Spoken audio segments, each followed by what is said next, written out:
Thursday. She said she only here for a girl birthday.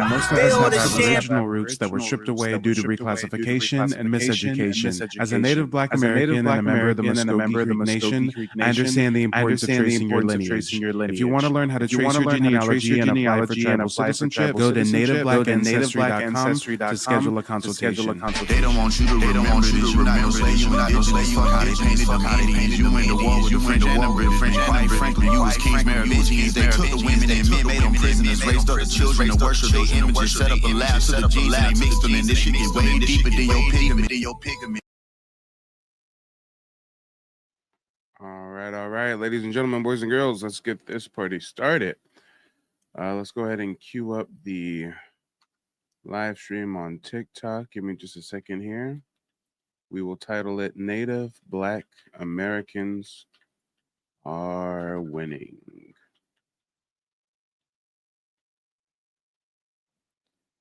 All right, and we are now live on TikTok as well. If you guys haven't checked me out on TikTok, I got a couple different TikTok pages. One of them is called Mike TV. The other one is called Native Black Ancestry. But as you can see, we've got some thought-provoking questions prepared for everybody this evening. You can answer these questions in the comment section, or if you'd like to request to join as a guest on TikTok, you can do so. If you want to call in on YouTube, I'm dropping the StreamYard link right now. I want to hear what everybody has to say. Golden Heart says, do we get funds every month for being in the tribe? It depends on what tribe. Some tribes literally give you thousands of dollars a month. It's called a per cap payment. Some tribes don't give you any kind of cash payments. Really depends. Great question, though. Great question. But guys, speaking of questions, as I said earlier, I got some thought-provoking questions queued up for you all this evening. Question number 1. Do you know what a freedman is? That question is very important because tonight's broadcast is kind of like a round 2. Part 2 of a celebration of the freedmen's victory within my tribe. My tribe kicked out the freedmen in 1979. And just in, July 23rd, 2025, they have now had their citizenship rights restored. So it is a time to celebrate, and it is a time to educate. Shout out to Kelly over on TikTok. Kelly says, just became a member today on your site. Well, thank you for your support, Kelly. People like you help me keep the lights on and keep pumping out the content. Golden Heart says, someone who has never been a slave. Yeah, if you're answering question number 1, it's much more nuanced than that. Sometimes a freedman is someone who was enslaved and then they're free. Sometimes the freedman title is just used as a tool of racial reclassification to strip them from their indigenous roots. But yeah, question number 2. What do you think about Creek freedmen having their citizenship rights restored? Question number 3, why do you think people on reservations discriminate against Black tribal members, but not the white T ones? Question number 4, we all know about Native Black American revolutionaries, but can you name a Native American one?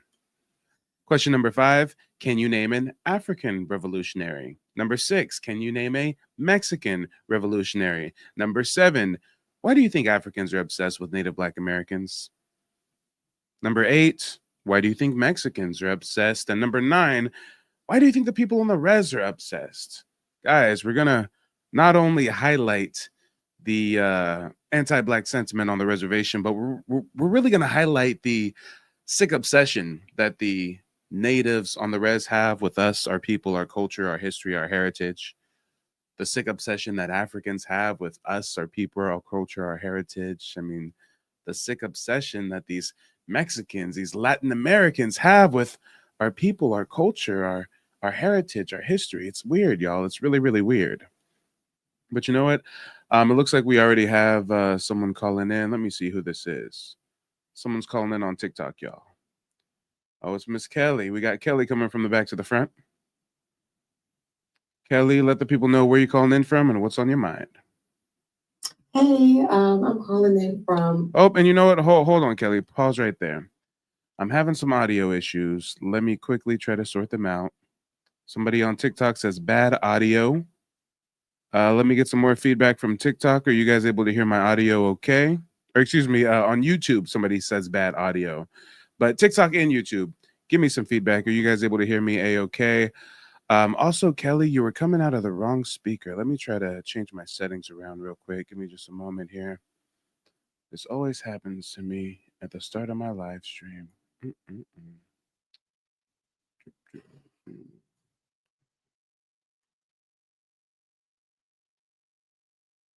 Why are you playing out of that speaker? Why don't we just turn it off? All right, now say something, Kelly. Kelly, are you there? Okay, hold on, Kelly. I'm sure everybody else can hear you. It's just me. Let me hit one more switch over here. All right, now say something, Kelly. Wait. Kelly going once? Can anybody else hear Kelly? Is Kelly talking right now? Let me get some feedback, y'all. Let me get some feedback. Can anybody hear Kelly? Let me try to play some audio and see if I can hear it. Pain, but still look thirsty. Rock forever 21, but just turned 30. Oh no, I'm hearing my audio fine now. Kelly, are you there? And actually, if you're having some audio issues now, then what we'll do is I'm just going to disconnect you and try to request to call right back in. We'll get you back up here, Kelly.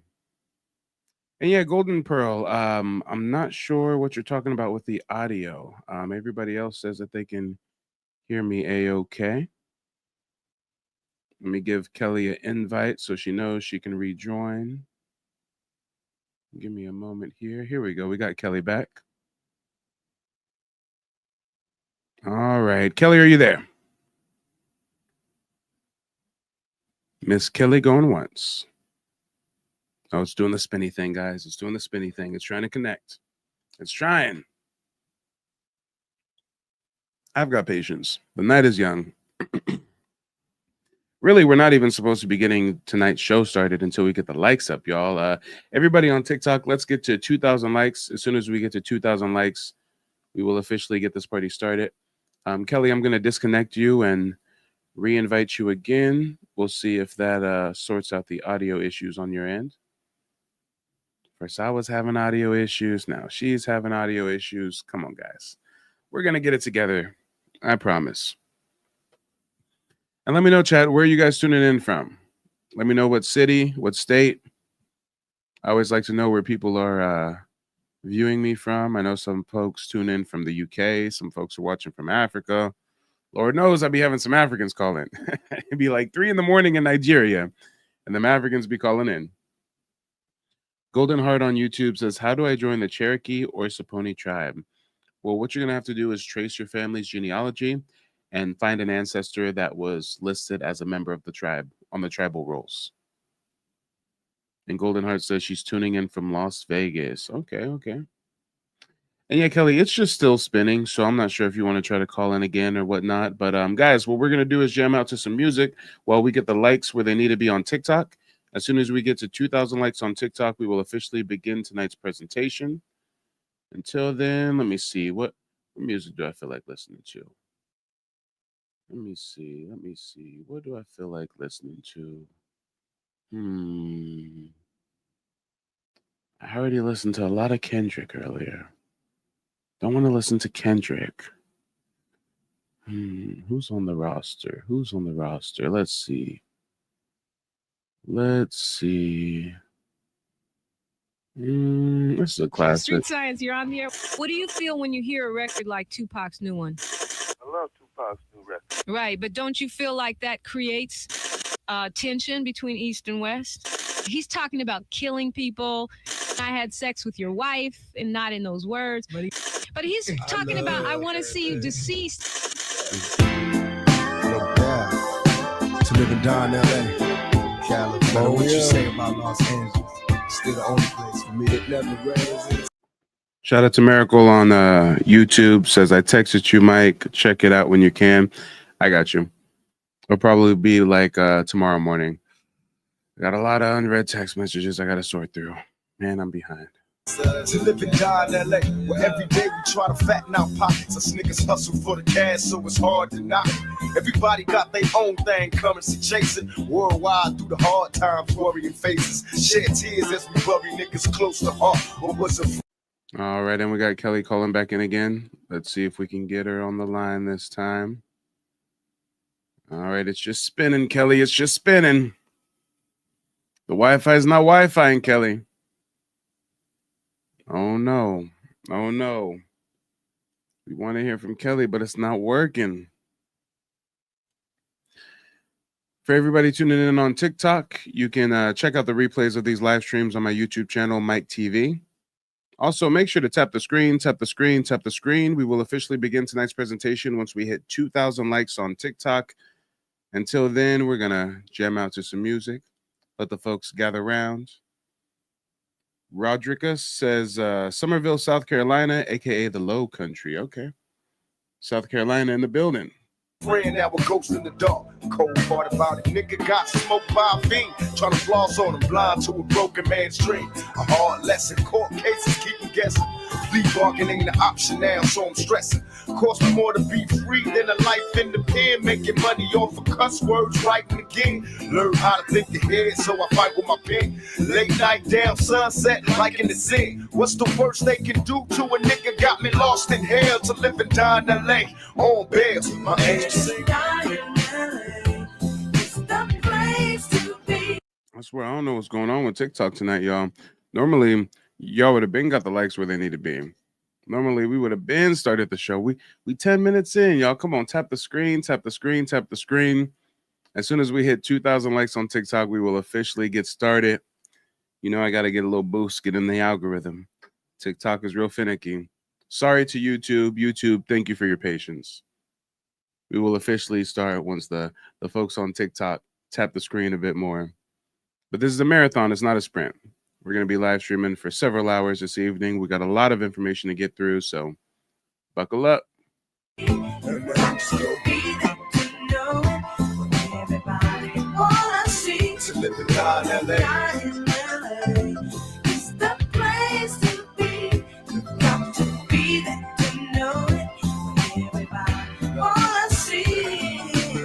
City of angels in constant danger. South Central LA can't get no stranger. Full of drama like a soap opera. On the curb watching the kettle bird helicopters. I observe so many niggas getting 3 strikes, tossed to jail. Swear to be right across from hell. I can't cry cause it's home now. I'm just a nigga on his own now. Living life thug style. So I can't smile right into my peoples when they ask for pictures. Thinking Cali just fun and bitches. Better learn about the dress code, B's and C's. All them other niggas copycats, these is G's. I love Cali like I love women. All right, we're getting the likes up on TikTok slowly but surely. As soon as we get to 2,000 likes, we will officially begin tonight's presentation. Shout out to everybody tuning in on YouTube. Make sure to check out my website, nativeblackancestry.com. I've got tons of historical resources available for you all. Actually, here we go. Here's the website if you haven't checked it out already. You've got access to a book list of my primary sources. A lot of these are suppressed titles. Some of them you can't even get in the States. You got to order them from the UK. I've also got a digital, I can't talk. Hold on, y'all. Hold on. It's been a long day. Let me get some fists and feathers in the chat if you guys were here yesterday. Yesterday, I pulled an 18-hour shift, y'all. I'm still tired, dehydrated. I went in for a 2-hour massage today. It still didn't fix my fatigue. Let me get some fists and feathers if you were in for the marathon we did yesterday, 18 hours straight. I started off the day with 12 hours of back-to-back genealogy consultations from 7 a.m. to 7 p.m. And then I did about 7 hours and 40 minutes consecutively of live streaming. And your boy is still tired as hell, hence the Red Bulls. But guys, again, you can check out the digital archive I personally curated on nativeblackancestry.com. We've got a lot of historical resources, a lot of documentation, ex-slave interviews, Indian slave ads, obituaries, book excerpts, newspaper clippings, you name it. And you can download a lot of the stuff to your phone, to your computer, share it on social media, all that good stuff. But yeah, TikTok. We are almost to 1,000 likes. As soon as we hit 2,000 likes on TikTok, we will officially get tonight's presentation underway. Tap the screen, tap the screen, tap the screen. Dashco, you are tweaking. I don't know what you're talking about. Hey, YouTube, somebody in my TikTok chat is tweaking. Somebody named Dashco. They said, don't disrespect Tupac. He is African American. That sounds like a comment from a foreigner.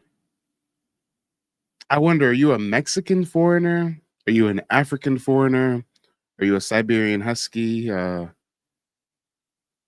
You know, I do have some questions for the foreigners this evening. Lord knows I have some questions for the foreigners. So, Dashco, maybe you want to come up and answer. I mean, why are the Africans so obsessed with Native Black Americans? Why are the Mexicans so obsessed with Native Black Americans? Why are the folks on the res so obsessed with Native Black Americans? I wonder. But I feel like Dashco fits one of those categories. I feel like Dashco definitely fits one of those categories because you clearly don't know the history of Tupac. Shout out to Jamari on TikTok. Jamari says, first of all, Tupac is indigenous to this land. He's FBA. Yeah, he's literally named after a South American indigenous rebel leader. So why don't you take that African off the title you put on him? Let's talk about it. Literally named after a South American indigenous freedom fighter, Tupac Amaru II, I believe. Correct me if I'm wrong, guys. I think his name was Tupac Amaru II or something like that. Let's talk about it. Oh, Lord, let's talk about it. Crane Maker says, yeah, some people think the OG Americans, Black Native Americans, passed off a long time ago. Yeah, they've been trying to perpetuate that myth. You know, a couple Europeans sneezed and all the natives disappeared. Let them tell it. Let them tell it. FBA or nothing says, while Trump also started tariffs on the same day we started boycotting, they need to worry about that. Oh, yeah, I don't really follow politics in the news like that. Not at all. Not in the slightest. But yeah, guys, we're well over our goal for likes on TikTok, so we could officially get tonight's presentation started. I'm seeing a lot of trolls in the chat on TikTok. I welcome you. I welcome you all. You can answer these questions. If you disagree, you can come up for an impromptu debate. You can ask me questions about, you know, tribal history, tribal benefits, tribal citizenship, since most of you trolls don't have any ties with any tribes. You're just, you know, spectators. You're just spectators. Shout out to Edward on TikTok. Edward says, I shared your info with my parents. They proved to be afraid of the truth. Oh, I got you. I got you. Dashco is still crashing out on TikTok. Dash says, his mama name is African. He took the Italian name Machiavelli. So what? So let me get this straight. You were trying to convince us that Tupac is African because his mother's name is African. Let you tell it. All right.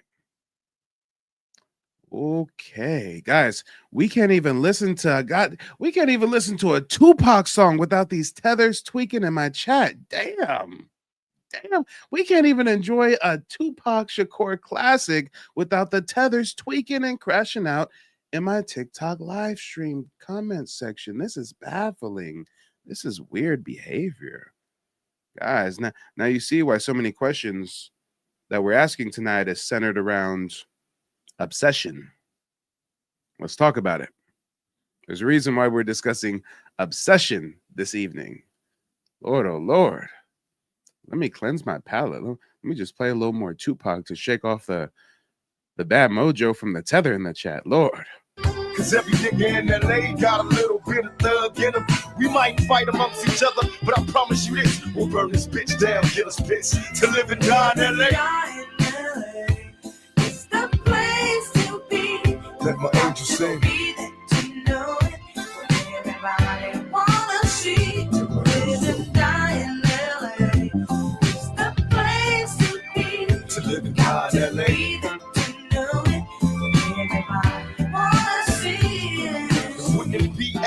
Without Mexicans, black love, brown pride in the sets again. Pete Wilson trying to. Wait a minute, time out. You Mexicans might have been cool in LA in the 80s and the 90s, but Y'all done lost y'all rabbit ass mine as of late, okay? Hey, I'm a Cali native. I'll be the first one to tell you the Mexicans of 2025 aren't the Mexicans of the 80s and the 90s. Come on. Aesthetic Overdose says, hey, this my shit. Shout out to 205, says vibes. Aesthetic says all these groups want to walk hand in hand with us now after looking down on us. Yeah. You've noticed that, huh? And shout out to everybody sending gifts on TikTok. I appreciate it.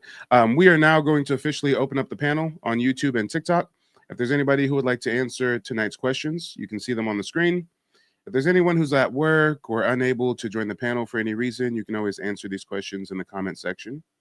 When I send these invites out to people who are watching, if you can't join, you don't have to give me an explanation or anything in the comment section. Oftentimes you guys are like, I'm sorry, Mike, I can't join. Just decline the invite if you can't join. It's all good. Just want to get this party started. And again, if you're a naysayer, a detractor, a troll of sorts, you are welcome as well. We want to hear from everybody. We would love to hear everybody's answers to the questions on the screen. And let me put those questions back on the screen for YouTube. There you go. Now you guys can see them. And shout out to Victoria. Nice to see you. I saw you yesterday. You had some great questions. We got a lot of familiar faces. Shout out to everybody tuning in. That's a reoccurring viewer on TikTok and YouTube. But yeah, this is going to be an interesting one. And I guarantee we're going to have some Africans call in. I don't care about the time zone difference. These Africans call into my show at 2 in the morning, 3 in the morning, 5 in the morning. The obsession is real. The obsession is real.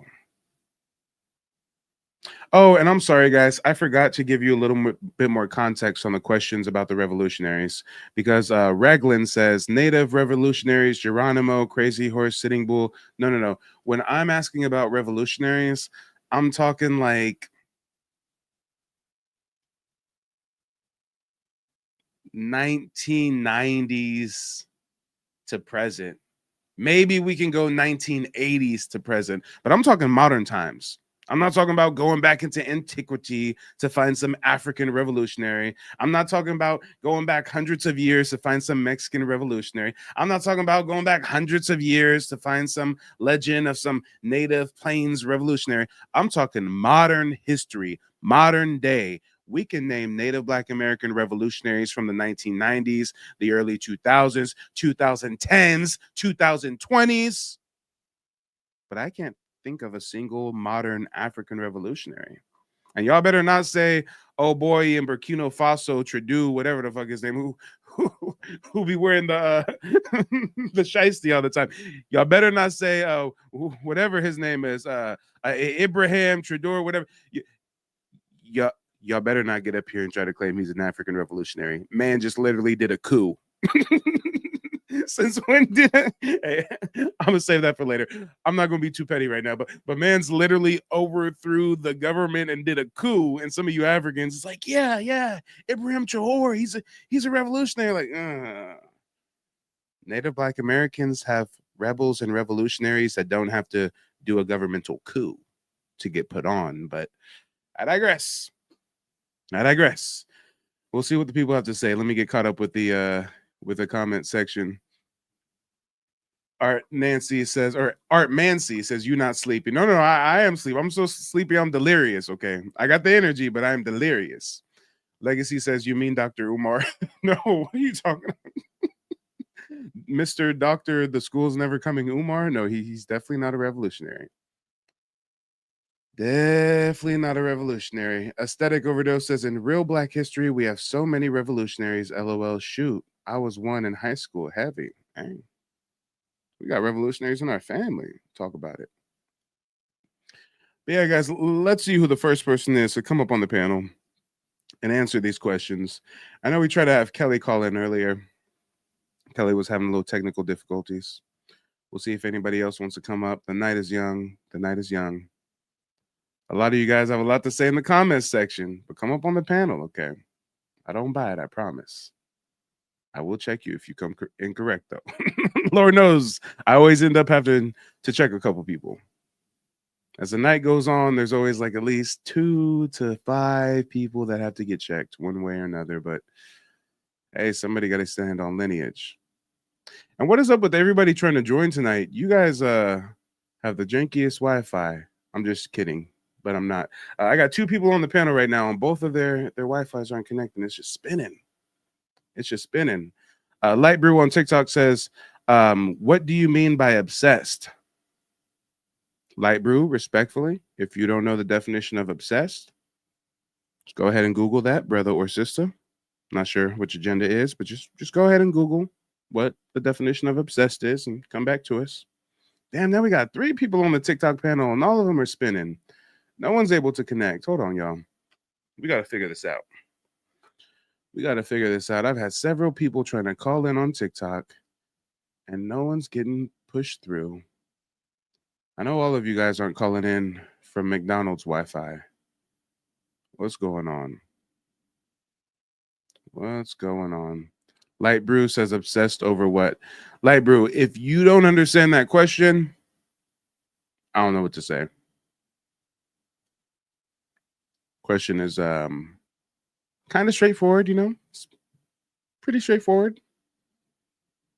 Obsessed means obsessed. If you're obsessed with the people, that means you're obsessed with the people. All facets of their being. How they talk, how they walk, how they dress, how they act, their culture, their heritage, their history. I mean, obsessed is obsessed. Let's talk about it. And yeah, guys, I really don't know what's happening. I got like 4 people. I got 4 people on the panel on TikTok right now, and everybody's just spinning. Nobody's able to connect.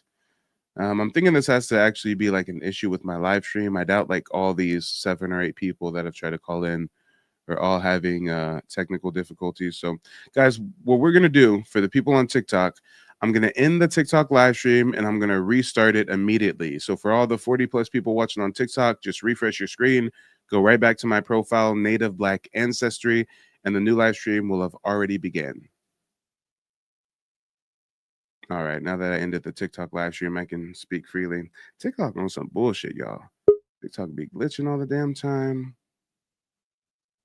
You would think with how much money they're making off of content creators, they get their shit together.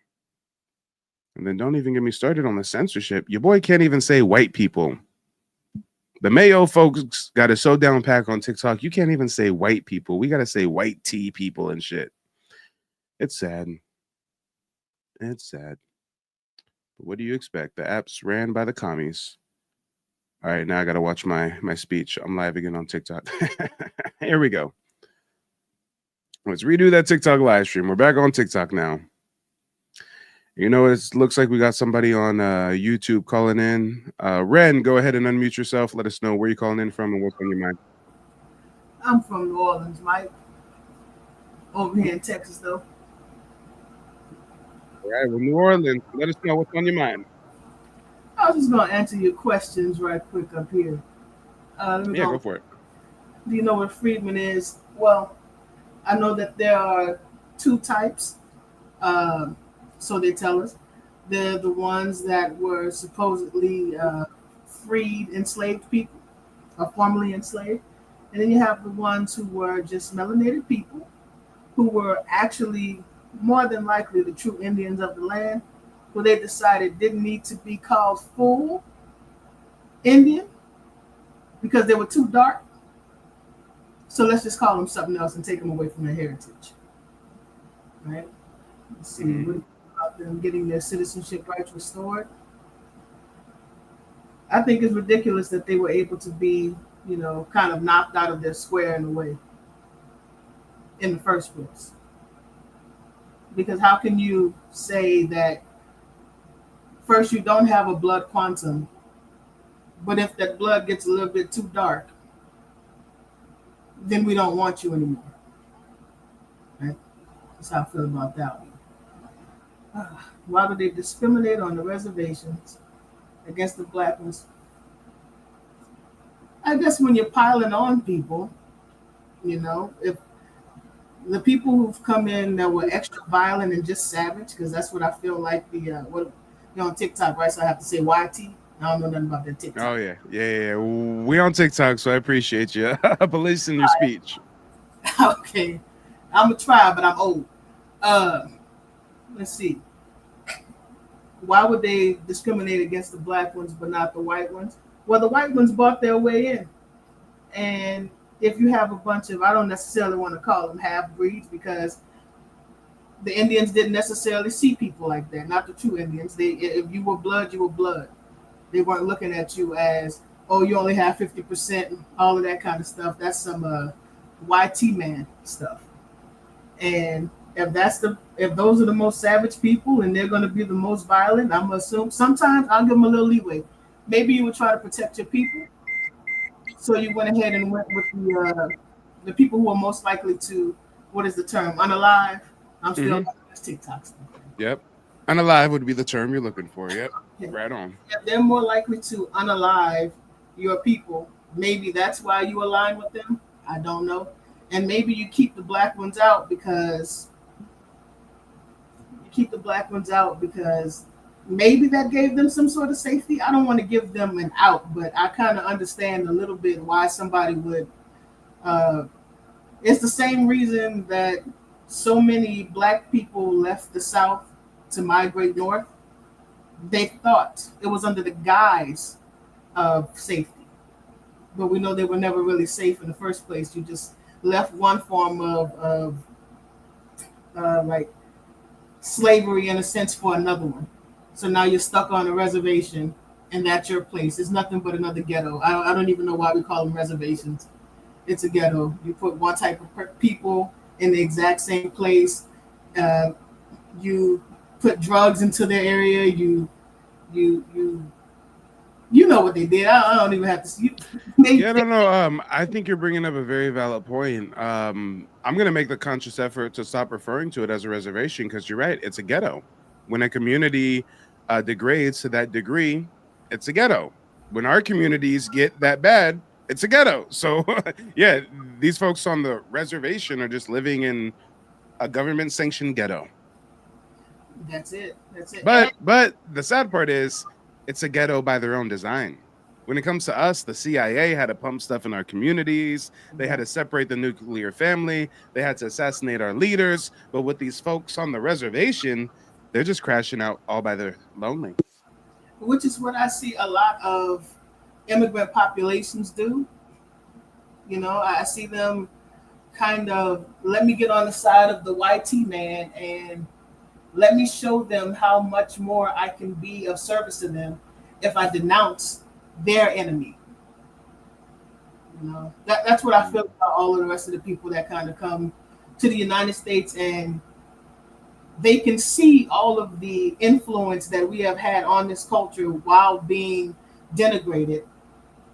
But instead of seeing, I'm not even seeing, a lot of these people are coming from countries where the YT man also did a number on them. And then they come here and they're like, what is it called? When the kidnapped victim sides with the kidnapper? Stockholm syndrome. That's what they have. They have Stockholm syndrome. Let me see. What's this next one? Native Black American revolutionaries. The world knows about them. You know, you have your Malcolm X's. You have your. Oh no. I think you misread that. It says we all know about Native Black Americans revolutionaries, okay. But can you name a Native American one? I told you I'm old, man. I can't be seeing little letters like that. But can I name a Native American one? Yep. Oh. And also when I ask about the revolutionaries, I'm talking like 1990s to present. No, they're. What would they have done? What would they have revolutionized? I mean, if they're the true indigenous people of this land, you would think that they'd be protesting and rebelling all the time to get their land back or something, right? Honestly, I would have thought they would have been more influential. Oh, that part. If you're the true indigenous people of this land, why are you not influential in the slightest? Because everyone would. Why are you not the source of culture and inspiration? Why is it us? Well, I think we know the answer, but we get pushback for actually saying it, right?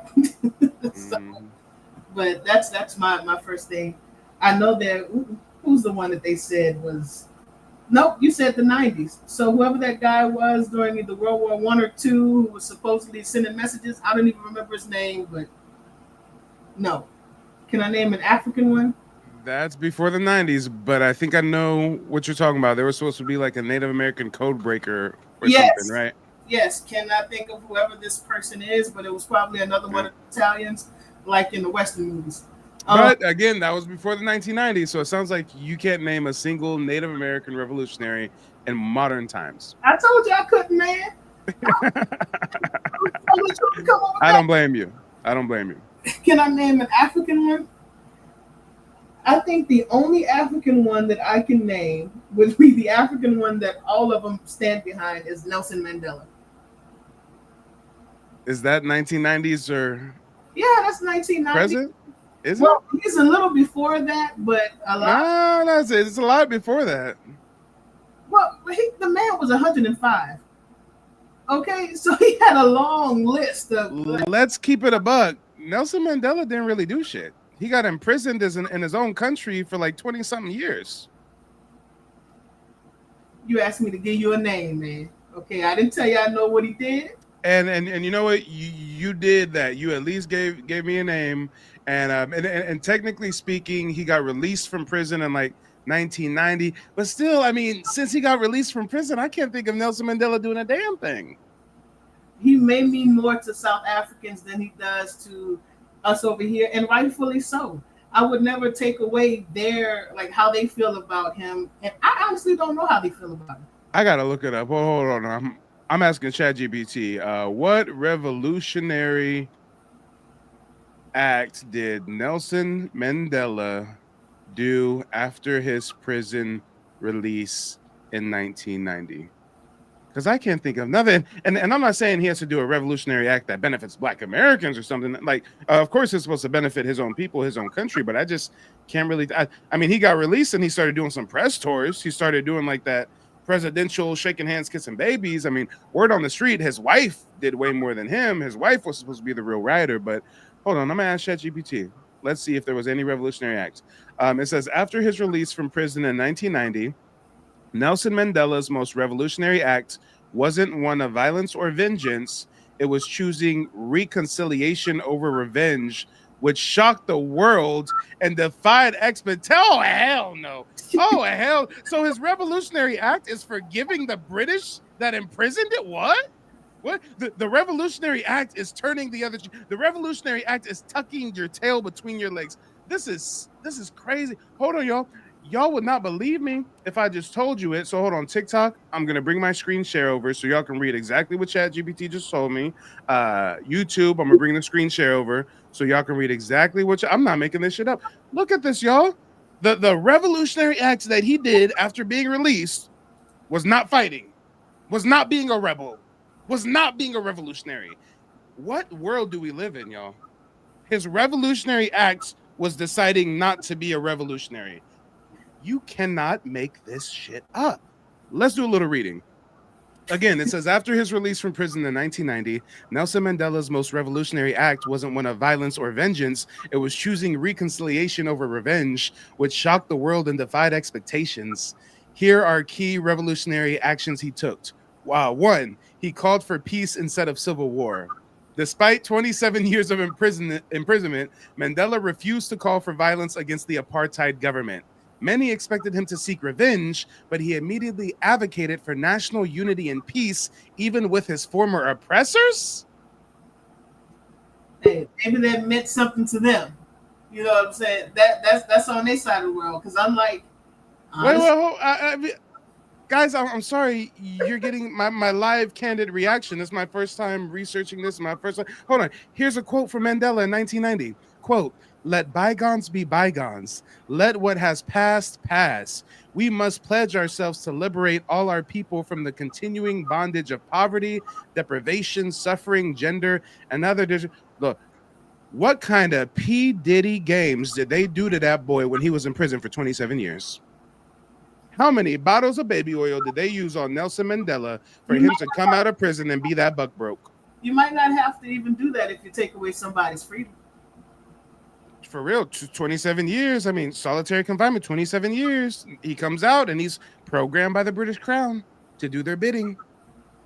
Everybody's expecting him to seek revenge. Everybody's expecting him to advocate for something. And he says, let bygones be bygones. You're wrongly in prison for 27 years. You don't want reparations, rectification. We're not saying he had to like go to war with Britain. You could have done nonviolent protesting, but he didn't do shit. Hold on. Okay. It says he negotiated the end of apartheid. I call bullshit. There's still apartheid in South Africa to this day. Look it up. The indigenous Africans live in shantytown villages. The white Dutch Afrikaners live in the nice parts of the city. The indigenous South Africans get their power shut off randomly by the government. It's called load shedding. Look it up. And why do they load shed? So that the power grid stays consistent for the white Dutch Afrikaners. Yep. Matter of fact, the Dutch Afrikaners are running around in the media trying to get sympathy from our government and other governments around the world, claiming that they're being persecuted, that the indigenous Africans are doing genocide on the Dutch Afrikaners. Yeah, apartheid has not ended. Apartheid has not ended. It's not called apartheid. It's maybe not like on the rule books, but it still exists. Maybe it's a neo-colonial classical capitalist apartheid, but there's still apartheid. He became the first black president of South Africa. Tell me he's not a puppet propped up by the European government. He becomes the first black president of, I mean, did South Africa even follow a democratic presidential format, or was that imposed on them by European foreign powers? I mean, this just doesn't seem very revolutionary. He created the Truth and Reconciliation Commission. Rather than holding mass trials or executions, he supported public truth-telling and amnesty as long as perpetrators confessed. Whoa! So the Dutch Afrikaners that were butchering the local South Africans, as long as they come forward and confess to Nelson Mandela and pray for forgiveness for their sins, then they don't get no punishment. They're calling this a revolutionary model of justice, restorative, not retributive. Oh, no. This don't sound like revolutionary. He used sports as political unity. Guys, let's read how Nelson Mandela used sports as political unity. Mandela famously wore the Springboks rugby jersey, a symbol of white Afrikaner pride. I'm done. I quit. You can't quit, man. What's that little summary say?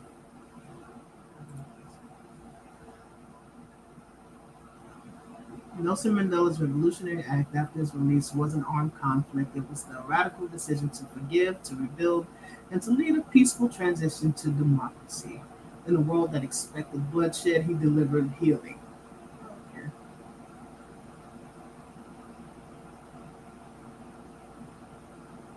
This is sad, y'all. This is sad. His revolutionary act is wearing a Dutch Afrikaner jersey. His revolutionary act is wearing a white Afrikaner rugby jersey. You Africans got some explaining to do. You Africans should have some more revolutionaries than this. I'm done. Go ahead, sis. If you want to finish answering the questions, I'm just going. I can't. I didn't know that was the problem, man. You asked me to name one, and you went on a whole tangent over there. I know you was Mexican one. Because I don't know necessarily where Cesar Chavez. Honestly, that was probably very racist of me because I don't even know if he was Mexican. I don't even know. Why do you think Africans are obsessed with us? I've been thinking about this one for a minute because in my real life I don't know any African people. I know there's a lot in like the Texas area and Houston area. Personally, growing up in New Orleans, we didn't have any immigrants from like no Mexicans. I never met a Mexican until after Katrina when I had to be forced into Texas the first time, right? As far as an African, I think I met one or two one or two, and that had to be in the 90s, and then I never saw another one after that, right? Because of course we can tell the difference regardless of what people try to say. The whites can tell the difference. I'm sorry, the YTs can tell the difference. We can tell the difference. Why they're obsessed with us? I've been thinking maybe it's kind of a replacement thing.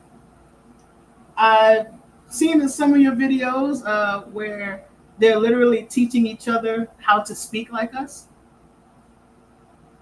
And with this whole kind of, like, I'm just now finding out that a lot of these people think that we're immigrants to this country.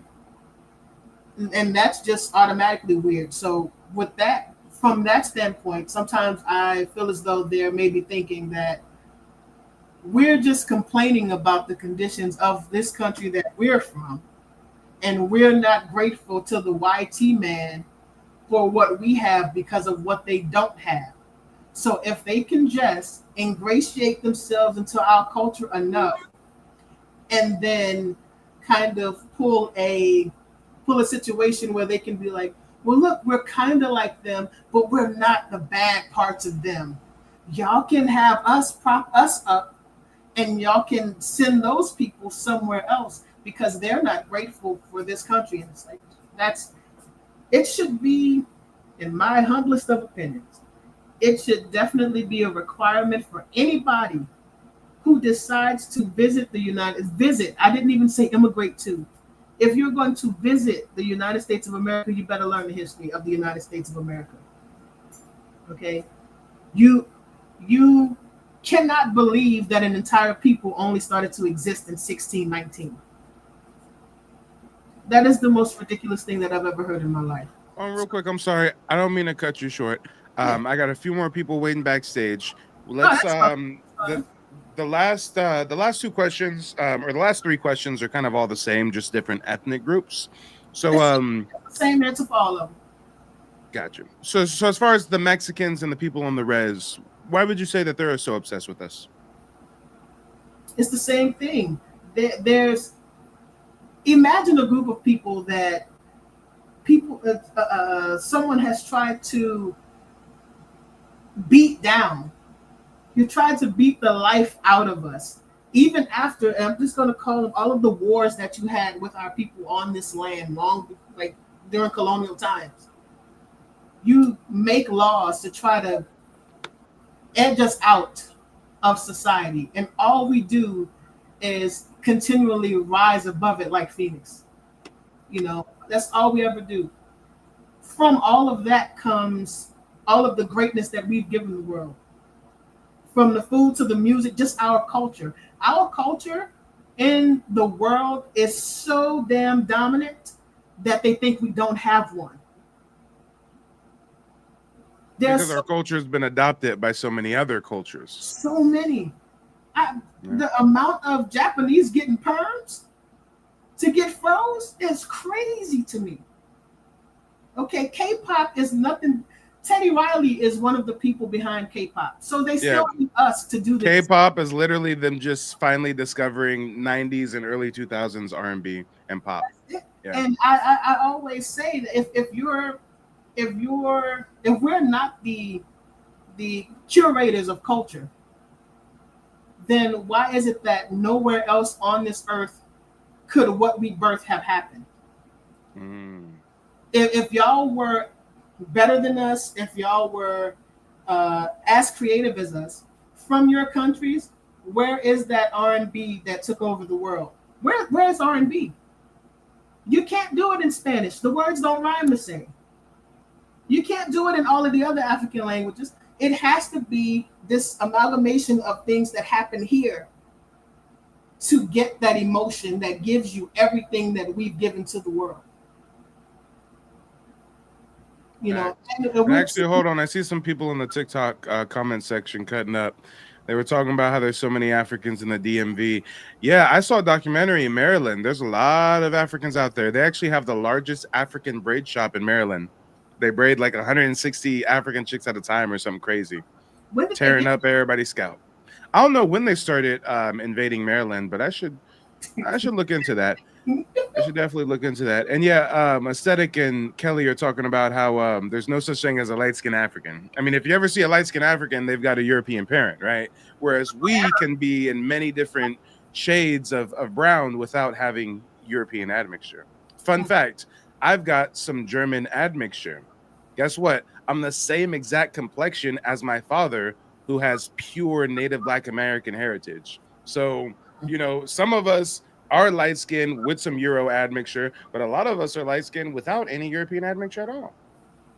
But Mike Whereas was, them Africans be just Wesley Snipe, bald headed, greasy foreheads.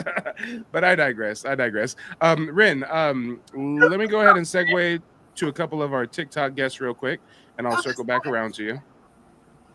But the next guest that we got coming from the back to the front is Kelly. Kelly, go ahead and mute yourself. Let us know where you're calling in from and what's on your mind.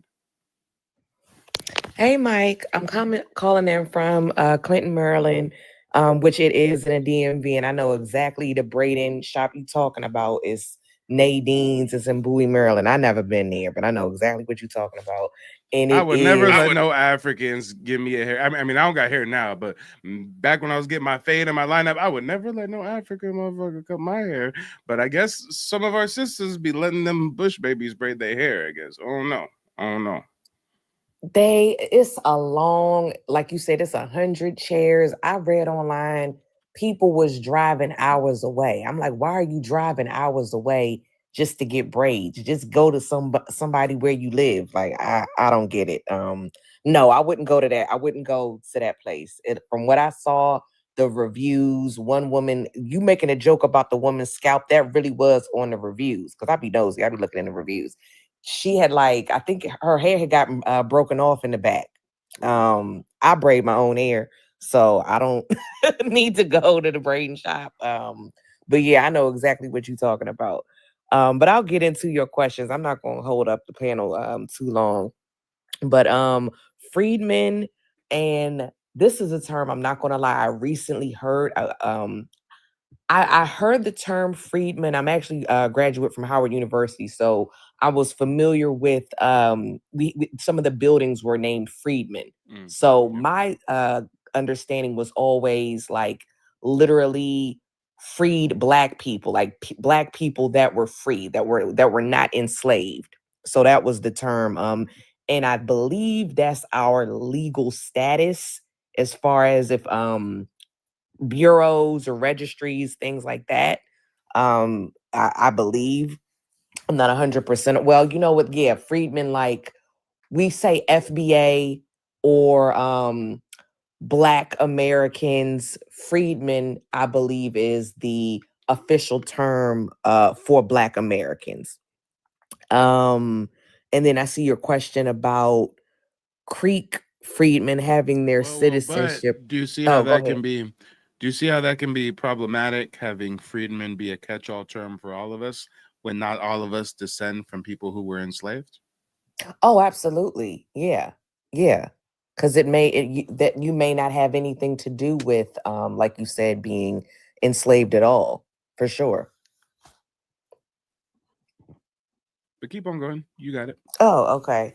And I just remember because it was a building, it's now Howard Hospital. It used to be Freedmen's Hospital, in DC.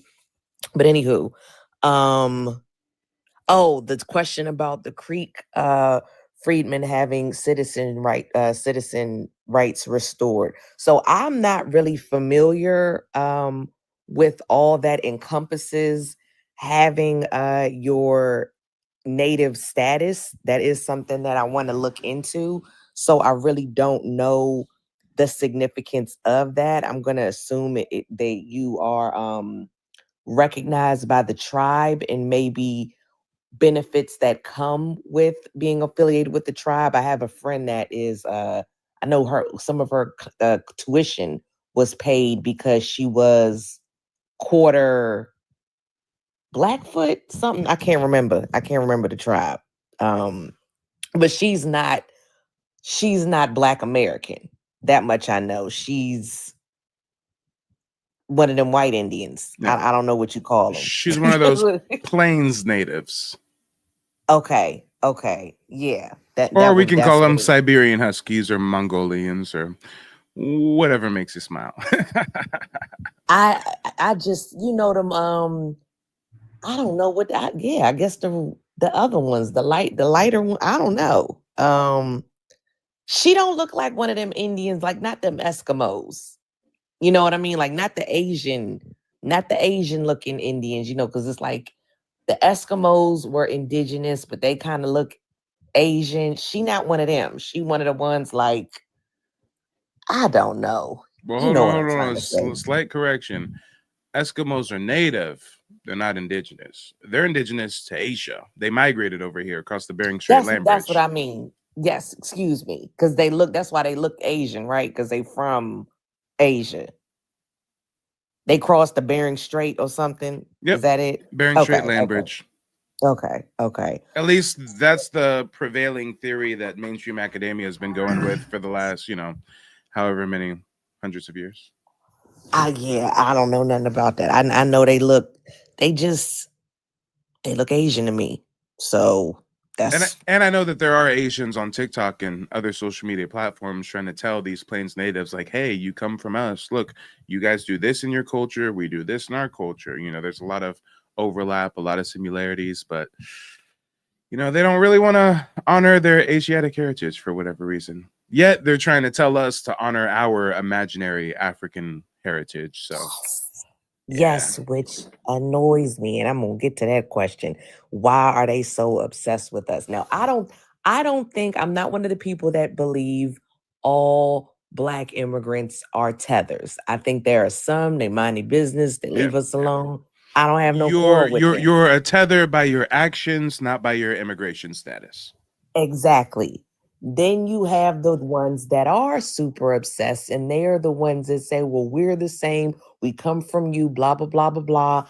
And I think there's some self-hate going, because if you notice, they will all, well, I'm sure you've noticed, and I'm sure the panel has noticed, they always say that they are African and that we're African too, but then they also get mad when we say, oh no, I can look at you and tell you're African, which is weird to me, because if I wouldn't be upset if somebody said to me, but if I went to Dominican Republic and somebody looked at me and said, oh, you're Black American, that wouldn't offend me, because that's what I am. So why are they y'all offended when we say we can tell that you're African, you look different? And then if we was to go over there, if y'all see my profile picture, this is me. If I went to friggin' Nigeria, they're gonna know I'm not Nigerian. I've never seen a friggin' light-skinned Nigerian. The only light-skinned Nigerian I've seen is Jadena, and he's got a European parent. So let's cut the crap. So just like Japanese know another Japanese when they see him, Chinese know another Chinese. If I go over there, they're gonna know I'm not one of them. And the weird part is, even when they have their own people that immigrate to America, and then that family has a child, then that person's first generation Nigerian American or whatever, they don't even count them as Nigerian. They got friggin' 5,000 ethnic groups, 55 countries over there, or 50, I don't know if it's 50 or 55. 52 or something, I don't know. Something like that. 5,000 ethnic groups, but we supposed to be African American. It makes no sense. And they can't tell us what African country we're supposed to come from. Exactly. It's somebody said 54. Thank you. They're so quick to tell us that Africa's a continent, not a country, but then they tell us that we're just from Africa. Well, I thought that's a continent, not a country. Which part? Are you saying I'm from Ghana? Am I from what? Sierra Leone? I mean, Ethiopia? You ever heard of Mexicans? I don't get it. I never heard a Mexican say they're North American. I never heard that. You know what I'm saying? Never heard. Are people from Canada and Mexico the same thing? It's the same continent. I don't know. Actually, hold on. It looks like we have an African refugee in the chat. Julad says, oh yeah, with a name like Julad, that's probably East African. Julad says, we are not obsessed you. You don't even know where you come from. See, the crazy thing is, we're literally like in the place that we come from, and chances are you're not. chances And- are you're on TikTok in another country other than the African one that you or your parents were born in. And Julad, you were obsessed because here you are on a native Black ancestry. So clearly it's in the title, what we talking about. I would never go into no Nigerian group and start saying you're obsessed. You're literally proving the point of being obsessed. And I also said, I'm not saying all Africans, but a hit dog, if the shoe fits, that's what's going on, Julad. But nevertheless, your presence I would never go into verifies a your obsession. Nigerian group. Hold on, Until ma'am. If you're new to the panel, the way we do it is one at a time. After I'm done with the one-on-one with Kelly, we're gonna introduce you, and then we're gonna keep it in order. But yeah, Julad, your presence verifies your obsession. But Kelly, we got a few more people on the panel, so go ahead and knock out the rest of those questions, and then we'll segue to the next guest. Sure thing. I can't think of a Native American that was a revolutionary. The only one I can think of maybe was Sitting Bull, but that was like friggin' 300 years ago. African revolutionary, I will say the president of Burkina Faso. I like what he's doing over there. They not taking money from any European countries. They're doing their own thing. Hold on. It's still Are they shaking. not? You're kind of on shaky footing. I'm not sure Are if they you not? feel that. Is it an earthquake? Is it a 3.5? Is it a 4.8? The soil beneath your feet is vibrating, sister. Hold on. You're on shaky ground. All right. So when you talk about the Abraham Trudeau or in Burkina Faso or whatever, I mean, yeah, that's his name. Mm-hmm. You do know that man's rose to power by doing a coup, right? I did not know that. He did a coup. So when everybody's on social media talking about he's the next great hope for Africa and he's a revolutionary, like man's literally did a coup. Like he was a general of like some special forces, and he like did a coup and forcefully took over the government and installed himself as a coup, just like we always hear in Africa, a coup. That's how he rose to power. They do that a lot, yeah. So, hey, is he doing some good things for his people? I don't know. His people can speak for that. But it is crazy that the best, closest thing they got to a revolutionary didn't get to power by the people. It wasn't like a grassroots movement. Man literally overthrew the government through a coup. And the person that he overthrew with the coup got power from a coup. So in Burkina Faso, motherfuckers is doing coups on top of coups on top of coups on top of coups. Who's who? I don't know what the latest coup is. I mean, it's crazy out there. It's crazy. Oh, they saying he got a G side in his country. Oh wow. Okay. And he is low key glazing Russia. He went over there to Russia, asked for their protection, and Putin flew him out there like a little OnlyFans thought and gave him a little fighter jet escort. And I mean, it is what it is. Yeah, that's interesting. Well, what I liked about him, the whole thing with the gold, and I'm going to be very careful what I say, but we know there is a particular lineage of people that they mainly deal with gold and diamonds and things like that. You're talking about the sneaky small hats. Yes. I know he has gotten out, that country is independent from, what do you call it? That regime or whatever, that thing that, what them people do, So with that's what I respected. But again, as far as a revolutionary with Africa, it's kind of shaky. Can you think of a Mexican revolutionary in modern times? No, I can't think of any. Well, let's keep on going down the line with the questions. How about the obsession? Why do you think Africans, Mexicans, and people on the res are so obsessed with us, our people, our culture, our heritage? I believe that they have been brainwashed by, some would say, white supremacy. I say maybe a certain lineage rewrote history and had them thinking certain things. And I think that's where, I think they have anger, and I think it is misdirected at us. That's what I think. I feel you. And that's all I have to say. I will say I've recently found your YouTube page. I appreciate what you're doing, and shout out to everybody in the chat and on the panel. Y'all have a good night. Yeah, thanks for tuning in, sister. Oh, and Julad I'll is be in the still chat. crashing out. Julad is crashing out in the chat. He says that Trawali is way better than Trump. What did Trump gave you? Mass DEI firing. Hey, Julad, you want to know something that Trump gave us? He kicked your cousins out of our country. The pets in Ohio Yes. can roam freely without being harassed by you migrants that were eating them, right? Yeah. And soon we will have our birthright citizenship back Yeah. just for us. I Yeah. actually saw an article the other day. It said that Nigerians in particular are the biggest group of migrants that take advantage of the birthright citizenship. They come over here and spread their legs and have a bunch of babies on our soil so that their kids can get birthright citizenship. But no more. And they did a lot of PPP loan scams too. And that's just the facts. Yeah, facts. And then the next guest that we got coming from the back to the front is Amanda Bay. Amanda, go ahead and unmute yourself. Let us know where you're calling in from and what's on your mind. I'm Amada Bay. Amanda Bay. Sorry about that. Thank you. I'm Amada Bay. I currently reside in Minnesota and I am American. Oh, man, you in Minnesota with all them Africans. Yes, sir. Well, hey, I got some questions on the screen. So if you want to tackle those one by one, go for it. Okay. Do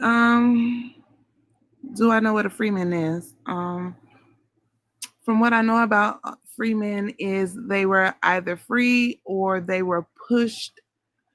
They were, I hate to use this term, but Indian and maybe pushed out of that community. Or maybe they were enslaved and then later freed. But a free man is a free man. It says so in the title. That's what I think freeman is. Man, it could be another definition, but I'm not sure.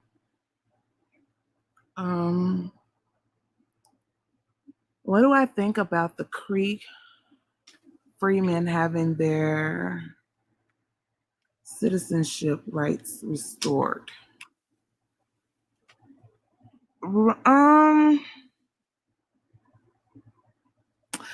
Okay, so when it comes to the Creek Indians, I was just doing my ancestry and I found out I believe my grandmother was Cree. So now that they're coming out and saying like, oh yeah, we were wrong, black people, they're blacks are the Negroes, are the Indians. I feel like they could keep that. I feel like it's an agenda to it. After all this time, I feel like their reservations ain't shit. Real quick, slight correction, because I did a broadcast on the same subject yesterday, and a lot of people, just like you, have a misconception that like all of a sudden my tribe is letting in the freedmen. And like, wait a minute, why would you guys be letting in the freedmen all of a sudden? This is suspicious, right? What? That's not what happened at all. That's not what happened. It's No, wait, hold on. Let me finish. That's not what happened at all. The freedmen have been fighting for the last 10 years in court to get their citizenship rights restored. And on July 23rd, 2025, the Supreme Court ordered my tribe to let them back in. My tribe didn't want to do nothing. My tribe was not letting them. My tribe has been fighting this for decades. The Supreme Court is forcing them to let the freedmen back into the tribe and get their citizenship rights restored. So if it was a situation where like my tribe all of a sudden is like, hey, freedmen, come back into the tribe, come over here. I mean, that's where it's like, wait a minute, what's going on? But no, this is something the freedmen have been fighting in court. They actually had a congressional hearing on the matter in front of the Bureau of Indian Affairs back in July of 2022. They've been spending thousands of dollars, many of hours in court, lawyered up to finally get this decision granted. So I just really want to clear the air on this. This is something that the freedmen have been fighting for. Okay. So now that you said that, the freedmen have been fighting all these years to be acknowledged by their tribe, and now they're being forced to be, I wouldn't want it. I wouldn't want it. You're not doing it on your own accord. Someone's making you do it. You don't want me there. That's the way I feel. I wouldn't want it. I feel like they owe us reparations. And real quick, ma'am, I understand you feeling that way, but to the Creek freedmen who actually have a heritage in the tribe, who actually have a reparations package owed to them by the way of the Treaty of 1866, none of them feel that way. So again, guys, if you were tuned into the broadcast yesterday, I let you guys in on a little phenomenon, and we're seeing it continues to ring true. Whenever you hear anybody speaking pessimistically or negatively about tribal citizenship, it is always, and I say this respectfully, it is always someone who does not have tribal citizenship themselves. There is not a single Creek freedman who is going to get up here and say, they kicked us out in the tribe in 1979, and I don't want to get back in. I don't want my benefits. No, they want what's owed to them. Free healthcare, free dental, free college tuition, thousands and thousands of dollars in federal budget that's been handed out over the years, and they've been disenfranchised from that. It's like if somebody steals your house for 40 years and then you sue them in court over those years, and the court finally says, yeah, you can get your house back, and you're going to say, oh, no, I don't want my house back. I mean, y'all have had my house for 40 years. Y'all just keep my house. I don't want it back. I mean, again, guys, the only people who are going to speak negatively or pessimistically about tribal citizenship are those who do not have it. But I'm sorry for interrupting. I just wanted to give a little bit of a disclaimer. And I'm not even going to attempt to say your name since I butchered it last time. Is it okay if I refer to you as Miss Bay? You can call me Bay. Okay, Bay. All right. We'll go ahead and continue, Bay. Well, and I agree with you. The people who don't have citizenship is the ones that don't care about it because we feel so far removed. Like I just said, I recently discovered that my grandparents were Cree. Cree or Creek? Cree. Like C-R-E-E, or is there a K in there? C-R-E-E. Okay. So that's a separate tribe, right? Yeah, that is a separate tribe, but same goes for them, same goes for Cherokee, same goes for everybody. I would feel like, no, y'all owe us reparations for the harm that you caused too, just like the white tea people do. That's the way I feel. Yeah, I wouldn't want to just, that's just me personally. Why do I think people on the reservations discriminate against tribal members that are Black but not white tea ones? I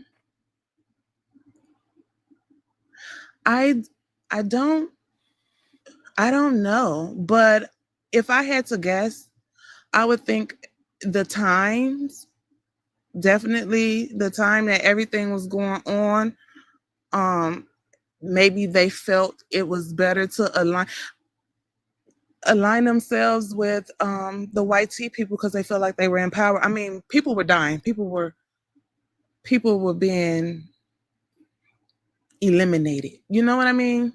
So maybe they felt safer. Why it continues to this day and age, I mean, you know what your parents taught you. And if their parents taught them that way of life, then they're going to teach their kids. It just goes on and on and on. But I feel like that's a question that only people on the reservations can answer. I don't feel like I wouldn't even try to guess what they're thinking, Yep. Well, you got a couple more questions. Go for it. We all know about Native Black American revolutionaries, but can you name a Native American one? That's tricky because what's a Native American? I can name Native Americans that look like me. Let's just go with Chief Warhorse. I love her. I think she's a revolutionary. She's still alive. Well, just so we're on the same page, I put Native Americans in quotations because I'm referring to the Plains natives, the Asiatic-looking ones, the ones that mainstream media wants to convince us are the Native Americans. Now, if I was talking about Chief Warhorse or something, I would have used a different phrase. The only Native American that I feel like I ever learned about in school, Geronimo. But and also, I didn't write it on the prompt, but a caveat with these questions about revolutionaries is I want modern revolutionaries. So we're talking like 1990s to now. The 1990s? Oh no, I don't know. I can't give you Okay. one Asiatic. I just 1990s, maybe 1900s. How about an African revolutionary? How about an African revolutionary? 1990s to now. 1990s to now. In recent time, in modern time, in today's day and age. I ain't talking about the 1800s, 1700s, and 1990s to now. An African revolutionary. When did Nelson Mandela die? No. Don't even go down that rabbit hole. We just did a lot of research on Nelson Mandela. He was not a revolutionary. He was far from a revolutionary. Not a revolutionary. No. So I would have to agree with the sister before me. Ibrahim Turo. I know you say he took it over by a coup, but that's what they do. Power is not given, it's taken. Power is not given, it's taken. That's what they do. You got to take over. We'll see what he do. Shout out to Ibrahim because he's out there paving roads. Okay, I ain't never seen concrete poured in Africa before until Ibrahim Trudeau or whatever his name is. Okay, he's out there making freeways and he got cement trucks and little construction equipment and he out there paving them dirt roads. All right, shout out to him. Yes, because it's needed. Let's see. And then the last three questions are about obsession. So why do you think Africans and Mexicans and people on the reservation are so obsessed with us, our culture, our history, our heritage? Well, just looking at on the reservation, I don't think they're obsessed with us, but I think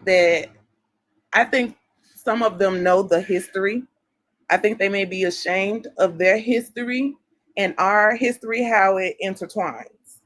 And that's why I wouldn't call it an obsession with them. An obsession. Mexicans, I don't think they're obsessed with maybe if you saw what they were doing on the reservation.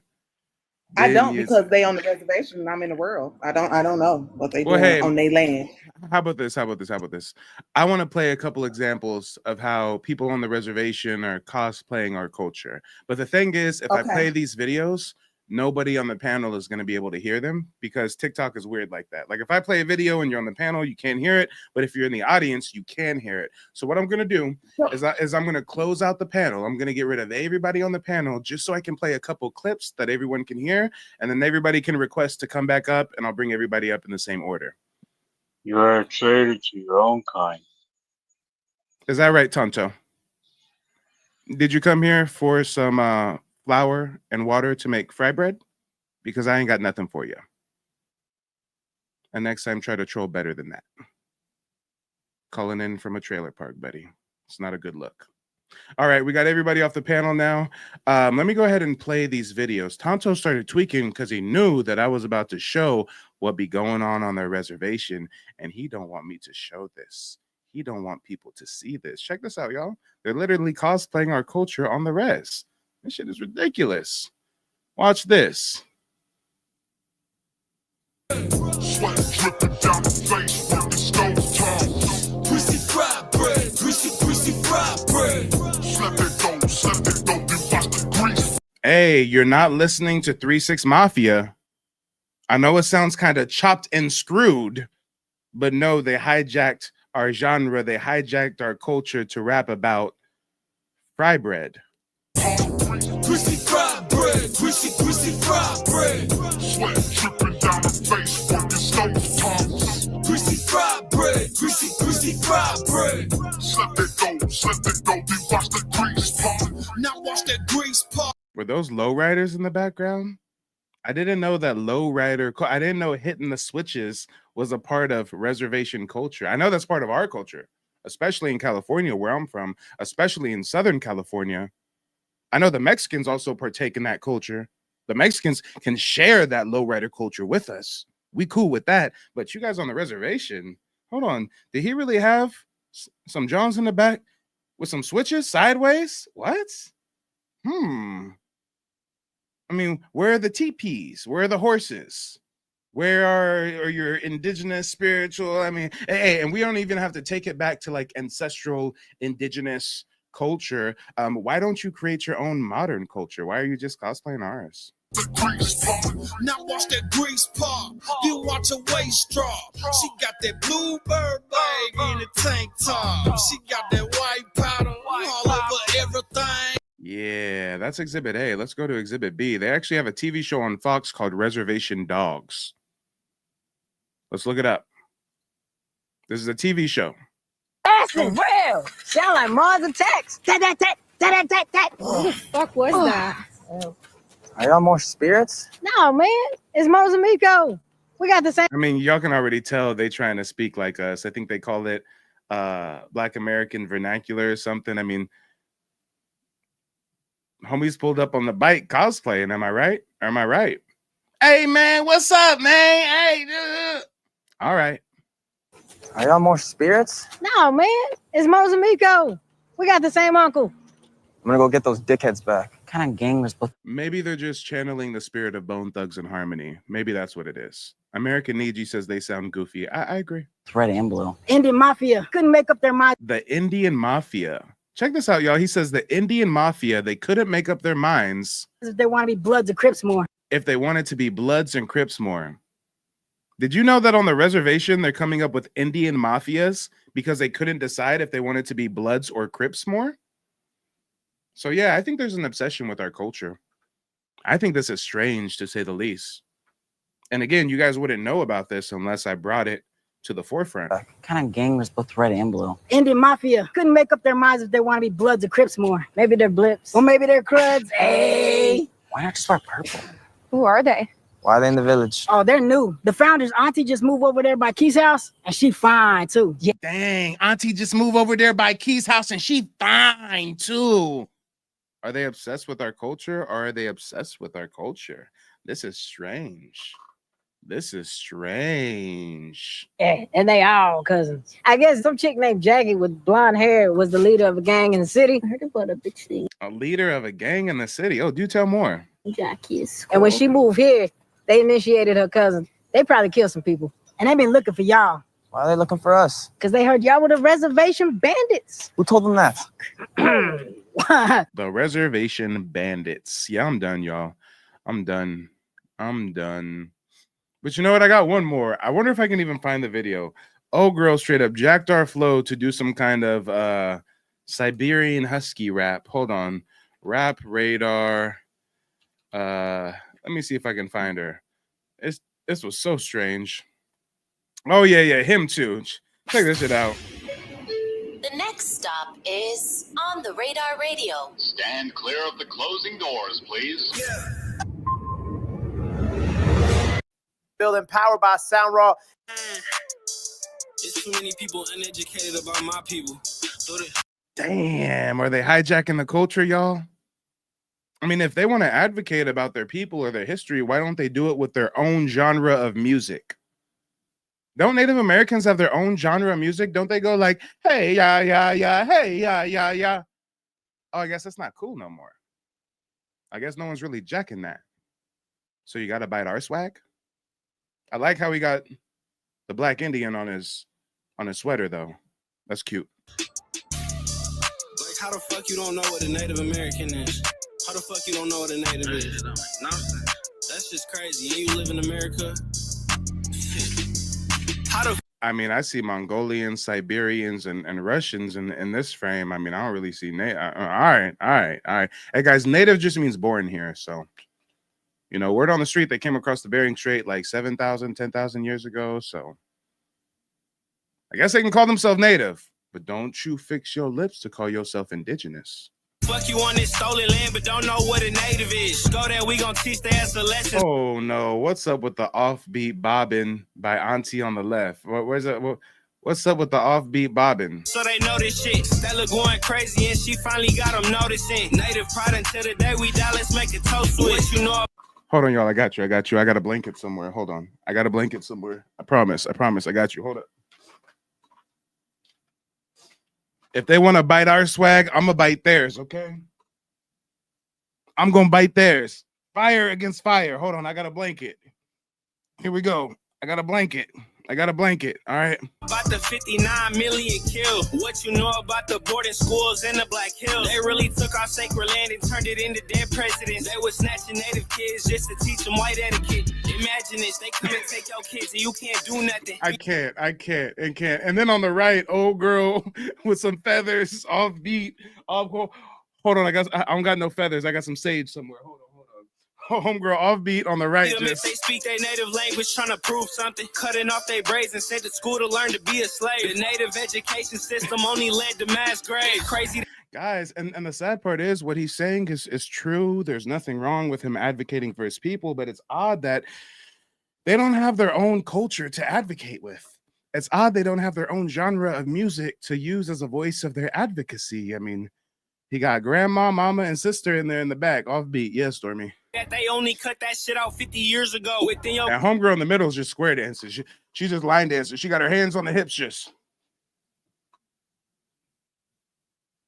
All right. Granny's lifetime, they was taking native children's souls. Fucked up, cause most of the population, they don't even know. Native pride until the day I die, and I'ma let it show. What you know about the murder, missing indigenous women? What you know about the reservations where they got us living? Gave us sovereignty in casinos, now they think they forgiven. Left with generational trauma, just know we. Damn, is homie complaining about having casinos? That man's just complaining about having a casino. I'm done. We're done with this video. Damn.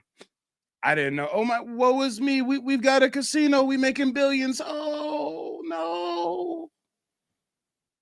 The government gave us a casino. Oh no. Hey guys, if you really think about it, isn't it even just so crazy, so asinine that these folks who claim to be indigenous to America, that they're even participating in something like operating casinos? I mean, damn, talk about working for the devil. Talk about working for the devil. I'm just like, casinos? Casinos. Isn't that like the opposite of any spiritual Mother Earth, great spirit type shit that they was ever on? Like, isn't that like the absolute opposite? Fluorescent lights, gambling, alcohol. Well, I digress. I'm done. But yes, guys, they're clearly obsessed. They're clearly grifting our culture. But let's go ahead and bring everybody back. Let's bring everybody back in the order of appearance. If you guys are still watching, go ahead and request to join. I'll bring you right up. I know we had N. Kael. Who else did we have? I think Kelly was up here.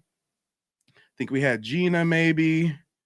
Who else? Who else was it? Go ahead and request. Yeah, we got the Cobra Show. We got Bay.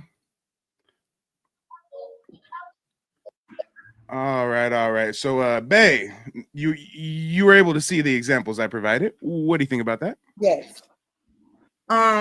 Those examples, okay. Clear, yes, cosplay is a thing. It's a thing. Every culture cosplay us. They cosplay us in every way. Even our negative stereotypes. Every culture. All around the world, they want to be us so bad. So I'm not surprised. This is foolery on every level. They had some little people on a bike ride up talking like that's, and then the old people in the back rapping. And their first video was straight white people. I don't understand, but I get it. You want to be greasy fried bread, greasy fried bread. Fried bread. And who the hell is listening to this? I guess that's what they listen to. Gold chains, gold grills. I mean, oh damn. That's our culture, but when we do it, it's ghetto. So I don't know. Look,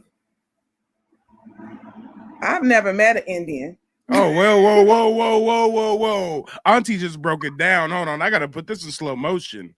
I gotta put this shit in slow motion. Auntie just broke it down. Watch this. Can't none of you FBA woman, can't none of you Native Black American woman, can't none of y'all get down like this. Watch this auntie right here. Hold on. Here she go. Oh, wait, hold on. This ain't auntie. The next one's auntie. Here goes it. Ooh, get it. Fuck it up. Fuck it up. Wait, hold on. I ain't done with you. Fuck it up. Get it. Pop that. Twerk that. Look at that, y'all. What the fuck is going on the res? That is not the attire for that type of music. I'm just caught up on these dance moves, y'all. I'm just caught up on these moves right here. I'm just caught up on these moves. I mean, was this a parody, like in all fairness, or is they for real? They are for real. This is an official music video for the FX TV show Reservation Dogs. This was published 3 years ago. It has almost 1 million views. Yes. They are as real as a heart attack. Well, I mean, I don't know what the obsession is, but Pop yeah, that. I could. Pop I'm that. not surprised. I mean, we're very influential. We're the most influential people on the planet. I'm not surprised. Yeah, I feel you. Well, hey, why do you think the Mexicans and the Africans are obsessed as well? Oh, the Mexicans. I don't know. I mean, they're colonized. I mean, they thought we were immigrants. I don't know. They don't really know. And then and the Africans too. They. I'm Oh, not and gonna say everything. guys, fun fact: I tried fry bread the other day. It's whack as fuck. I thought fry bread was crispy. I thought fry bread was crispy, like if you took like a corn tortilla and fried it. No, it's like a mushy, like doughy bread. And then when you look up the history of fry bread, it's not like an indigenous dish. It's like when they got forced to the res, they were given like flour and like government rations. So they like whipped up that flour and stuff and came up with fry bread. And guys, don't believe the hype with the fry bread. Don't believe the hype. I've never heard of fried bread until just now. I mean, I'm a cornbread is person. way better. Yeah, hot water cornbread. Cornbread is I've way never better. heard of fried bread. I don't know what that is. That sounds like extreme poverty. I don't know. Hey. For Different people who have cultures, casinos, different sounds like extreme cultures, poverty to me. different cultures experience poverty, right? But our poverty meals are so much better than fry bread. I mean, we got that gourmet top ramen popping. We put them vegetables and the seasoning in that top ramen. Okay, I'll take a damn near. Sometimes you take some bread, toast it, put some butter on it, a little bit of cinnamon on that motherfucker. Have a cinnamon sandwich. I mean, we got so many struggle meals that are so much better than fried bread. And then when it comes to, like, I'm looking at the videos that you put up, then when it comes to it, we have to understand and remember too that these people, you know, they were infiltrated. You know, the $5 Indian and stuff. These are not these are white people. I'm sorry, they're white people. I don't know how else to put it. Those guys, I don't know what the hell they is, but yeah, it's sad. But it's, you know, we are we're supposed to be the pretendians, but here it is. Here it is. Live in color. Yeah. Well, all right. We're gonna go ahead and segue to our next guest. Unless you have some closing remarks. No. All right. Well, thanks for joining. After I get a one-on-one with everybody, I'm gonna circle back and we're all gonna chop it up amongst ourselves. I'm gonna try to stay in order. I think that Ankael or Ankael was actually next. So if you want to unmute yourself, let us know where you're calling in from and what's on your mind. Oh, CO family. Yes, Ankael. Yeah, just straight out of Texas, you know what I'm saying? Man, that video you played, man, that shit took me out, man.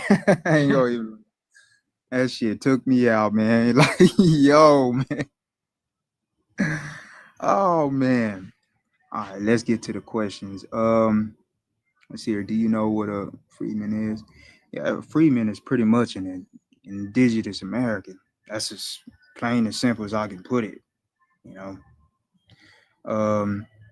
What do you think about Creek freedmen having their citizenship rights restored? And, you know, I actually think it's a good thing. I know a lot of people is kind of indifferent about it, but the fear that the natives have on the res is by allowing us back into there, you know, because they do have elections and votings and stuff, right? Something like that, like some of the Indians and stuff. And so just like how they did us back then, they kind of fear that we're gonna do the same thing, like we're gonna either vote them all out and all that stuff, because there's been history on that. And I think when just kind of looking at that, I guess if somebody just look at that and take a look at that, that's a big fear for them, you know, because then if you know, not saying that, you know, do something like that. But if something like that was to occur, and it'll be pretty much us on the res now, and we would have took it all over. Why do people think? Why do you think people on reservations discriminate against Black tribal members, but not the white T ones? Well, yeah, like it's just white T supremacy. You know, they with the whole Puritans and Protestants and the things that they believed back then. They all believe that having brown skin was a curse. The same reason why Hulk Hogan, why he was saying like he was caught saying that he wished his son would not come back as a black person because he had went to jail and stuff like that.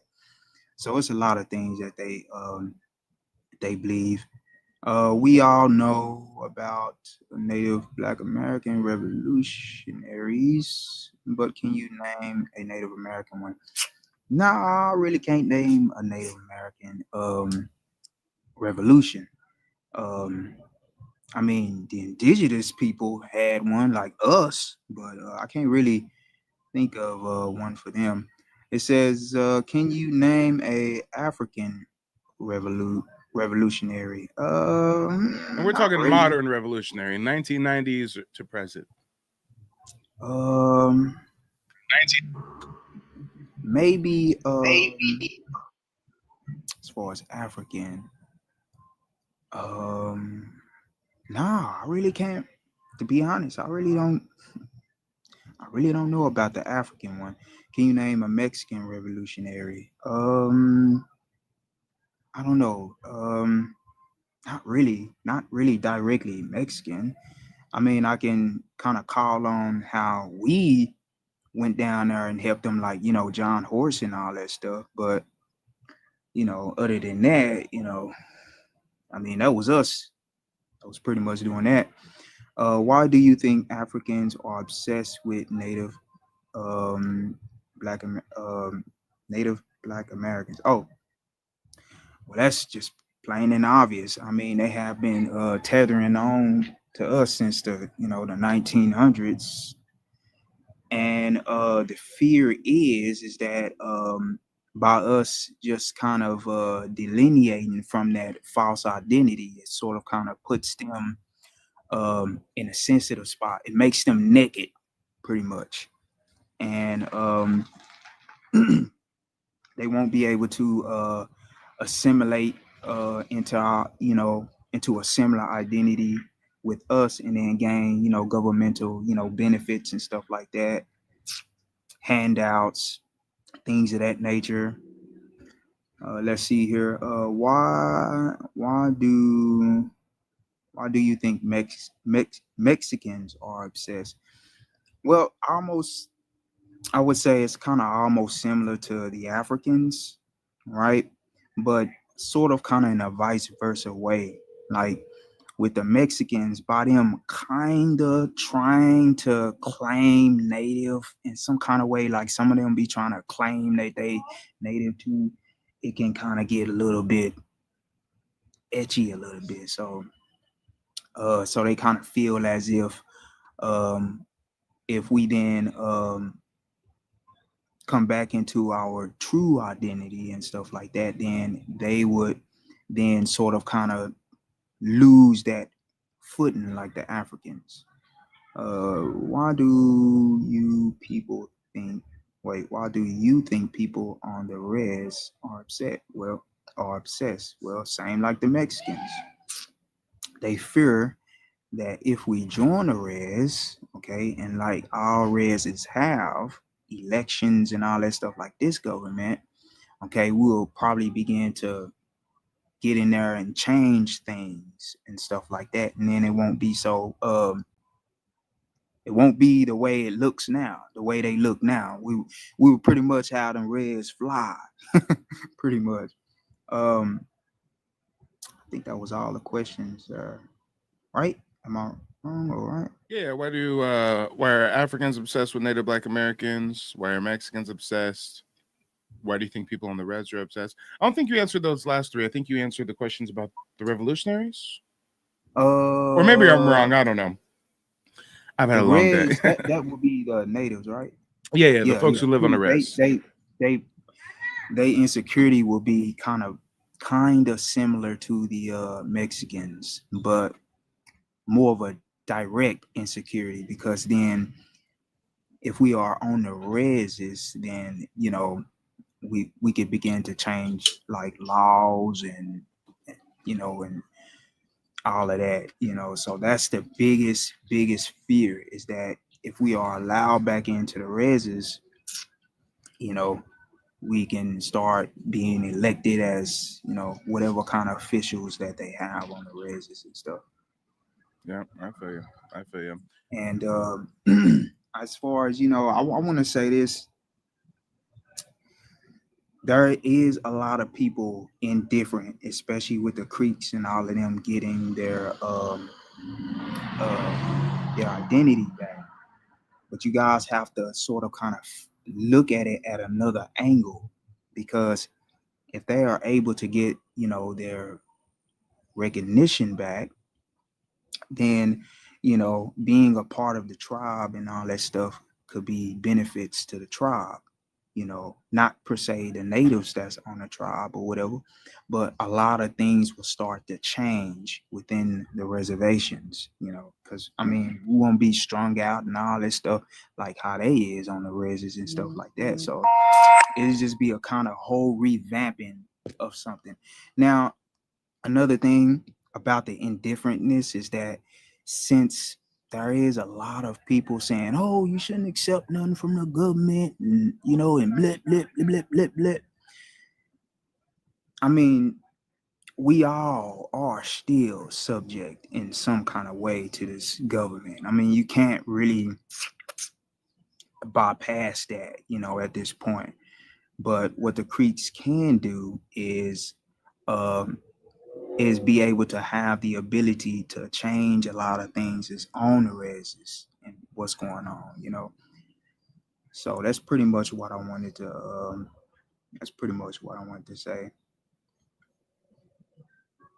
Oh yeah, and as far as my ancestry, me being native here in Texas, my folks are Louisiana, Texas, Mississippi, Florida.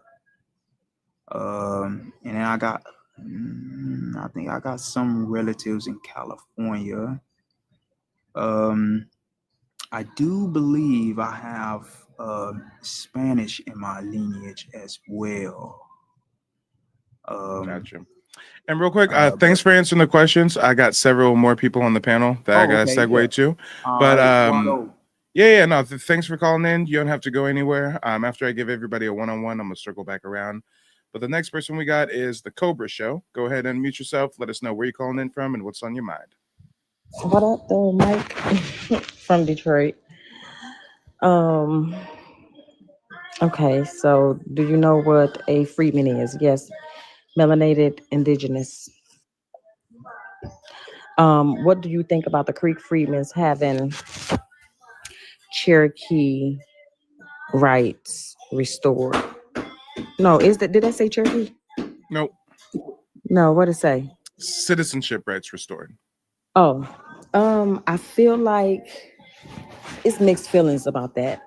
And my reason for that is I feel like it needs to be new treaties signed with the melanated people. I don't feel like melanated people should go into their reservations or into their system to help build their stuff. I think they need to have their own, give them their land back and build it from ground up from there, but not for them. I don't think that they should have anything. I think new treaties need to be signed just for the melanated people. Why do you think people on reservations discriminate against? And hold on, I'm hearing some music in the background. Is that on your end? Yeah, that's the baby because he's watching Gracie. I'm going in the closet. Lord, my bad. Why do you think people on reservations discriminate against Black tribal members, but not the white T ones to wipe us out? They have to keep their race alive, and they, to keep the lie going. Not only that, I mean, if you turn it over, if you sit here and say that, oh yeah, the melanated people is here, they're afraid. It's out of fear. I think it's out of fear. We all know about Native Black American Revolution, but can you name a Native American? Revolutionaries. Oh, revolutionaries. Can you name a Native American one, African one, and Mexican? No, I can't. Why do you think Africans are obsessed with Native Americans? Native Black Americans. Oh, Native. Okay. See, the box is in the way. I can't. That's why I can't see it. Oh, my bad. I'll try to make it smaller for you. Move it to the side a bit. Yeah, I can see it now. I can see it now. Okay, there you go. Why do you think Africans are obsessed with Native Black Americans? I think that everybody, I can't say obsession, but then it might be obsession, especially what I just saw. But I really think that once they learn and cosplay us, this is what I've been seeing a lot lately on this app. They all say they created it while saying that Black America don't have no culture. We are the culture. They take it so they could say they was the ones that invented it. So that's what I think. And I feel that way about the Mexicans, the Africans. I feel that way about everybody. They want to steal it just to say that they are the originators of it. And that's what I've been seeing. For example, I'll give you a quick example. Casanat. He say Black Americans have no culture while cosplaying our Black culture. Americans. Yep. So now when people viewing his stuff, they know he's Haitian and they're gonna be like, oh yeah, that come from Haitians. So now here go the Native Americans, they're doing the same thing. And as what you just showed, oh yeah, the Native Americans made that up. Africans sitting here talking about they made gumbo. And we know that's a Louisiana thing. So I'm just saying. Man. Let's talk about it. Well, hey, thanks for answering those questions. I'm gonna get to the next guest and then we're gonna circle back around. Next person that we got is oh no, wait, we gotta go in order. Static is gonna be next after Gina. Gina, go ahead and mute yourself. Let us know where you're calling in from and what's on your mind. Hey, Mike. Hey. I'm calling in from Texas. You already know. Mm-hmm. What's on my mind? You know I have to come mess with you. Let me read this. What you got going here? So it says, I'm a little sick, so just, don't mind my voice. I'm sounding like gorilla a little bit. Okay, do you know what a freedman is? Yes, copper color. American, okay?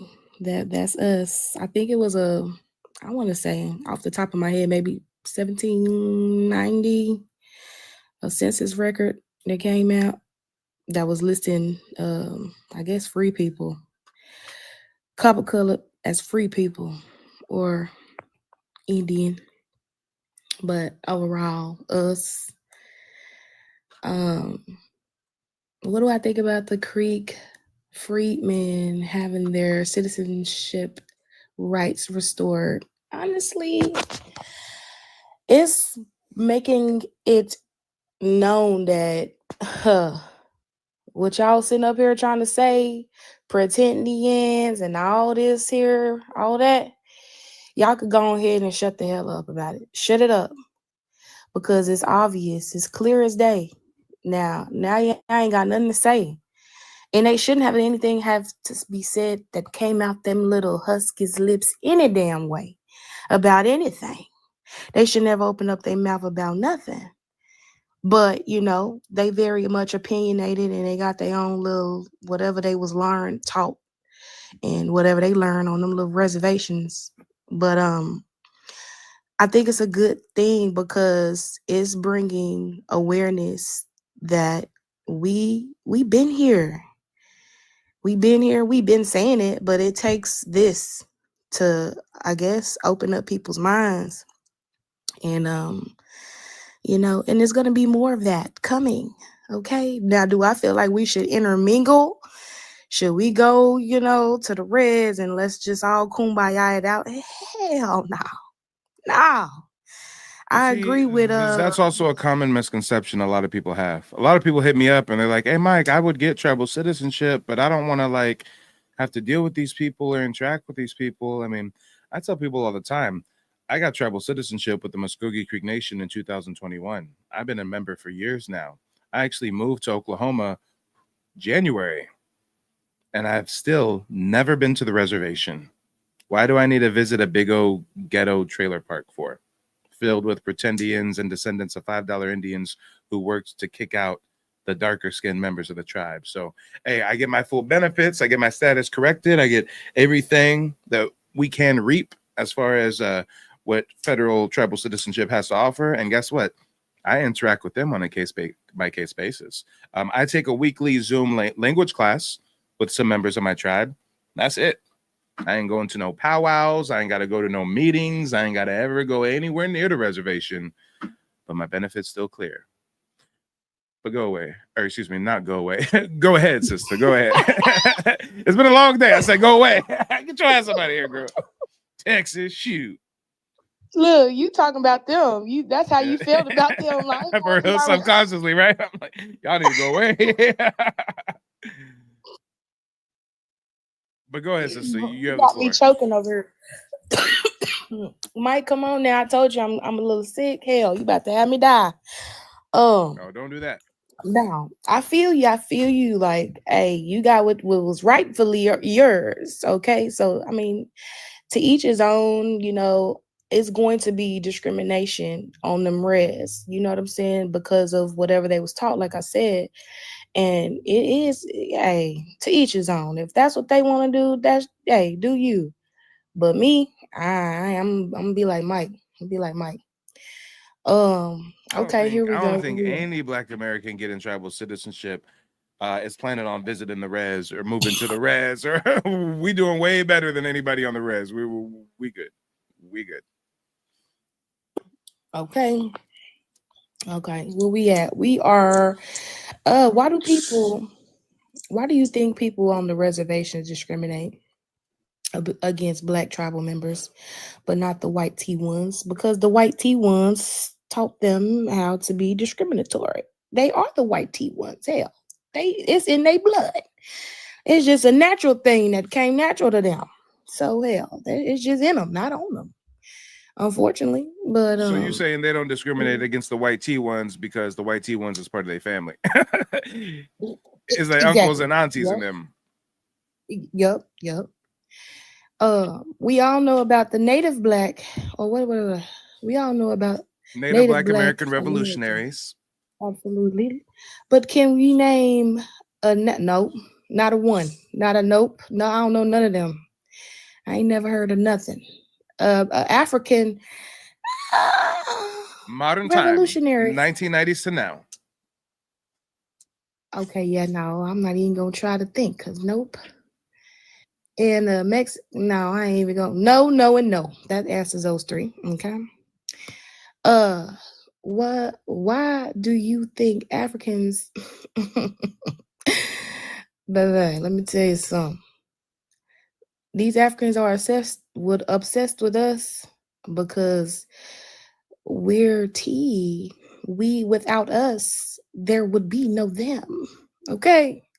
Let me say it again. I don't know if y'all heard me in the back here on TikTok. And right now we are speaking in code. All the Africans watching do not understand a word she just said.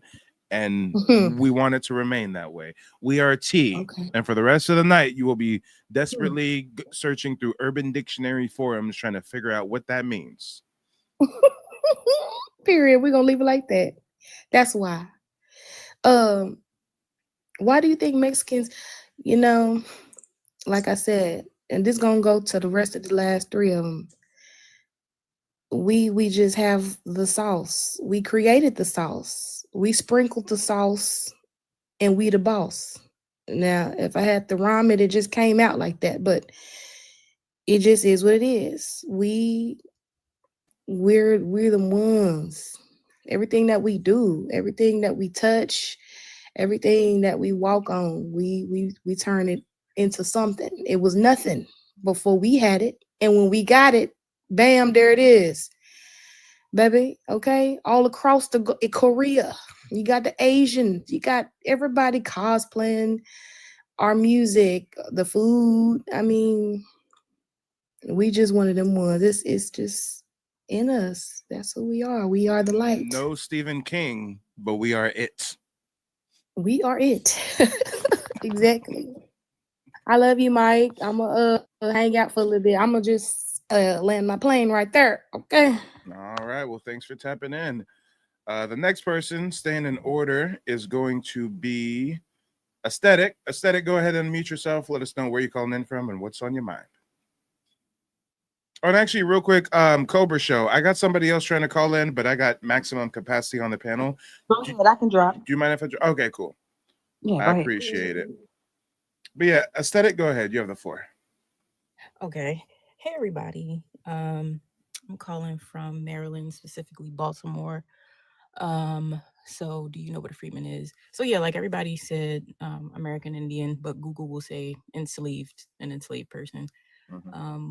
What do you think about Creek freedmen having their citizenship rights restored? I think is a good thing. I think it'll open the door for more from different from other tribes. So I actually think is a positive because we need to get everything that we're owed and then some. Why do you think people on reservations discriminate against Black tribal members but not the white ones? I simply think it's just ignorance and indoctrination. I mean, a lot of these people, like the way they feel is that the closer in proximity you are to YT people, that makes you better. I can kind of attest to that. I went to a private school, nothing but wealthy YT people from all over the world. And what they would tell me is this is learned in their countries. They'll watch videos and things about Black people and, you know, they want to be more like YT people. They go and get bleached and all this other stuff. So that's my take on that. And then as far as the revolutionaries from the Native Americans, Africans, Mexicans, I don't personally know any from the 90s and onward. So yeah, maybe somebody else might, but I've never heard any. And then the obsession with us from Africans and Mexicans and everybody else. I think it's like some of it's obsession. A lot of it is like them wanting to kind of take our place in this society because they want to reap the benefits from us. So I think that's what it is too. And then a lot of them, I feel like now they want to walk hand in hand and be kumbaya with us because they're realizing that we are America. Like they need us. I think they're realizing that, even though before they would, you know, treat us like crap and, you know, tell us how less of a human we are or call us a kata and all of this other stuff. So I think they're realizing that they need us and that we don't need them. So that's what I think it is. I feel it. Well, thanks for answering those questions expeditiously. I know in the chat you also had a question about tribal citizenship or something, right? Yeah. What was your question again? I forget. I guess I'm just trying to how do I go about the process? Because I know a lot of people are getting like their IDs and stuff.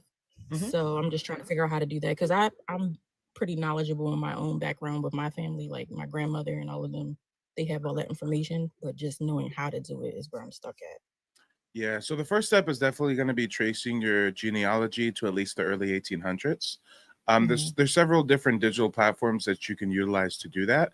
But if you want more like personalized guidance, like step by step, that's where you would check out the website nativeblackancestry.com. And you can even book a 90-minute session with me where I'll teach you that 3-step process that me and my family use to trace our heritage and get tribal citizenship.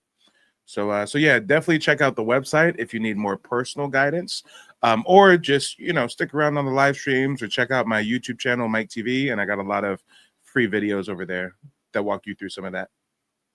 Nice. Thank you. I will definitely check it out. Oh yeah, you're very welcome. And the next person that we got coming from the back to the front is CSG. CSG, let us know where you're calling in from and what's on your mind. I'm calling from Beaumont, Texas, but I'm from Shreveport, Louisiana. All right, lay it on us. Okay. Do you know what a freeman is? A freeman is a Black American that's a part of um, 5 civilized tribes. Uh, what do you think about Creek freemen having their citizenship rights restored? I think that Black Americans or Creek freemens need their own form of citizenship because the laws of America are not cut out for us.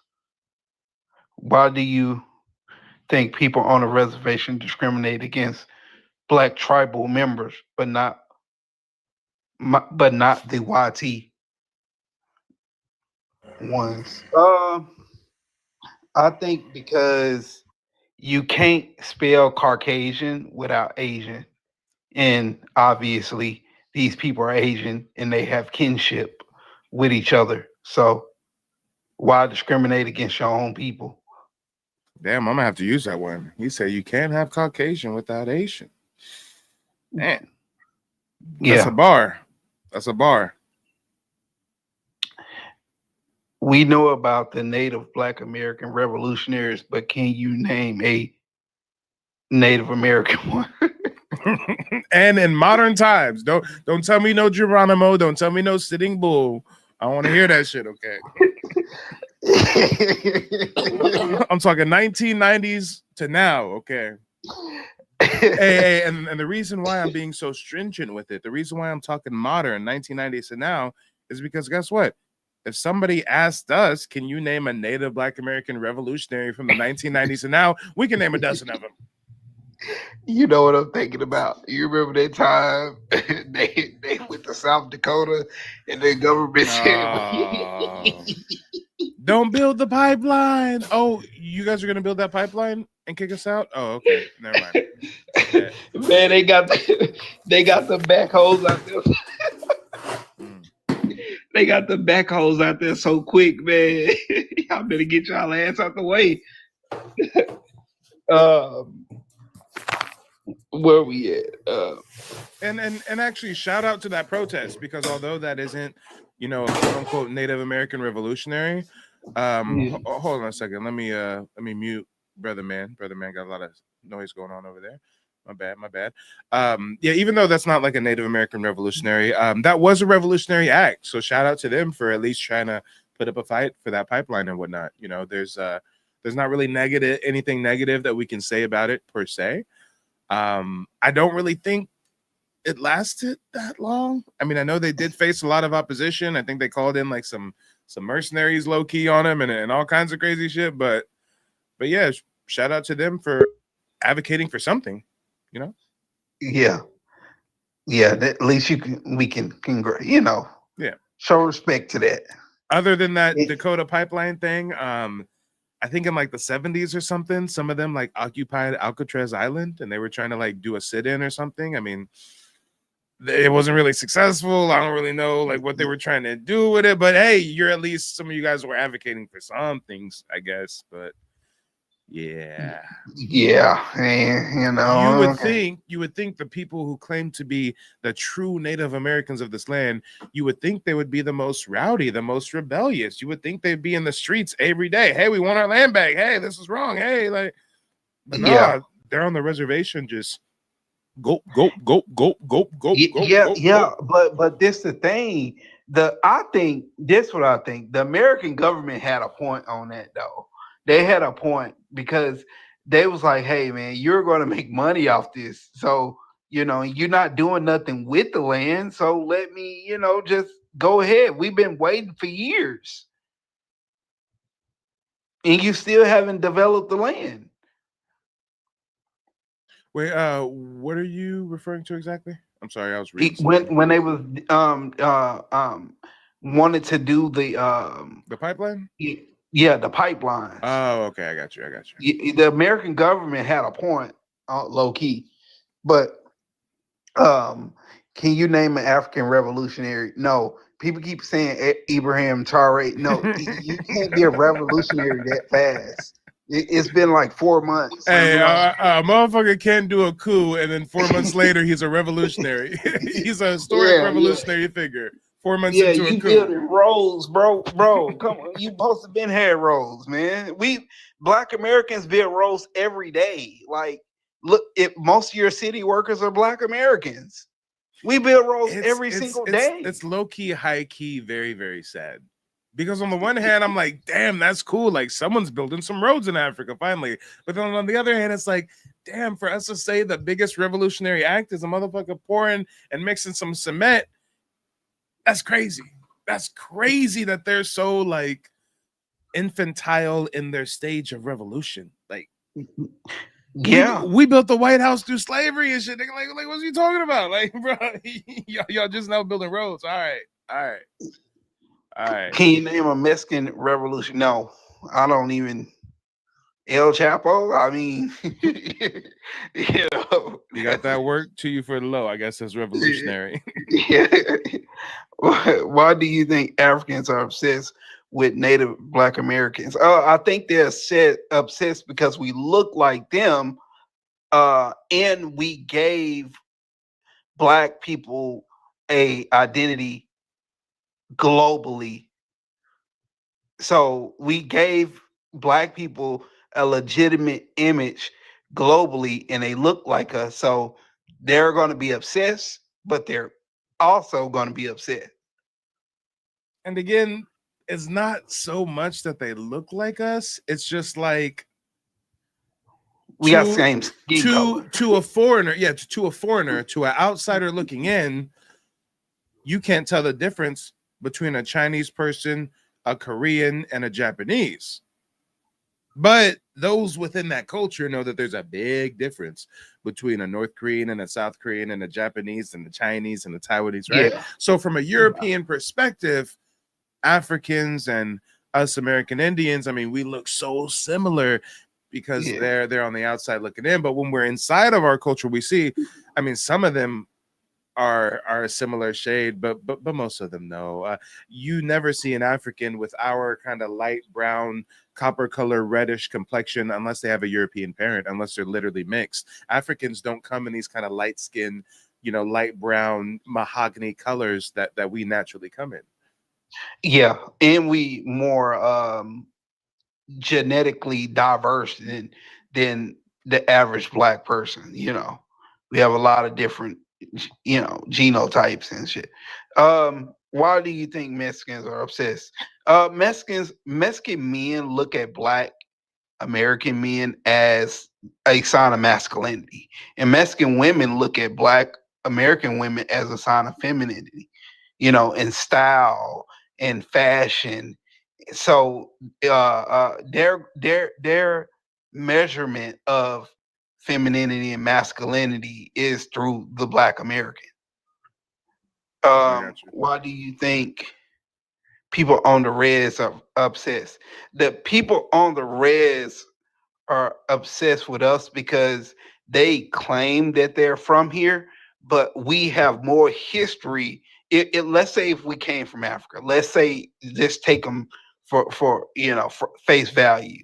Hold on. If we played devil's advocate and put on our tinfoil hats and say that we came from Africa in the belly of slave ships after spending like 3 or 4 months chained up and shit, for us to accomplish much more than every other ethnic group that came here under their own fruition. Oh, damn. That's yeah, we accomplished more than them. And also, let's say if we just went crazy and said we was from Africa, let's just act like we was just crazy and in a crazy house and we from Africa. We have accomplished more than them, and also we fought longer, and we didn't get wiped out. We supposed to got wiped out like they claim they say they did. Ain't nobody got wiped out more than us. I don't know why y'all numbers are still so low. Why y'all numbers are so low? Why? Most people don't realize that when we talk about the Africans as well, They barely got colonized for like 40, 50 years. They got colonized the late 1800s, early 1900s. Yeah. Yeah. Nobody didn't want to go over there. Nobody, in the interior of Africa, they be like, "Hey, we have so many resources over here, and y'all like barely have water." People don't understand. Africa is so dry. Yeah, they barely have water. Like half of it is a desert. Half of it is a desert, and they don't have the river system like we do in America. Oh, that little Nile River ain't. Oh, That that little ain't Nile shit River, compared to it our ain't. Mississippi River system. It's not. It's not. They barely have water. That's why Africa is so. That's why they say it's so hard to develop, because literally it have so much bad terrain that it's almost impossible to develop. America, on the other end, is so fertile. America feeds the world. We are the Yeah. world's agricultural hub. Yeah. Do you know that we make most of your food? But yeah, that's what I had to say, man. Yeah. Well, I appreciate you calling in. Thank you for the commentary. Go ahead and sit tight. I'm going to introduce the next person real quick. And actually, this is a CSG speaking, right? Yeah. Okay, cool. So then the next person is going to be Jay Berry over on YouTube. Jay Perry, unmute yourself. Let the people know where you're calling in from and what's on your mind. My bad, white man. I gotta turn my camera off, man. I'm calling in from the crib, man, North Dakota, but originally from Florida. People from Coffee, Alabama. Well, I heard about niggas in Paris. I didn't know there was niggas in Dakotas. Yeah, I done traveled my happy ass up here, man, trying to chase some money, man. That's it. Oh, okay. That's what's up. Well, if you want to answer tonight's questions, go for it. Okay. Yes, American freedmen. That's just what they reclassified us as, man. That's it. Nothing too special. They always changing our name and shit, calling us something different.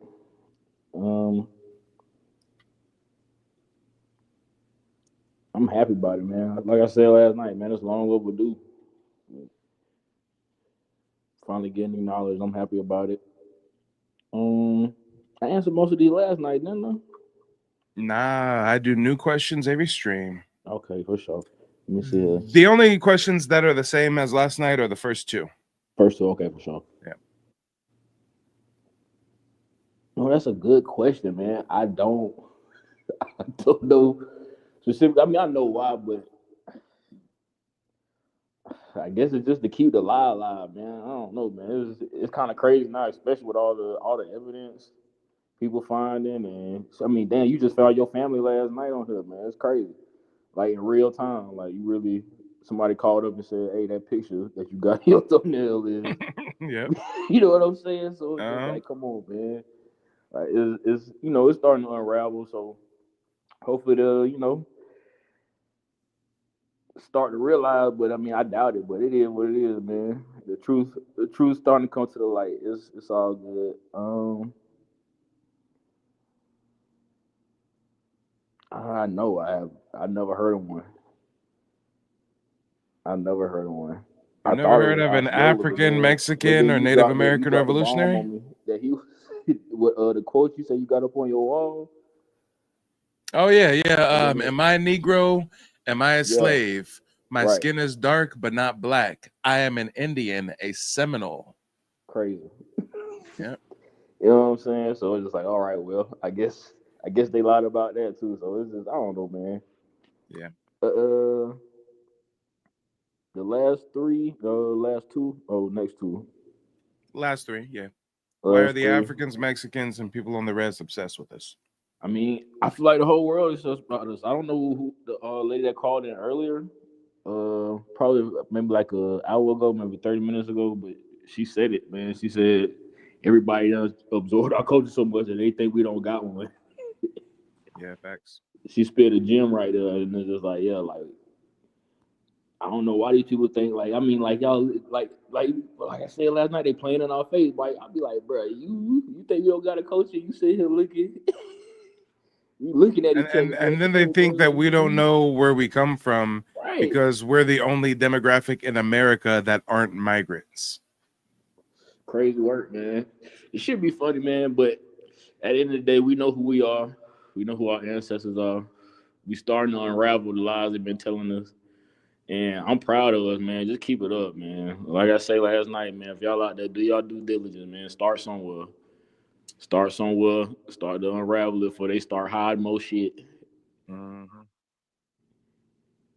you already know, man, my vacation coming up this week. I got it this week. As soon as I get back, as soon as I touch down, I'm on you. I'm on your head. So we'll tap in. I look forward to I'm gonna connect tap with you, in brother. with you, man. Yeah, I gotta go talk to him, see if he got a little bit more information for me. But it's really just people getting old, man. The elders, they getting old. They going on to see Jesus and stuff, man. So it's good that we get with them and just pick their brain, even if you don't feel me, even if it's something small. Just get every bit of information you can, man. Because they did a number on us, but we fortunate enough to still have people that remember at least something that can connect the dots. So that's my message, man. Yeah, and let them be mad too. Yeah, it's about time. We in the spotlight for sure, man. Y'all stay up. Y'all stay up, fam. Oh yeah, well, thanks for calling in, brother. Talk to you Yes, sir. soon. Already. Peace. And the next person we got is American Niji. Go ahead and unmute yourself. Let us know where you're calling in from and what's on your mind. What's up, brother Mike? I'm calling in from Florida. You hear me? Yeah, I can hear you. Yeah, I'm calling in from Florida. Just answering the questions. Do you know what a freeman is? Yeah, a freeman is an original American. What do you think about the freedmen having their citizenship rights reserved? I think it's great. They kills this whole pretending thing, and I think more of us need to promote, boosting up people with their cards and stuff. So they kills this whole pretending conversation that these $5 people love to argue, and even the white people.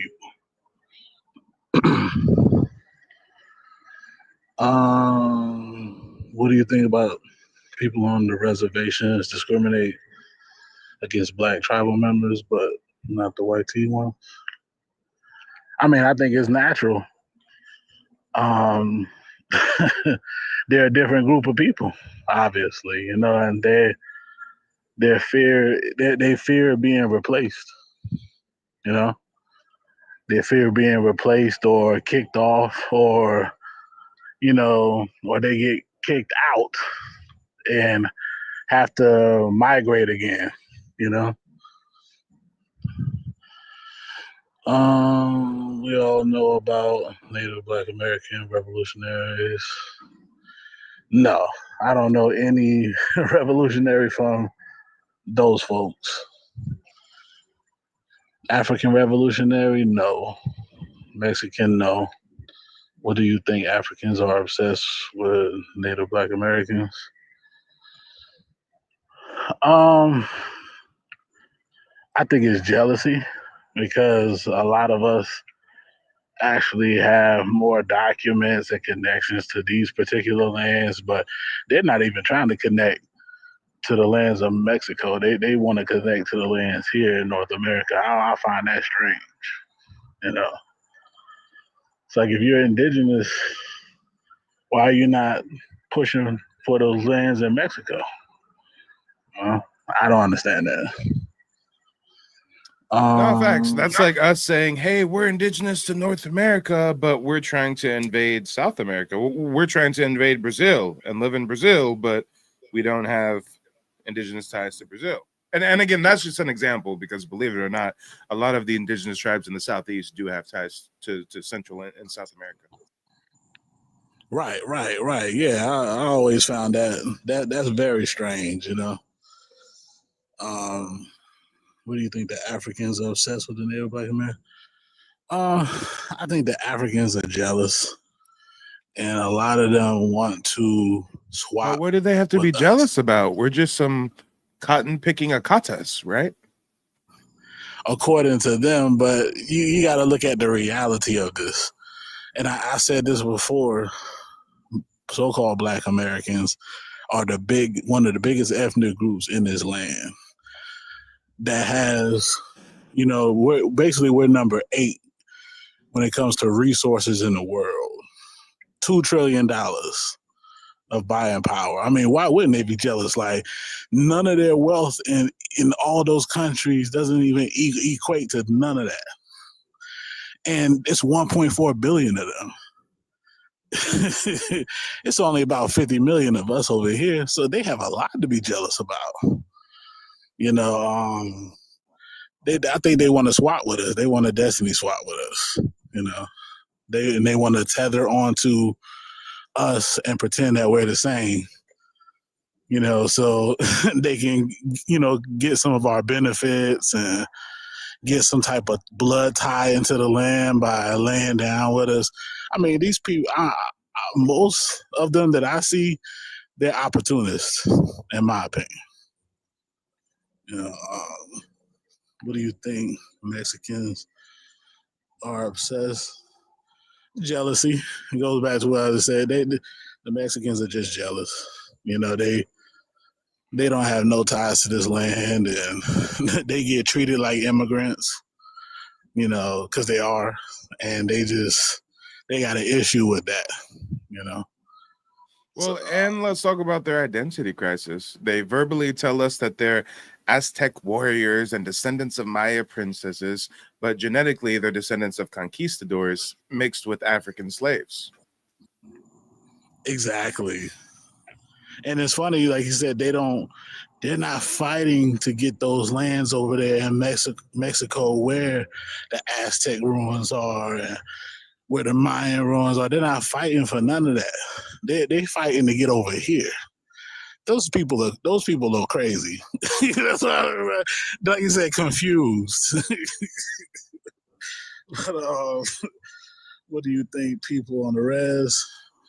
Like I said, people on the res, a lot of them, they're watered down. I'm not gonna say all of them are foreigners. Some of them do have blood ties, but most of them don't. They're foreigners. Trump showed them that recently. Because a lot of people don't know that quote unquote Native Americans are considered foreigners. A lot of them, and it's like, why can the American government go on the res and just snatch them out and kick their butt out this country? People don't think about stuff like that. So everything ain't always what it appears to be, But I think they got a lot of issues. They're cosplaying. The videos that you showed earlier, they really want to be the Aboriginal people, but they're not. It's just a lot of jealousy and hate. But the more brothers and sisters get cards from these different nation groups, we're going to be able to shut all of that up. And basically, eventually, that a lot of those funds that's supposed to be for our families is going to start pouring back into the families that it's supposed to, and not these foreigners that's on there pretending to be us. But that's all I got to say, my brother. Yep, I feel it. Well, everybody can unmute themselves. Let's chop it up a little bit before we start doing a round robin of closing remarks. Hey, Mike. Man, if I already found my grandfather, and like two of my grandfather was on reservations, and like they was dark, man. I'm talking about like Black American. Will it be easier for me to get the citizenship if I can prove that? Not necessarily. Each tribe has their own separate citizenship application requirements. So, like for example, people hire me to trace their genealogy, right? So sometimes I have clients where I can literally prove that they have indigenous ancestry. I can show documentation where their ancestors was a member of a tribe, but that doesn't necessarily mean they can get citizenship. You know, some tribes have blood quantum requirements. Some tribes discriminate against those who have ancestors classified as freedmen. Some tribes also, I almost lost my train of thought. What were we talking about again?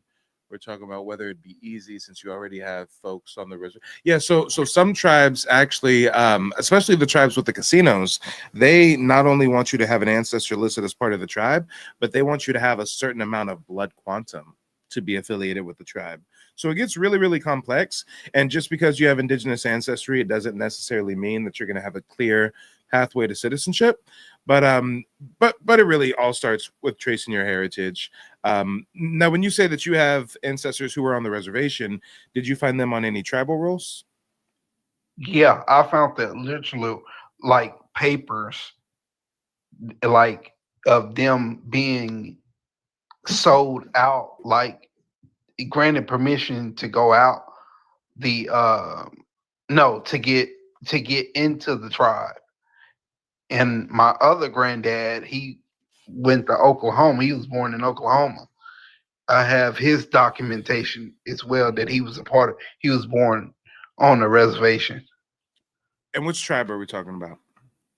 I forgot my granddad tribe name. I have to locate the document. And But also, the question is, did you ever find a tribal roll? For example, I got a bunch of documents that I'm sorting through back here on my floor. Let me just grab a tribal roll real quick. I'll be right back. okay.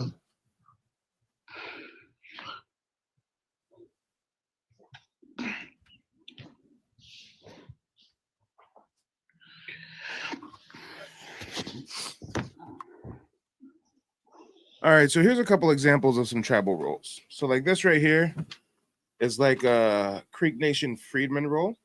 And actually, for the folks watching on YouTube, let me make my camera bigger. All right, so this right here is going to be a Creek Nation Freedman roll. This right here is going to be a Creek Nation by blood roll. But whether we're talking about the Creek Nation, Chickasaw, Choctaw, Seminole, these documents are going to look very, very similar. Have you come across any documents that look like this? No, I didn't. No. Okay. So those are the documents that you're going to really want to find, because they're going to not only, you know, show what tribe your ancestors affiliated with, but it's also going to break down what your ancestor was classified as, you know, whether they're classified as by blood or whether they're classified as freedmen, what their blood quantum is listed at, et cetera, et cetera. Okay. Let me locate it real quick, and you can just go to someone else, and I'll read it to you. Well, another thing, real quick, because just in case you don't have any tribal roles in those documents, let me show you real quick how you can go about getting them.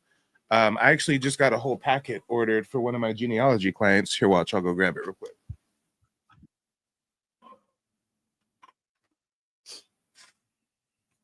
Shout out to Miracle. She found me on TikTok a couple months ago, booked a one-on-one genealogy consultation with me. After I taught her how to trace our heritage, she said, well, Mike, I ain't really got time for this. Can you just do it for me? And she hired me to trace it. I was able to give her genealogy results, taking her family tree back to the early 1800s, damn near late 1700s. And I told her that I was going to put in a request for information for more documentation, because again, genealogy is a marathon. It's not a sprint. And I just got this packet from the Oklahoma Historical Society that has like, I don't know, 50 or 100 pages, right? So these type of packets of information are going to have like tribal roles, tribal applications, bills of sale, land allotments, et cetera, et cetera, et cetera. But most people don't know how to get a hold of that kind of documentation. So, you know, for someone like you who actually has ancestors in Oklahoma, you know, affiliated with different reservations, let me just quickly show you how you can go about getting that information if you don't have it already. So what you're going to want to do is on Google, type in Dawes rolls. One of the first results is going to be okhistory.org, Oklahoma Historical Society. Now, you don't actually want to mess around with this searching the dolls roll. If you do search the dolls roll, you want to search it by roll number. You don't want to search it by first and last name. If you don't know how to find a roll number, I can walk you through that. Just go to the website, book a genealogy consultation with me. But what I really want you to find out right now is how you can go about ordering a whole packet of information like I have here for one of my clients. So just below this, we've got order copies, dolls enrollment application packets. It's going to cost you $35, but you can go ahead and order an application packet that's going to have like 50 to 100 documents. Now, you are going to already have to have some information on your ancestor. You're going to have their name. You're going to have their roll number, the name of the tribe, so that, you know, a researcher with the Oklahoma Historical Society can pull those records and mail them to you. But it sounds like you may already have enough documentation to, you know, provide a name of a tribe and a name and potentially a roll number. So if you do have enough info to fill in these blanks, then the next step for you would be, you know, dropping the $35, getting the full packet. Because once you can really see what your ancestors classified as, you know, how much land they were allotted, et cetera, it's just going to open up the wealth of information that you have available to you, if that makes sense.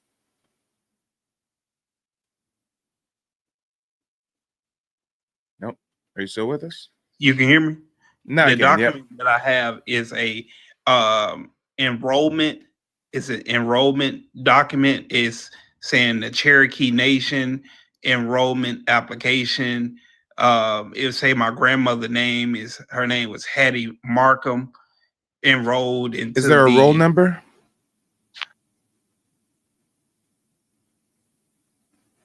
A roll number is going to be 4 digits. Let's see. Hold on.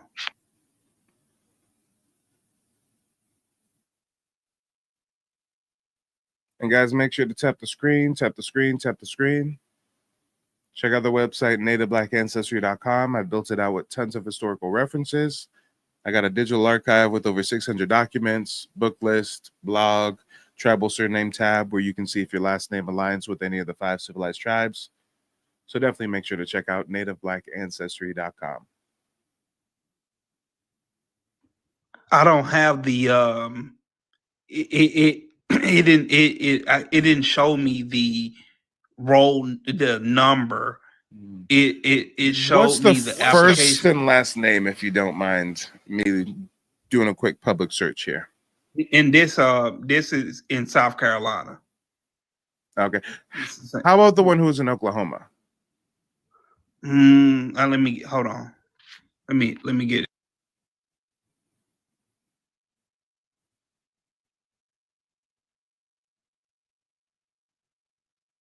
I need some elevator music, y'all. See us all broke, I'm on some bullshit. Out for everything they owe. Remember K-Day, weekends, Crenshaw. Somebody else can talk when I get back. I'm pulling.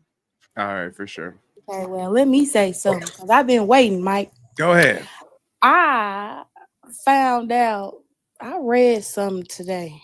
I was on somebody's live and they were talking about something, and somebody posted in the comments about the know nothings. Do you know something about the know nothings? Because I went down a little rabbit hole about this. Yeah. The Know Nothings was a political party founded by European settlers that called themselves Native Americans. Yep. Right. That was blowing my mind. Like, and then I looked up the members of the, you know, these so-called notable members, and it was crazy. Founding fathers and shit, right? Yeah, they were immigrants though. Like, they weren't even native to the land, but y'all sitting up here claiming that, you know, they've had a whole Native American party. It was like super crazy. Well, I had to see, get on. that probably sounds crazy to you, but when you start to research the history of the Americas as a whole, you realize that's not that crazy. This is par for the course. How do you think Mexico got its independence from Spain? How do you think Cuba, Panama, Venezuela, Guyana, how do you think they got their quote unquote independence from Spain? This is what happens time and time again.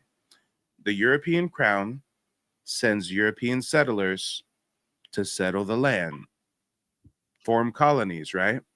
Well, after a generation or two, these settlers now identify as native because they were born there, and native just means born there. You know, I'm a Native American, whereas you're a British person born and raised in Britain, right? And what happens is these natives, these Europeans who were born in the Americas, they rebel against their European grandparents, for better, for you know, for lack of better terms. So the European elite, the monarchy, right? The crown, they rebel. And now they say, hey, this is our own land. We're doing our own thing. That's how Mexico got its independence from Spain. That's how every country in Latin America broke away from Spain or Portugal.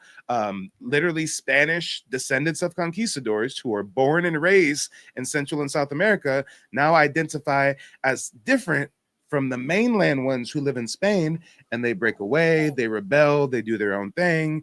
And most people don't know that when you look up the Mexican War for Independence or the Latin America struggle for independence, these weren't indigenous uprisings. These were descendants of Europeans rebelling against their fellow European. Man, blew my mind. Culturally appropriated the whole indigenous people. They was coming up with like different names. I guess to like call their lodges. You know, that it just blew my mind reading about this, and it just goes into the play of the way that they basically took the land. They got into. And most of the Know Nothing Party shifted into the Republican Party. Most people don't know that. Yes. And it's just like it really blew my mind. They culturally appropriated the indigenous people by way of taking their identity, you know what I'm saying, and then ultimately taking the land, because they were our political party. They was a part of the Tea Party. They was a part of the, like you just said, the Republican Party, and they started making laws and all these things to basically reclassify us. It's crazy. My granddad name was Henry Casey Sr. Let me see. Henry, how do you spell Casey? Casey? Yeah. And the last name Casey? Yeah. Okay. Now I tell people to never search the Dolls roll by first and last name. You should only search it by roll number. But just for shits and giggles, I'll search and see if anything pops up. Let me see. And what was that first name again? Henry. And do you know what tribe? No, the Ancestry thing locked. I can't search it. No more. Yeah, nothing's popping up.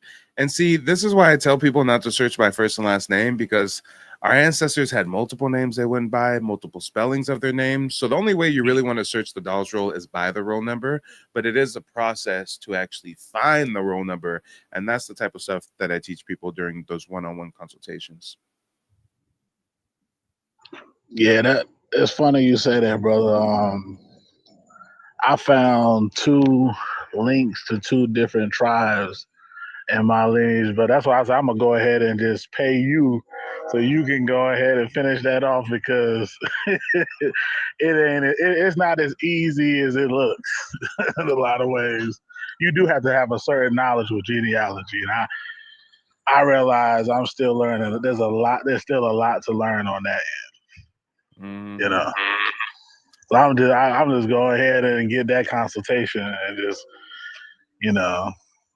let the professional deal with it. Oh yeah, I'll walk you through it, brother. And most people don't understand, like, not only is it like a whole talent knowing how to do genealogical research, but you've got to become like an extra niche expert to do Black American genealogy research, because this is way different from European genealogy research. If I'm tracing a European genealogy, I can do that with ease all the way to the 1400s, the 1500s, like it's nothing. But when you talk about Black Americans whose ancestors were reclassified and reclassified and reclassified and reclassified and reclassified. I mean, paper genocide is a hell of a thing. They was burning down county court buildings, burning down Freedmen's Bank, losing our bills of sale, our land deeds, our land patents. I mean, they did a lot of crazy shit to try to strip us of our heritage. A lot of people see the Roots movie, and they see the Roots movie, and they see the whole Toby getting whipped, and oh no, you're Toby now, you're not kin to. They did way more than that to strip us of our heritage. Way more than that. It's funny too because I found one of my grandparents also. They have some type of paperwork with the Freedmen Bank. You know. Mm-hmm. And the Freedmen's Bank was a tool of extracting wealth from recently freed black folks. The bank went bust in less than 10 years. They tricked off all the money, lost generational wealth. They said That's crazy. $1 to $2 billion in generational wealth was lost through the Freedmen's Bank. Jeez. They literally drained us to be poor. Yeah. Yeah. That's insane. I mean, there's no other word for that than evil, bro. That's evil, man. Well, that really sheds light on something. If we're really Africans, and if freedmen are just like African slaves that got free, if that was true, then guess what? The government would have left us the hell alone. You're free now. Work, pay taxes. We don't give a damn. But if you're really the indigenous people of the Americas, oh, they can't just free you. They got to free you, reclassify you, extract your wealth, trick you out of your land, and then force you to the north into factories, into Jim Crow segregation. I mean, they put a magnifying glass over our people, like literally, like it's insane. Like, you know, we can't do nothing without them trying to be involved or trying to control everything. Like, it's insane, man. Yeah. And actually, shout out to Q. Q says, "Hi, I'm new. During the consultation, is there something we can set up with you to help track the info?" Are you asking if during the consultation you need like more help, if there's anything in addition you can get? I'm not sure exactly what you mean by that. The whole purpose of the consultation is to teach you the 3-step process that me and my family used to trace our heritage and get tribal citizenship with the Muskogee Creek Nation back in 2021. But oftentimes I do meet with people where after I consult with them and show them how to do the research on their own, they're like, "Mike, I'm a doctor, I'm a lawyer, I'm a trucker, I'm a mom of 5 kids. Like, I don't have the time to do this kind of research. Can I just hire you to do it?" So if that's what you're referring to, then we can cross that bridge once we get there. But first and foremost, I like to make sure that I give everyone a clear understanding of how to do the research on their own. That way, if you want to do it on your own, you can save some money, not have to hire a genealogist. You know, it looks like we got a new panel member, Maya something. Go ahead and mute yourself. Let us know where you're calling in from and what's on your mind.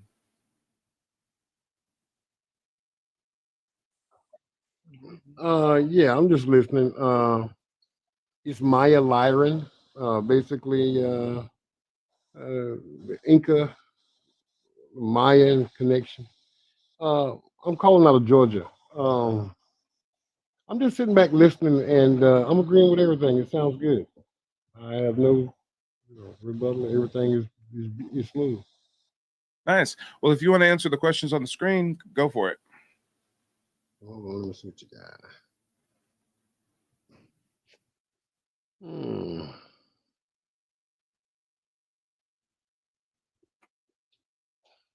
Pull it up. Shit, I can't see shit. First question is, do you know what a freedman is? Off the muscle, no. Well, long story short, it was a label used to reclassify indigenous Black Americans and strip them from their heritage, and to perpetuate the misconception that a freedman is someone who was a slave and then freed. There were people enslaved and emancipated, and hence the term freedman, but there were also plenty of people never enslaved but still got caught up with that freedman label. Right. Yep. Right. And then you got freedmen of U.S. territory. Then you got freedmen in tribal territory. When we talk about freedmen in tribal territory, that's a whole separate thing. It was, again, a reclassification tool, but a lot of people think that the freedmen of the 5 civilized tribes were like African slaves that mixed in with natives. No, not the case. These were Black indigenous people, a lot of them free, never enslaved. And when it came time to sign up on the Dawes rolls, they got hit with a new racial reclassification term, freedmen. Matter of fact, pop quiz time.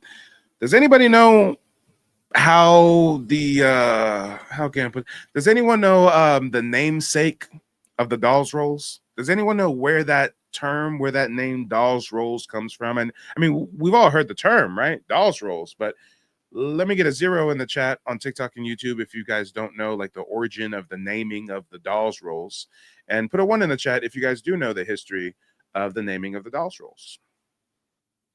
I don't know the history, but I know it was the last name of the guy that basically created the list, if I'm not mistaken. Well, God damn it, here you go giving everybody the answer. Shoot. People supposed to be voting right now. It's a poll. It's a poll, brother. It's all good. It's all good. I might see a lot of 0s in the chat, so a lot of people are not aware. Let me see. Yeah, a lot of 0s in the chat. All right. Well, yeah. As the brother just gave you guys a spoiler alert on, the Dawes roll was named after Henry Lawrence Dawes. He was a U.S. senator from Massachusetts. So let that sink in. They got some European dude from Massachusetts creating a roll and dictating who gets to be an Indian and who's not. A lot of people actually have the misconception that like the Dawes roll was like tribes just documenting their members. Like they just did a roll call. Yeah, these are our members. Let's write them down. No, the European government was in charge of that roll. They decided what list you went on. They actually interviewed Black indigenous people, and based on the questions, if they didn't like your answers, they rejected you. And if you were lucky enough to get on the roll, oftentimes if you were too dark skinned, they put you on a separate freedman roll to disenfranchise you. Yep. Well, I say, come on. The Dawes roll was actually created because of my tribe, the Creek Nation. What do I mean by that? Well, my tribe was one of the 5 civilized tribes that did not want to get down with the individual land allotments. We always believed in indigenous communal land ownership. Chickasaw, Seminole, all those other ones got down with the U.S. government and we're like, okay, we're going to, leave our communal tribal lands and let you split it up into land allotments, individual land allotments. Well, since we weren't really down with that, the U.S. government said, damn, what are we going to do? We got to think of something. Well, our man Dawes comes up with the Dawes rolls to not only categorize indigenous people, but through something called the Curtis Act that actually dissolved the tribal governments. And now they're forced by the U.S. government to adopt these land allotments. And guess what? If you're placed on the list as by blood, you got up to 160 acres of land. If you're placed on the list as a freedman, you only got 40 acres. No mule. Nah, no mule. But again, this is a big difference between freedmen in U.S. territory versus freedmen in tribal territory. Freedmen in U.S. territory were owed 40 acres and a mule and never got nothing. Freedmen in tribal territory were supposed to get 160 acres, but they got shorted and only got 40. Wow. Look it up, guys. Sarah Rector, the youngest Black female millionaire in the 1900s, early 1900s. How did she have so much money? Because she was a descendant of Creek freedmen, and their 40-acre land allotment had oil underneath. And in the early 1900s, she's making $10,000 per day. Look her up, Sarah Rector. I have land in my family date back to the mid 1850s, and I think it was my great grandfather. He, out of slavery, he bought 100 acres of land and kept it. And it recently went through, dividing. He died and left it to his son. His son died and left it to grandkids. And before you know it, it's been divided up amongst. And the only thing I know left is about 25 acres, and my mom is in possession of 13, and we're going to try to preserve that because that's heritage. Oh yeah, definitely. And you have to think about it. If slavery is just like they teach us in school, how the hell does your ancestor have the money to buy 100 acres? I thought slaves wasn't making no money. I thought they was Exactly, working for right? free. Exactly. So what we learn is slavery is way more nuanced than people think. Some of our ancestors were working labor contracts. Just like nowadays, you contract out your labor. You might have a shitty boss, you might have a good boss. True. Some plantations, they whipping you, they beating you, they dogging you out. Some plantations, the slaves is talking about, they love their master, they never wanted for nothing, they was fed good, and after emancipation, they wanted to stay on the plantation because they was treated so good. Slavery is way more nuanced than people think. True. And see that happened now before we were enslaved, and there's more or less the when the 13 richest people had before the colonies struck and took over. There was more or less the white tea people was basically on that same. Some of them was content, and some of them wasn't. There's a book I'm reading where it talks about how the northern poor white tea people were jealous of southern plantation slaves. Why were they jealous of southern plantation slaves? Well, look at it this way. If you're a poor European in America, it's real hard to make a living. You got to contract out your labor. If you contract out your labor, you can be fired at any point in time. There's no such thing as sick days. There's no retirement. There's no insurance plan, no nothing. But if you're a southern plantation slave, you're being clothed, you're being fed. There's actually laws on the books in places like Louisiana where the slave master cannot sell their slave once they get sick. They can't say, okay, you're sick, I'm going to sell you and trade you for another slave. No, you have to keep that slave, nurse them back to health, and maintain that labor contract. Because you have to think about it this way.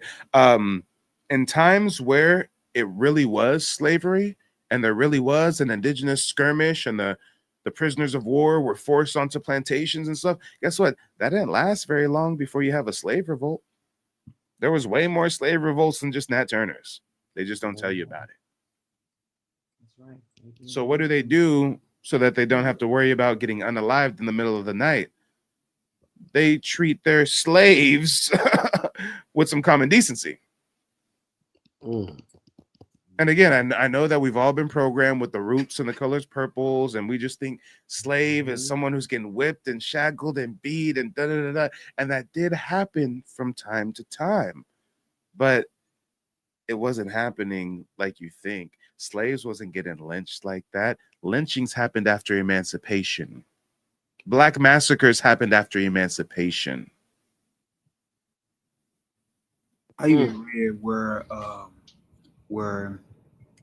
like I read where there was even it was even against the law at some point to like kill slaves. I guess during that time, like so I mean, I guess in the areas where it was so-called slaves, it was still like they still had laws and all that stuff against because that's money. So yeah. I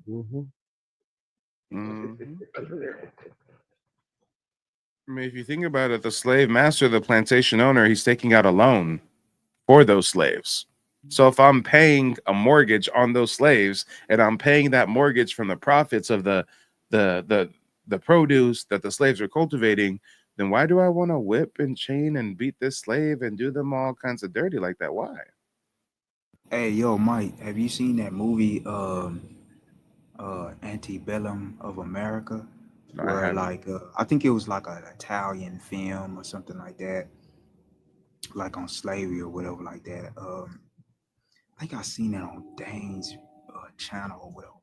But when you watch the whole thing, it's very interesting because this Italian guy's interviewing this slave, and the slave is basically saying like, hey, I don't get beat, whipped or whatever like that. And then he was basically telling them that he was worth like I think over $2,000, which was a lot of money during that time. And he was basically saying, I don't got a scar on me. He was saying, my life been fortunate because the slave even had money. Like you could see him counting his money and all his coins Slaves and were stuff like getting that. paid. Slaves Yeah, had money. yeah, If yeah. slaves didn't have no money, why did they have to start a freedmen's bank in 1865 to extract the wealth from these recently freed Yeah. slaves? Yeah, and then another thing that I seen in there was that like as the Italian was interviewing him or whatever like that, the slave was like, hey, we ain't gotta pay taxes during times of war. We ain't gotta be drafted. And then he started basically saying how the masters had to cover everything, man. And then so the Italian guy was like, but sometimes you don't get paid. And then he was like, then the slave was like, well, what's the difference between a slave and a liberated worker? Man, I'm talking about it was like a bombshell right there because there is no difference between a slave and a liberated worker. They both still on a contract. I'm telling you, most people have not looked at this part of history, but there's historical evidence and a lot of historical commentary showing that poor white tea people in the South envied enslaved black people. They saw them as having steady Farewell, food Uncle and Tom. shelter. They had consistent employment. They had medical care provided by slaveholders to protect their investment. They had protection under the plantation system that poor white tea people lacked entirely. And again, it wasn't sympathy for enslaved people. It was resentment rooted in insecurity and class desperation. Enslaved people were guaranteed labor, food, a place to live. And again, not out of kindness, but because they were property. Poor white tea people, on the other hand, had to compete for scraps. They had seasonal jobs, dangerous labor, tenant farming. During economic downturns, many poor white tea people had no work, no home, and no way to feed their families. There's actually several travel journals that noted that enslaved people, while in bondage, were better off than the poorest class of white tea people. Think about that.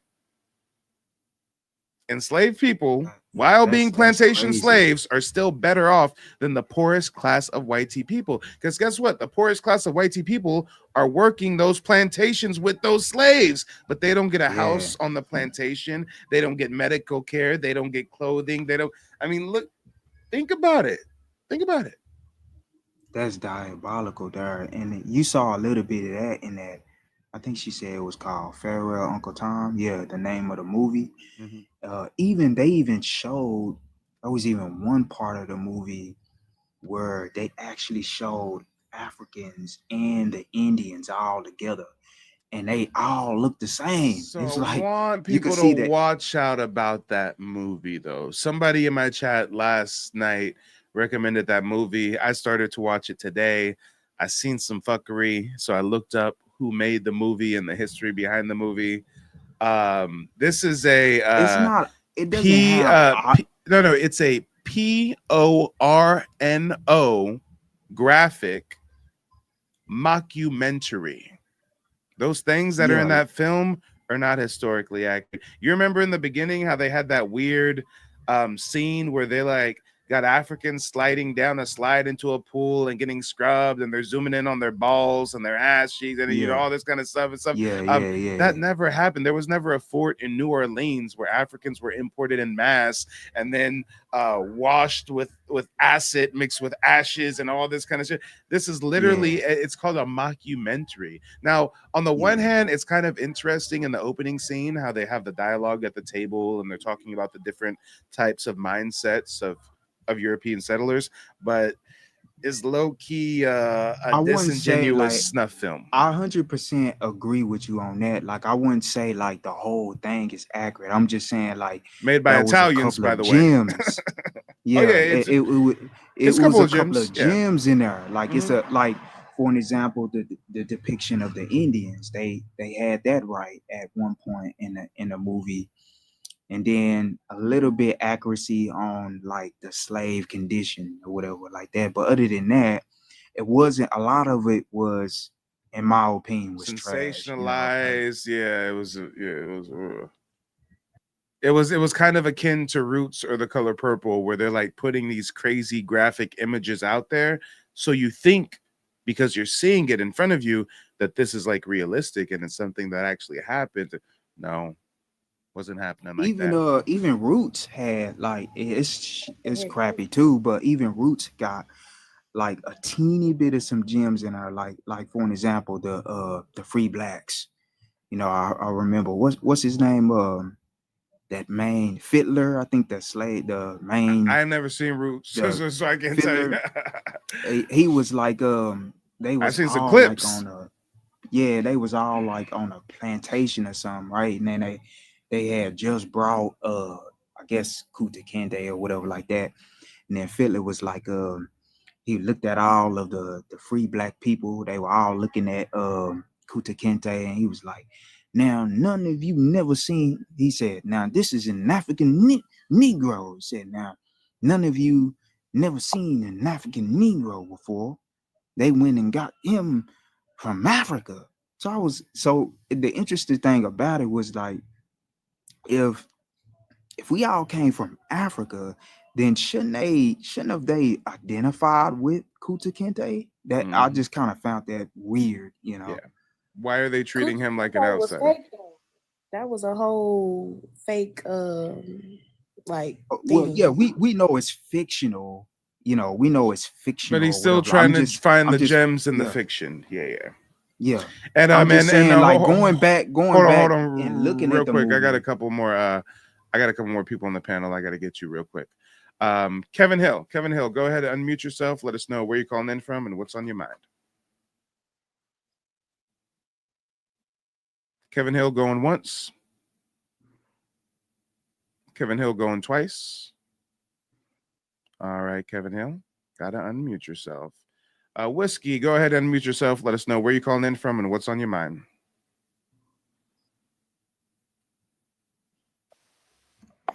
BC, Canada.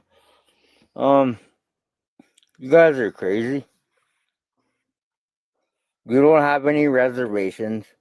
You only speak English. You have nothing to prove that you're from here, except somebody says hieroglyphs from the fiction channel, right? The History Channel, right? The UFO channel. Like, there's nothing. You have nothing. You can't even show me how to, like, survive. Why would I show you how to survive? You couldn't. You No, Whiskey, I just asked you, why would I show you how to survive? Why do you need us to show you in Canada how to survive? Go ahead, unmute yourself. Let us know. Because we're with Squanto, right? You were Squanto. It's the same thing all the way up to Newfoundland. So you need us to help you survive because of someone named Squanto? I'm not understanding. Yeah, I'm familiar with what he's talking about. No, Squanto, we fought the white man, and the white man saved you. Okay, just so we're on the same page, you're a white man, right? No, I am not. Stop muting Then what me. are you? I'll mute you all I want. You came to my cookout. No one invited you. So what are you if you're not a white man? Taught black people how to, like, survive. What are you if you're not a white man? Are you one of those Mongolians that got shipped off to a boarding school? Are you a Siberian husky that got sent to a boarding school and now they're confused? Is that what's going on? Unmute yourself and let us know what you are. Are you a black monkey? Are you a black monkey? Are you a black Are you monkey? claiming to be an Inuit, sir? I'm just confused as to what you are. Clearly you're inebriated. Stop. Clearly you've drunk too much maple syrup, but I'm just confused as to what your goal is here. I mean, guys, if you check out the prompts and the questions on the screen, you see how we have questions about obsession. Now you see why I have questions on the screen about obsession. Some folks are real obsessed with us. We Yeah, they always calling us drunk. we got a drunk Asian on the res trying to tell us who we are. Dude, Yeah, drunk this Facebook, is bro. sad. This is sad. I got a You don't have a res. This is sad. Mike? Sir. You don't have I don't have a res, and I don't want a res. My tribe has a reservation. It's about a few hours from me. We don't know what you have. We don't care what you have. No one invited you here. Why is everyone obsessed with us? Why is everyone obsessed with us, guys? I'm just wondering. He better go on. He done pissed me the hell off. Ain't got not a I don't know why they like that. They always seem to come in the chat all wasted out, drugged out, drunk. Like, let me get my racism off my chest. You know, It's like since they've been on the reservation since 72, recognized in 72, that's all they've done is drink themselves to death. I mean, I've seen you. Have you been to the res and seen how the res? It's just awful. They're nasty, trash They everywhere. literally have a state of emergency on the reservation right now. Yeah. I think it's their fault though. It's like it ain't like it's nothing natural. And guys, we would have had them let's reds really fly. hold on. Let's really call a spade a spade. Let's no longer refer to it as a reservation. Let's call it what it is, a ghetto. Yes, it is. Really, they do. Honestly, They're some of them tribal are old ghettos. plantations. Yeah. Some of them are old plantations. Concentration camps still, huh? Not really a Section 8. concentration camp because they could leave at any point in time, but they just choose to stay and live in squalor. But don't they lose their pension when they leave? Yeah, like they have. Ain't that true, Mike? Well, I've heard a native say this before, but I'm not sure if he was just talking out of his ass or whatever. But he was saying that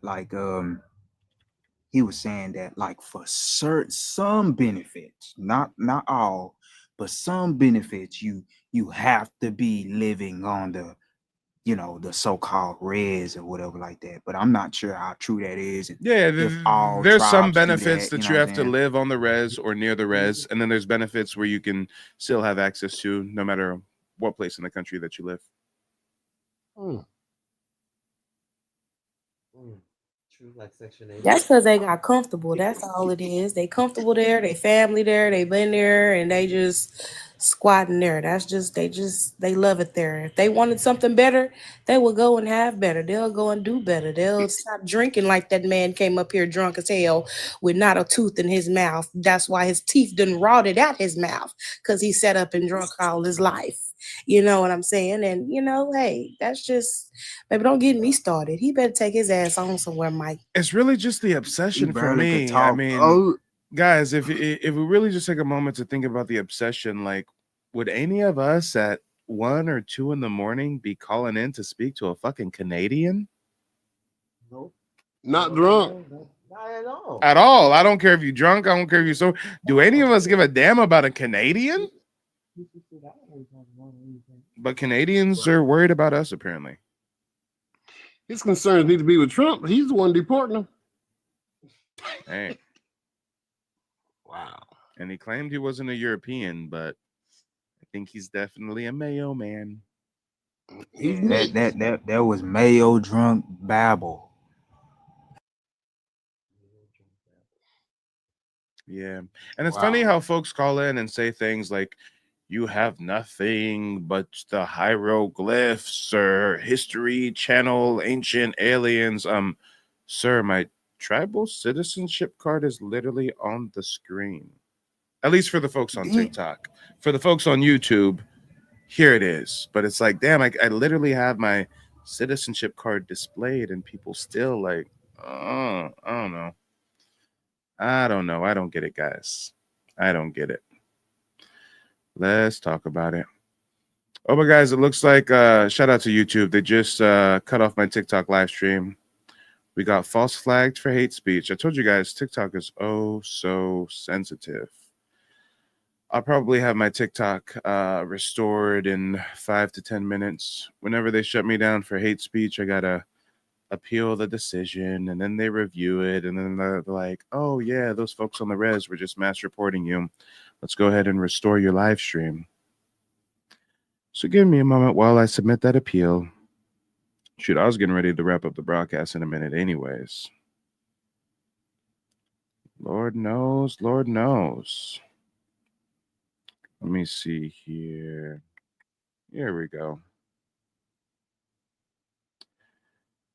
Yeah, I got other stuff to do. I think what I'm gonna do is I'm gonna go ahead and appeal this. If the appeal goes through, I'll go live on TikTok again just to kind of let folks know what happened, give the people on the panel a opportunity to provide closing remarks. Hold on a second.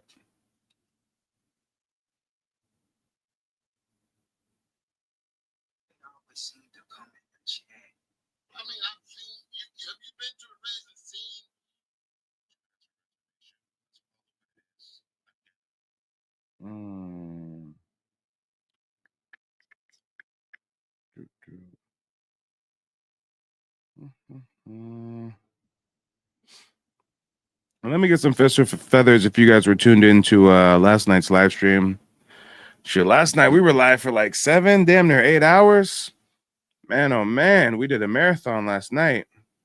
Let me see what you guys are talking about. Trade Raleigh. Trade Raleigh, are you still here? I see that you had a question earlier. If you are still in the building, let me know. Trade Raleigh said, so if you find your surname on the list, how do you know your family was in the tribe off of that? Well, Trade Raleigh, let me know if you're still here. Even if you're not here anymore, I guess I'll still answer that question because that is a question that other people may also have on their mind. But long story short, that tribal surname tab on my website, nativeblack.ancestry.com, that's just a helpful tool. It's like a first step. Even if you find your family surname listed with tribes, you should still, trace your genealogy to at least the early 1800s, then take everybody born between the 1800s and the 1900s and run them through various tribal databases to try to locate a roll number, see if anybody's popping up on tribal rolls. But yeah, that tribal surname tab is just like a good, first step. Point you in the right direction. See if any of your family last names align with any of the surnames adopted by the 5 civilized tribes. That kind of thing. Chief Blackfoot says, I know I do. Yeah. The transporter says, what's good? Nice to see you, transporter. Nice to see you as always. And before we wrap up the broadcast, if anybody wants to answer the questions in the prompt, let me put those back on the screen. Do you know what a freedman is? Why do you think Creek freedmen what do you think about Creek freedmen having their citizenship rights restored? What do you think about people on reservations discriminating against Black tribal members, but not the white T ones? We all know about Native Black American revolutionaries, but can you name a Native American one, or an African revolutionary, or a Mexican revolutionary? And then the last 3 questions, why are Africans, Mexicans, and people on the reservation so obsessed with us? Man, oh man. And it was crazy how the Canadian dude was like trying to diss us by saying we don't have a reservation. Like, is that supposed to be a flex? Is he trying to shit on us because he's in Canada on some reservation somewhere while we live in suburban communities? Like, all right, some flex. That's like an African calling in from a refugee camp being like, hey, you don't even have a refugee camp. Do you have a refugee camp? I have a refugee camp. Like, all right. All right. The transporter said, dang, I didn't even know you were live. Yeah, YouTube doesn't really send out the notifications like they should. Chief says, I'll be linking with you next week like I told you. Nice. I look forward to connecting with you, brother. I definitely look forward to connecting with you. Let's give it a few more minutes to see if this appeal is going to get approved or not.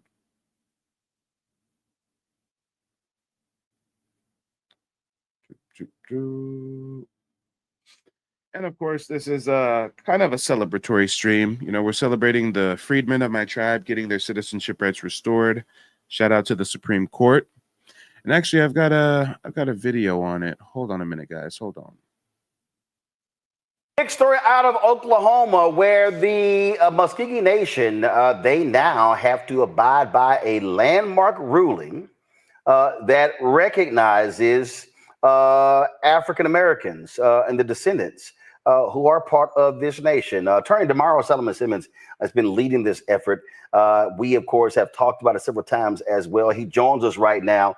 Of course, co-founder of Justice for Greenwood. So go ahead and tell us what's up with the Creek Freedmen. Walk people through what happened today and how significant this is to Mario. Well, good to see you, Roland. This is very significant because for the first time in 46 years, Black Creeks, also known as Creek Freedmen, will now have their citizenship rights restored to the Muscogee Creek Nation. This will impact tens of thousands of Black Creeks throughout the nation who will not only receive their birthright and their citizenship rights, but also have opportunities to have tangible benefits, life-sustaining and altering benefits like free health care, child care, education benefits, etc. Okay, so explain to folks, why would they have free health care, free child benefits? What, as a result of the Muscogee Nation? Explain that. Sure. Well, the Muscogee Creek Nation was one of the five quote-unquote civilized tribes who in the late 1700s, early 1800s adopted European-style culture, speaking English and having a plantation-style economy. And a part of that was the enslavement of Africans and of their own indigenous Black members. And so when they was moved to Oklahoma in the 1830s. And I appreciate him providing that nuance. Some members of my tribe did have African slaves. Some members of my tribe had other indigenous tribal members listed as their slaves. And continued to enslave and continue to discriminate against their Black members. They sided with the Confederacy during the Civil War. They lost, obviously the Confederacy lost the war at the time, and so they had to do new treaties. And that treaty of 1866, which was negotiated and signed by 5 individuals, one of them being my 4-time great-grandfather, Cal Tom, ended enslavement within the Creek Nation. You know, guys, it looks like TikTok just accepted my appeal. So let me go ahead and get the TikTok live stream queued up once again. So you guys, I'm telling you that the censorship, them folks on the res was mad that we was talking about the reservation being a ghetto. They said, let's get a stream shut down for a few minutes. Whatever. Anything to make them happy. But give me just a second. I want to queue up this live stream again so that everybody on TikTok can hear this video as well. Here we go.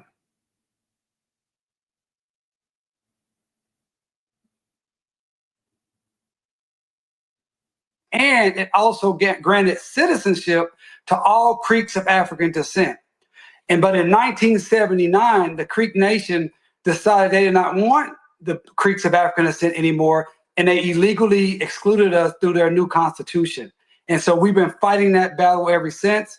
And today, their own Supreme Court affirmed that the Treaty of 1866 guarantees Creeks of African descent, also known as Creek Freemen, to have full citizenship within the Creek Nation. For folks who don't know, walk through how long this legal battle has been going on, because they were trying everything to shut y'all down. Yeah, even when you came down, Roland, you saw it firsthand. Listen, I started working on this in 1999 when I was trying to get my own citizenship. And then when I graduated law school in 2004, this was the first case I took to trial in 2005. And we lost in 2007. We lost again in 2018. We lost in 2019. But we kept hitting, and we had a victory in 2023 that the Creek Nation appealed. And it's from this appeal that we have finally heard their Supreme Court say, yes, you can win. Because in 2007, the Muscogee Nation Supreme Court ruled against us. So this is an amazing day. It is just, I can't stop smiling. And I just wish my grandmother, Johnny May. And actually, see, sometimes I get it wrong, guys. I'm not always right, just most of the time. I was thinking it was the U.S. Supreme Court.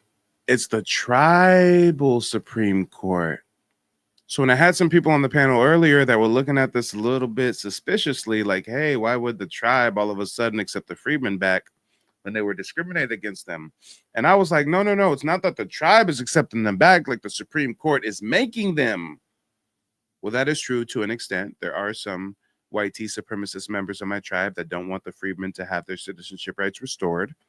And the Creek Nation Supreme Court has now, ruled in favor of the freedmen. But now that I realize it wasn't the U.S. Supreme Court, it was my own tribe Supreme Court, I am looking at that a little bit suspiciously, because just like DeMario said in 2007, that same Supreme Court ruled against the freedmen. So what changed between 2007 and 2025?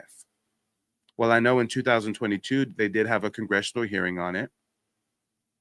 I do know they've had several other court hearings since then. So it's still something to look at critically. Austin, who died in 2019. And I graduated law school in 2004. This was the first case I took to trial in 2005.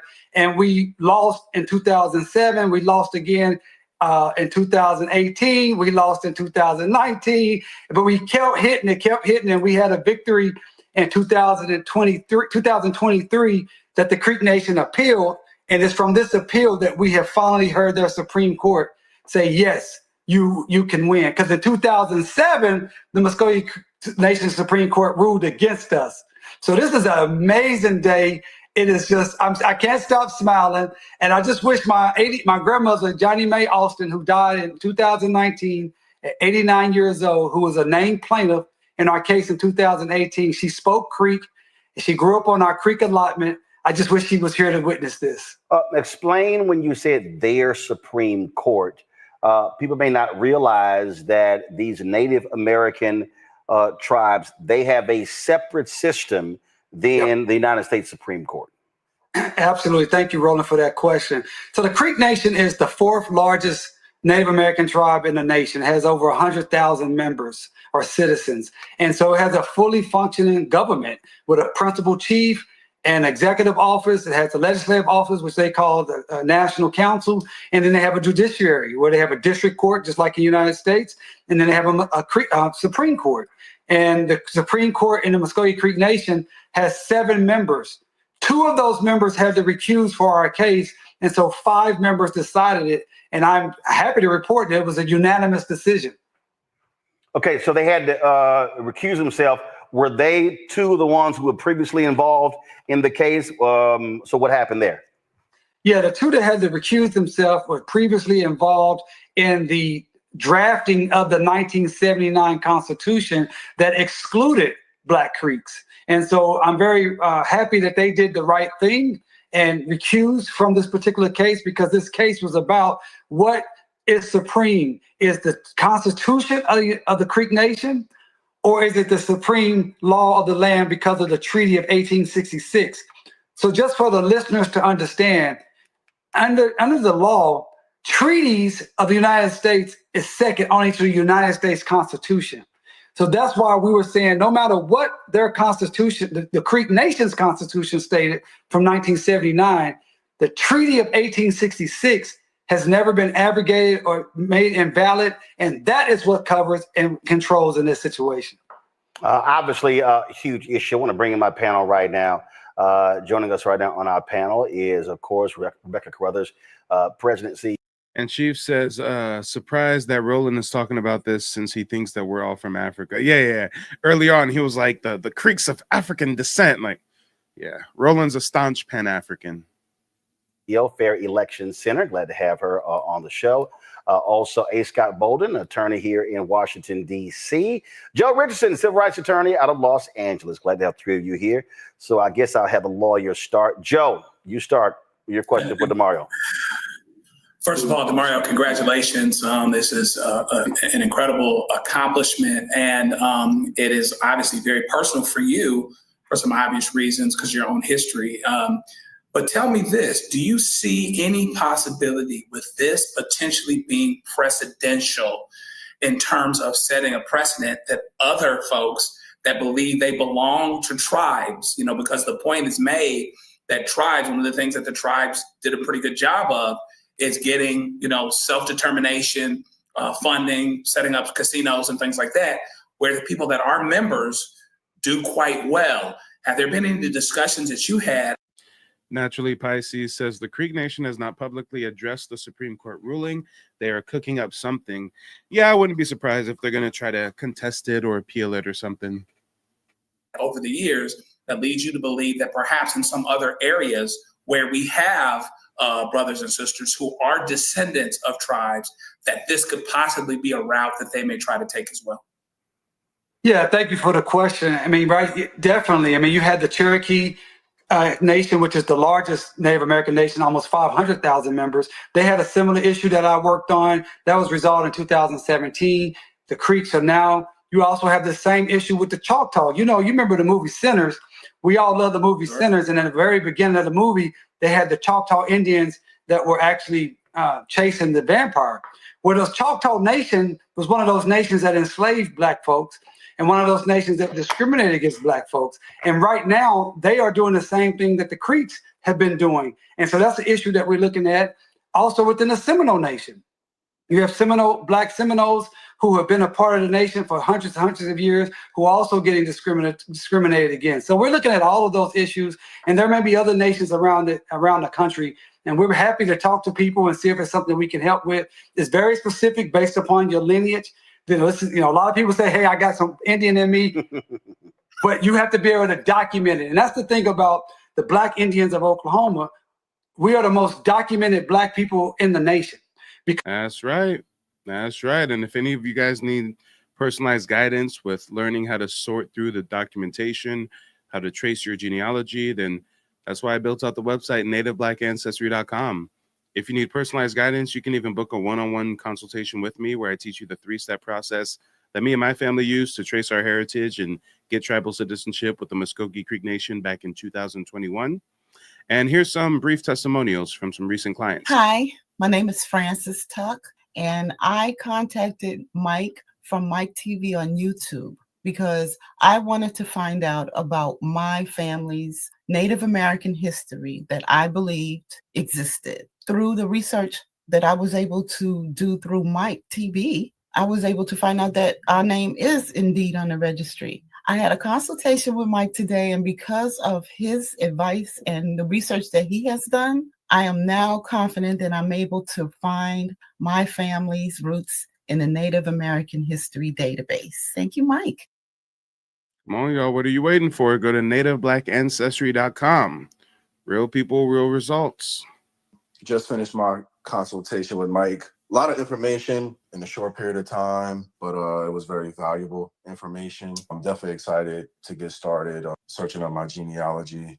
He has been an awesome resource, gave me a lot of information, a lot of things, a lot of pieces to the puzzle I didn't have. He was able to help me find them, and I 100% recommend Mike and his services to anyone who's looking to crack the code, so to speak, on their genealogy, because there's a lot of how we say fake news going around with this subject, and it's very important that people are able to put the pieces together, because if you don't know your history, you don't know your future. So 100% sign up. Oh yeah, a lot of fake news going on with the subject, definitely. User 121 on TikTok says, it's native Black, just natives and Blacks mixed together like mixed race. It's much more nuanced than that. There are some indigenous people who have African admixture, and there are some Native Black Americans who have zero African admixture, and they just descend from melanated indigenous tribes of the Americas. So it's both. Because ever since they've been taking our land, starting in the late 1700s, they always create these lists of the citizens. So I can document my lineage back to the late 1700s, going all the way up to me. And so that's what it would take, but we know how to do that research, so it certainly could be a route. Scott. Thank you. Yeah, congratulations on your victory.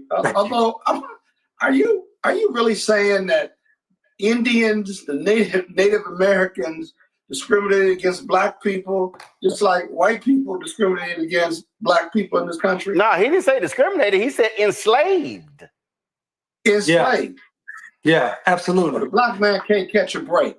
Yeah, but you know, go ahead, Scott. But let me ask you this. So as part of this deal or this ruling, you know, first thing that comes to mind is reparations. Are there any reparations in the mix in this ruling, or is that a subsequent separate lawsuit Black Creek would have to bring? Yeah, great. That's a great question, and I think it's something that should be thought about. At this particular ruling, this is just about the citizenship aspect of it, and what we're hoping, our goal, and I'm reaching out to the chief. I'm hoping he can meet with me before I come to Chicago. Scott, I'll see you in Chicago at the NBA conference. I'm hoping I can get to the chief, on Friday, and let's have a discussion about, hey, how can we heal the divide? How can we work together, become one family again, and move forward and have that conciliation and be able to deal with some of these issues that even the one you talked about? So those things are all on the table. But first and foremost, we just want to say, can we get our citizenship? Can you recognize us not only as first-class citizens within the nation, but recognize our contribution to the Creek Nation over the last 500 years? See, here's the thing. A lot of people don't realize we were here when Columbus got here. There were Black Creeks here when the European came here. We're well documented going back to the 1500s. And so let's talk about it. It's a common misconception that the Black Creeks, that the freedmen are some African slaves that mixed in with the natives. No, there were Black members of my tribe before any Africans ever set foot in North America. To the Creek Nation over the last 500 years. See, here's the thing. A lot of people don't realize we were here when Columbus got here. There were Black Creeks here when the European came here. We're well documented going back to the 1500s. And so don't try to erase our contribution. Don't try to erase what we've done. Don't try to erase our heroes and sheroes within the nation. Let's move forward as one people, and let's talk about how we heal. And obviously healing includes some type of reparatory justice. Rebecca, so how do you formalize that citizenship then? So like I said, they have a full functioning government. They have a whole citizenship department. So they have three different locations. So in Northeast Oklahoma, they have one by Tulsa. You go, and what you have to show is that you are a direct lineal descendant from an individual that was listed on the 1906 Dawes Rolls. And that's exactly what I teach you guys how to do during those one-on-one genealogy consultations I provide. Now you guys see why I do what I do. Because if I don't do it, how do you know how to trace your ancestry to someone on the Dawes Roll in 1906? How do you know what databases and what archives to search through and what side of your family to hone in on and the different citizenship requirements of each individual tribe? I mean, guys, this can be a very, very complicated process, and I aim to demystify it through those genealogy consultations I provide. And shout out to Chief Hamza. He says, I'm going to link up with you next week as well, Mike. Yeah, I look forward to connecting with you. Facts. Trade Rally says, so here's my question. If we are the originators, why do we have to prove ourselves and they the imposters? If anything, they should prove who they are. That's one way of looking at it. More specifically, when we're talking about the freedmen, members of my tribe, fighting to get their citizenship rights restored, that's a fight that they've been taking. They want their rights restored. They've gotten their rights restored. That's their fight. Now, if you have traced your heritage and you have ancestry with another tribe and you're on the fence on whether or not you want to get tribal citizenship with that tribe, I mean, that's a personal decision you have to make. But as far as the Creek Freedmen, they've been fighting for decades for this. So it's either you are or you're not. You can't just decide, oh, I want to be on this road. So like my great-grandfather, John W. Simmons, was a newborn in 1898. He's on that Dawes Roll. And so I go from John. Just like I have an ancestor, Pleasant Tobler, listed on the Dawes Roll as a newborn, 2 years old. Yep. Matter of fact, I'll pull him up right now. His roll number is 1017. This is what I teach you guys to do. Trace your heritage. Figure out where you come from. Pleasant Tobler right here, 2 years old, male, blood quantum 1/2. There's his roll number listed as a Creek by blood newborn.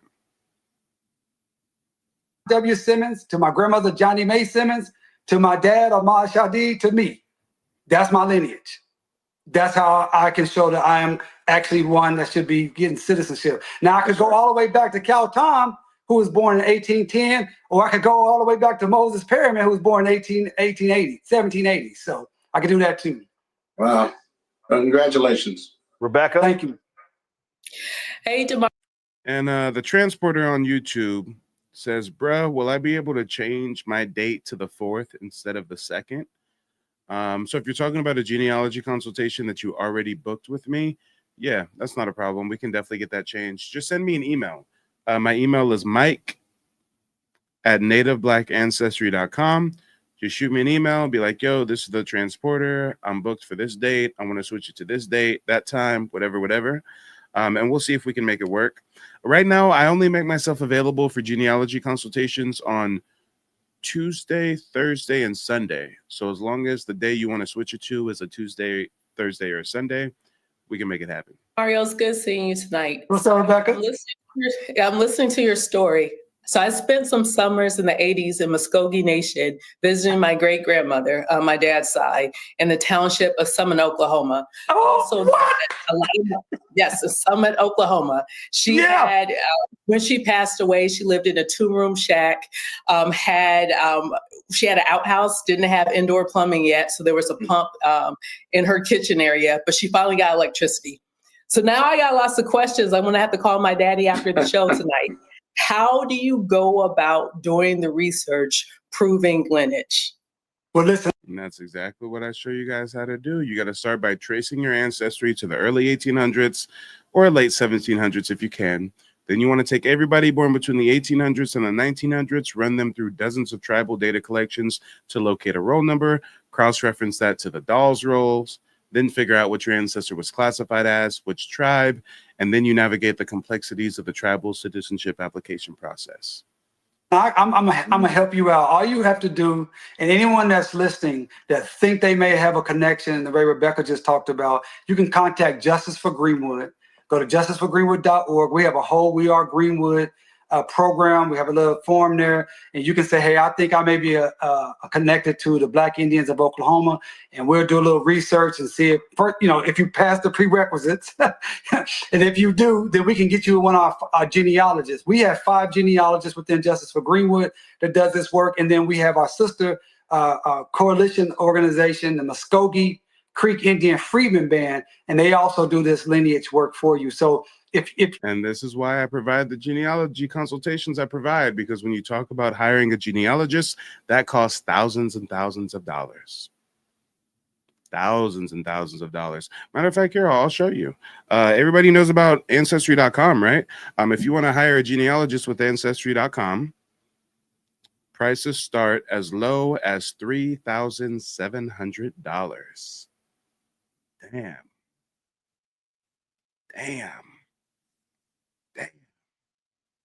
Yeah. So, hey, you can pay thousands of dollars having a genealogist trace your heritage, or you can do a $99 90-minute genealogy consultation with me, where I'll teach you how to trace your heritage on your own and save money not having to hire a genealogist. If you have someone on the Dawes rolls, we can find it. All right, then. Well, DeMario, congratulations. It has been a long battle, and the fight continues. We appreciate it. And let's say one other thing. Summit, Oklahoma is one of the traditional Black towns of Oklahoma. And reasons there's so many Black towns, including the great Greenwood of the home of Black Wall Street, was because of the Black Indians that had already been here. They had already been free. They already had land. They already had power. And they already had a freedom mind state. So it goes full circle. Well, certainly enjoy this win because you will have few wins this fall when your Oklahoma Sooners play in the SEC. Come on. And on TikTok, IMVU Goddess Isis, interesting name. They say, I'm sorry, did you say pay you $100? Why? When I could just ask ChatGPT. Then ask ChatGPT. Problem solved. See if ChatGPT is going to give you step-by-step directions on how to trace your heritage. And if ChatGPT is a living person that actually has indigenous ancestry. Wait, does ChatGPT have tribal citizenship? Is ChatGPT a person, or is it a automated prompt that can give you cookie cutter answers? But when we talk about something as nuanced as tracing your family heritage, reversing the effects of paper genocide, I mean, hey, if you think ChatGPT can help you with that, go for it, honey boo boo child. You might as well be saying, hey, why do I need to go to college? ChatGPT can get me a degree for free. Man, Lord, oh Lord. Yeah, someone like you don't see the value. Go the ChatGPT route. People like you, I don't even want you to book with me. Folks like you is a waste of time. No joke. Homegirl really just said ChatGPT. ChatGPT is not able, I mean, it's cool. It's cool. I'm just gonna let that sink in. Divine says ChatGPT is programmed with a set of rules and specific narratives. Facts. ChatGPT is programmed to not like us. Damn. Well, I ain't saying all that now. I ain't saying all that. Man. But let me see, guys. I had one more video that I wanted to queue up for you guys before we wrap up this broadcast. Let me see. Damn, she really said ChatGPT. I mean, when you have a toothache, do you go to the dentist or do you start typing to ChatGPT? Hold on, guys. I got the video. Here we go. So let me ask you this. What if the term freedman wasn't about heritage at all? What if I was to tell you that it's a tool, a paper weapon used to strip full-blooded indigenous people of their land, rights, identity, and their future? This video isn't just about history. It's about the blood memory. Oh man, IMVU goddess is crashing out in my TikTok chat now. They say I would rather take my chances on ChatGPT, dental, pay you $100 to tell me something I already know. First of all, that's not a coherent sentence structure. Second of all, if you already know how to trace your heritage, you wouldn't be asking these questions in my chat. You wouldn't be inquiring on why go through me when you can go through. Ma'am, if you already know how to trace your genealogy, why are you here? Go trace it. Knock yourself out. They said goodbye and have a good day. Stop trying to rip people off and go get a job. Yeah, guys, I guess they don't know that being a genealogist is a career. It's not a job. And just because I'm petty, why don't we just run through some testimonials of the countless Black Americans that I help with my research? Hi, my name is Vishelle, and I came across Mike on YouTube. Hey, Goddess Isis, watch. Vichelle's going to tell you how she got ripped off by Mike. Showing some historical information about how, we're not all from Africa. And of course, it got my attention as I've been doing my genealogy research for a little while, but I hit a brick road and I needed more help. So the consultation that I had with Mike, it was great, very informative. It showed me a lot of history that I was unaware of, and it's made me more aware of what I don't know. So with finding him, I'm pretty sure that it's going to open up a new door, information about who I really am, who my lineage is, and I'm excited to get started. I'm so happy to have found him, and I recommend him to anyone who may have hit a brick road, who is interested in, going a little bit further than they may have been able to get, or just to find out the truth about your ancestry. Contact him. Let's talk about it, y'all. Real people, real results. Don't let no faceless bot in the TikTok live chat deter you from getting with a professional genealogist who's also a member of an indigenous tribe. Hey, don't let them get you going down the ChatGPT route. But hold on. She's still crashing out, guys. She's still crashing out. She says, you're sitting here ripping people off. You're right. Let's watch just how I rip people off. Let's hear this next testimonial of this person that I ripped off. I'm so glad that, you know what I'm saying, I even, experienced this. I'm glad I experienced you from, enlighten me from the internet to, online, getting one-on-one in depth, giving me a lot of information. that I can take back to my people as well. And hopefully we could both get everything meshing with everything with the lineage and everything with the genealogy. This is no scam. This is all real. This is a real homeboy that put it down. He mean what he say. He got receipts and he put it down. He stands on business. Straight up. One love. Come on, guys, call me petty. Normally, I don't acknowledge the trolls like that, but I thought it was a perfect segue to run some testimonials one time for the one time. But guys, believe it or not, she's still on TikTok crashing out. She says again, why don't you give it out for free? Why do people got to pay you? Well, guess what, Goddess Isis? I'm sure that you have a job. I'm sure you work a 9 to 5, and I doubt you do it for free. So again, if you don't see the value, that's cool. I'm not here to convince people like you. I'm here to provide a service to my community. Lord, oh Lord, why don't I do it for free? Because I have a child to feed, because I have a mortgage to pay, because I have lights to keep on. Why don't you work for free? Memory, the gatekeeping, and how the Dawes roles in the Bureau of Indian Affairs were used to turn kin into strangers. It's personal, and I'm going to share why. On my paternal side, I have Choctaw ancestors who were listed as freedmen. I called the Choctaw Nation myself. I had the names, I had the records. I simply just wanted to know if the information I came across my family was. And she's probably going to talk about how she was dealt with rudely by the Choctaw Nation and they didn't really help her much. I have a lot of people that hire me for genealogy research, and they, just like her, try to go straight to the tribe. Hey, I got a name. Can you help me figure something out?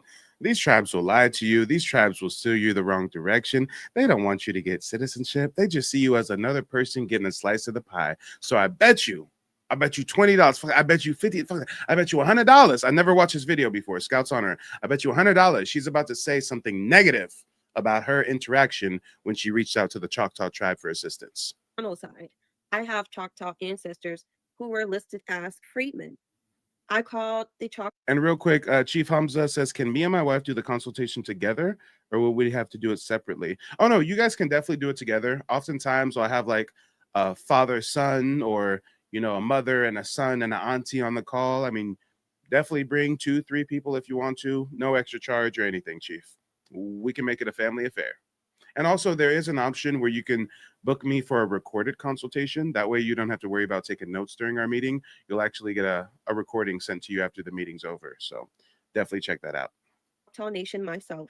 I had the names, I had the records. I simply just wanted to know if the information I came across my family was legitimate and not a mistake in my genealogy research. The genealogist went back and forth with me, challenging birth dates and trying to create confusion. But when What did I tell you? What did I tell you? I said, I bet you $100 she's going to speak negatively about her encounter when she reached out to the Choctaw tribe for assistance. And she just said they were trying to combat her. They were trying to fight her on birth dates and stuff. See, guys? See? But hey, who was that chick in my chat earlier? I already forgot her. She was talking about why should someone go through me or something? Why can't they go through ChatGPT? Because guess what, honey boo boo child? ChatGPT is going to tell you, hey, call the tribe. The tribe has a genealogy department. And then when you follow ChatGPT's advice and call the tribe genealogy department, you get led astray, like this young lady did. it's personal, and I'm going to share why. On my paternal side, I have Choctaw ancestors who were listed as freedmen. I called the Choctaw Nation myself. I had the names, I had the records. I simply just wanted to know if the information I came across my family was legitimate and not a mistake in my genealogy research. The genealogist went back and forth with me, challenging birth dates and trying to create confusion. But when we confirmed the names and their parents, she hit me with the final word. Well, they are freedmen, so you can't. Yep, the Choctaw tribe does not accept the freedmen currently. Just like my tribe didn't accept the freedmen until July 23rd, 2025. And shout out to Chief. I did get the Cash App. I appreciate the support, brother. Role. Only by blood members can. And just like that, the blood memory I carried, the names, the stories, the lineage, was stripped away in ink and paper. Not because it wasn't real, but because the gatekeepers rewrote the story to sever my roots and block my place in my ancestral nation. The term freedman wasn't a cultural identity, it was a legal status created by U.S. policies after the Civil War.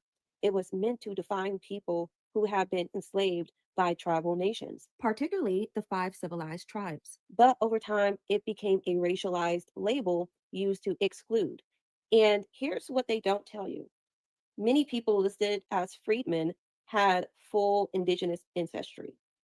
Others were phenotypically darker, and that alone got them marked.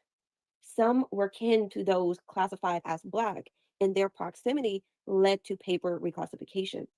The United States government didn't care about identity, they cared about land. And if they could mark you as freedmen instead of a full blood tribal member, that meant you got less land or none at all. Let's talk about it, y'all. The Dawes Commission, the Curtis Act, there was a provision that said that whatever land was left over after the Indians got their land allotments, whatever land was left over was going to be sold to European settlers. That's how the state of Oklahoma came about.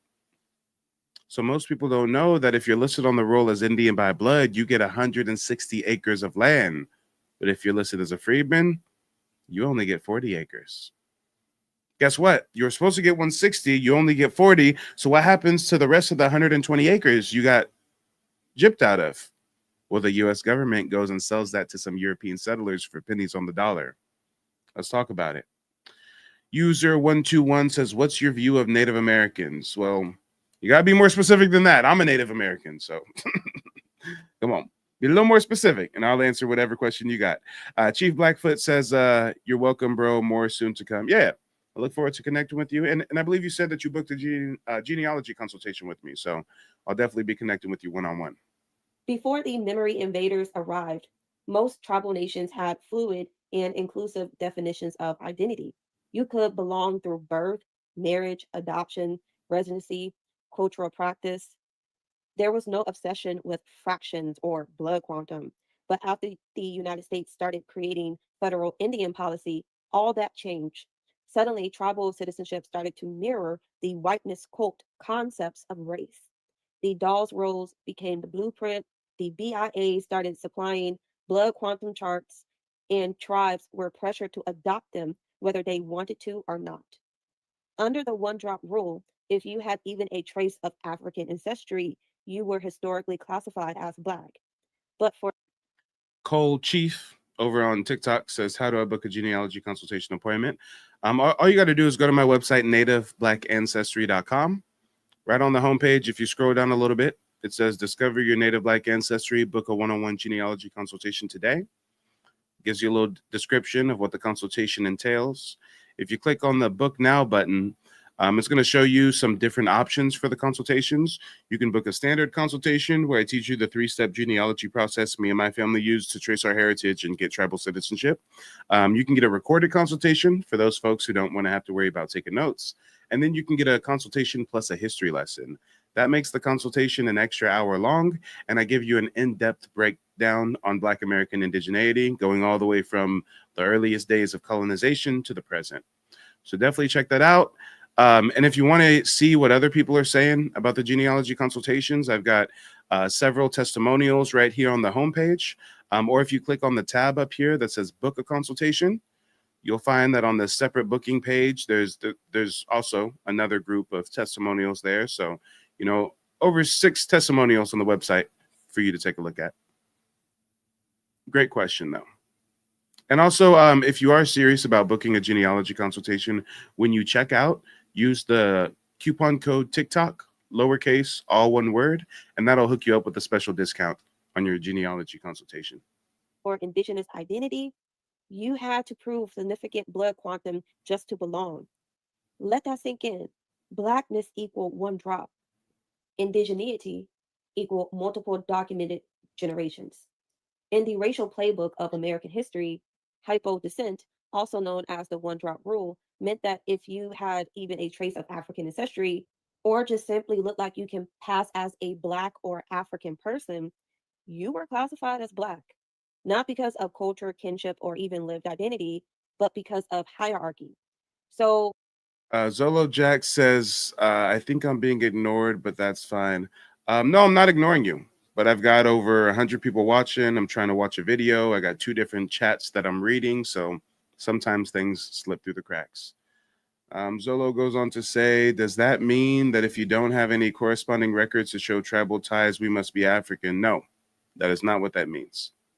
You can have indigenous ancestry, but your ancestors were not a part of a tribe that was recognized by the government. Or maybe your ancestors are a part of a tribe that's only recognized by the state government and not the federal government. Or perhaps your ancestors resisted Indian removal west of the Mississippi, so because of that, they got reclassified and made victims of paper genocide. So it is very possible to have indigenous ancestry, but not have that result in tribal affiliation.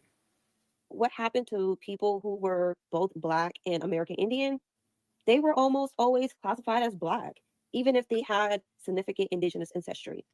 The only time that indigenous blood seemed to matter was when someone was seeking US citizenship or federal benefits. Then suddenly the system would flip the script, but only to preserve control. Now, here's the double standard.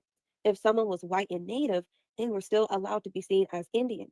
Whiteness didn't disqualify them from tribal enrollment, land allotments, or representation. Why? And this is very true. This is where the 1-drop rule comes into play. You can be 1/4 indigenous, meaning 3/4 European, 1/4 indigenous, but you get to identify as all indigenous. That's cool. But if you got even 1 drop of Negro blood, or if you look even a little bit Black, you're reclassified. Because whiteness is not a race, it's a membership, a social construct that can absorb others when it's politically useful. It was never seen as a contaminant, but currency.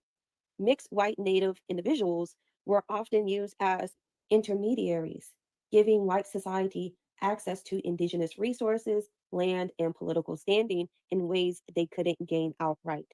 This is why we see a long history of white people being adopted into nations or pushing their mixed descendants forward to inherit titles, lands, and positions of influence. Their proximity to whiteness was never a barrier. In fact, they became tools for the expansion of the memory thieves' reign across Turtle Island, while Blackness erased indigeneity in the eyes of blood theft institutions. Whiteness preserved it and exploited it. Blackness became a gate, whiteness became a ladder. Tribes with land or casino profits had extra reasons to be restrictive. The fewer the citizens, the fewer who could claim those benefits. Take the Seminole Nation in the 1990s. When the United States paid them restitution for stolen land, only Seminoles on the 1823 rolls could claim funds. Freedmen descendants, many with real tribal ties, were cut out. The BIA allegedly even encouraged this exclusion. Talk to Seminole Chief Jerry Haney. He says the Black members are no longer welcome by many in the tribe. After 300 years together, the chief says the tribe wants them to either prove they're Indian or get out. What are you hoping that the Black Seminoles will do now? Are you hoping they will just pack up and go away? I would hope so. So if they're Black and they can't prove that they have Indian blood, go away. Basically, that's what we're saying. He said basically that's what we're saying. Meanwhile, he looked like a whole ass European Asian. But hey, if you're Black part of the tribe, we want you to go away. Yeah, you're not portraying the phenotype of the Seminoles. The Seminoles were known as a Black tribe. You don't look Black to me, buddy. I would hope so. So if they're Black and they can't prove that they have Indian blood, go away. Basically, that's what we're saying. Harsh words from the Seminole chief for the 2,000 Black members of this mixed Indian tribe. In response, they say they're just as much Seminole as he is. I fished in these woods, I hunted in these woods, I went to stump dances just like the regular Seminoles did, and I never knew I was any different for a long time. On any given Sunday, go with Loretta Guest to the Indian Baptist Church in Seminole County, Oklahoma, and you'll find red and Black Seminoles praying together, singing hymns in Seminole, sharing meals, and catching up on tribal news. Walk with her through the Indian cemetery out back, and you'll find their ancestors are buried together as well. My aunt is next to him.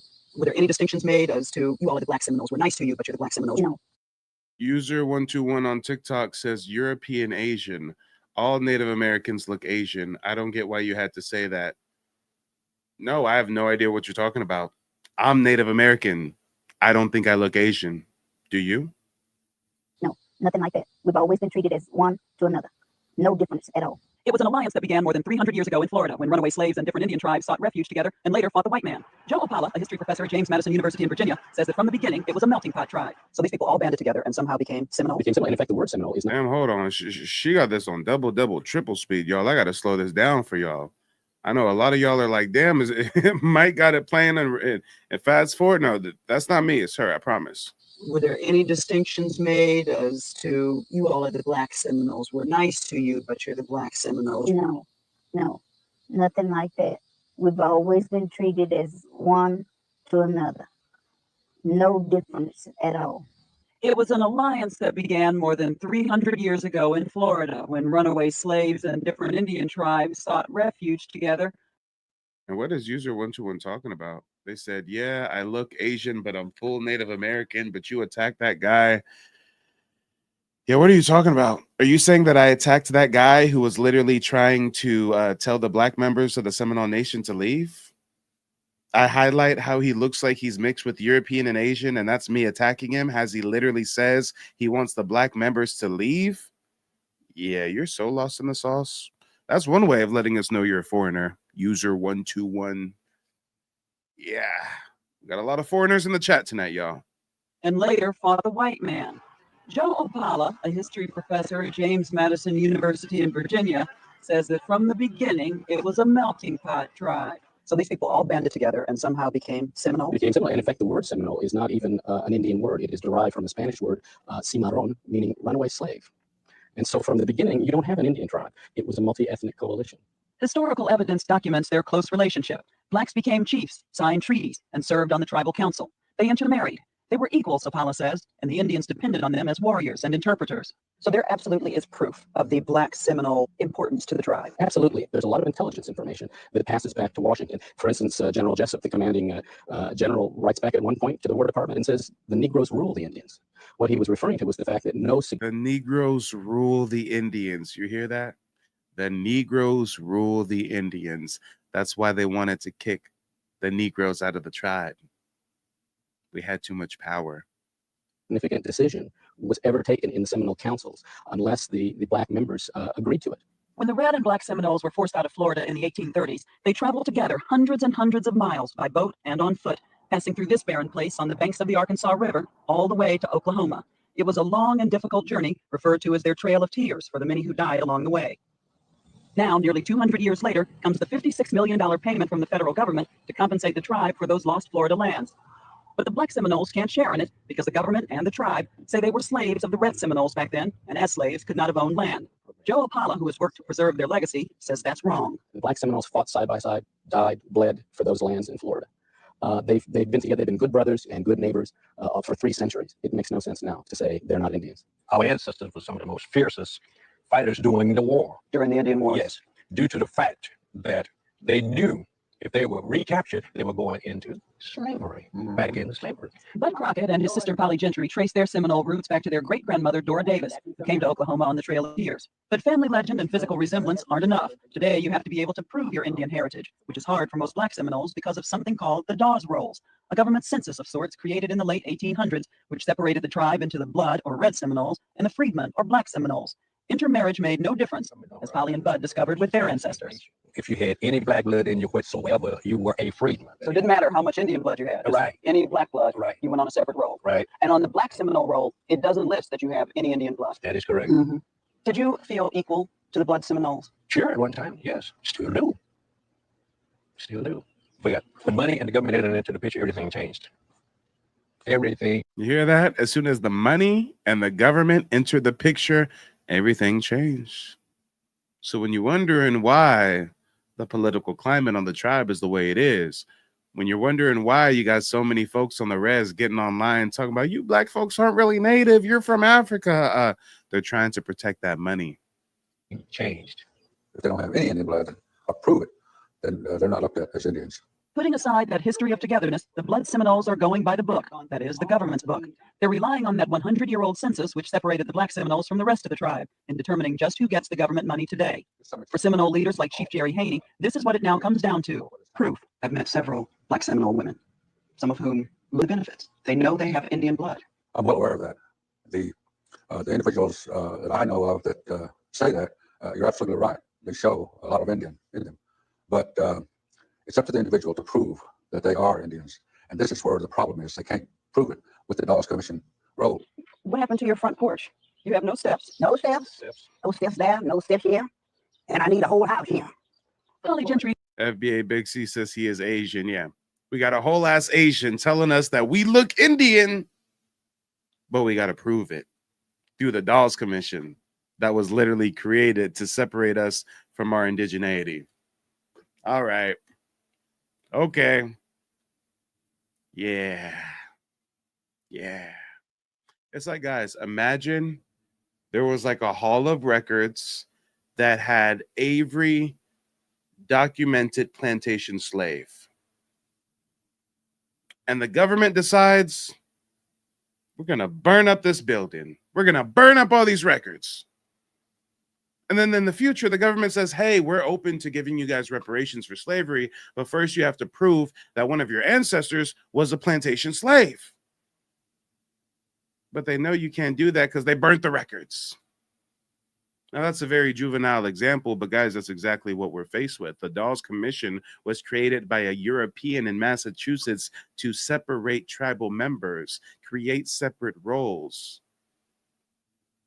introduce this binary racial system to indigenous communities, force them to assimilate into European society, take them away from communal land ownership to accepting individual land allotments.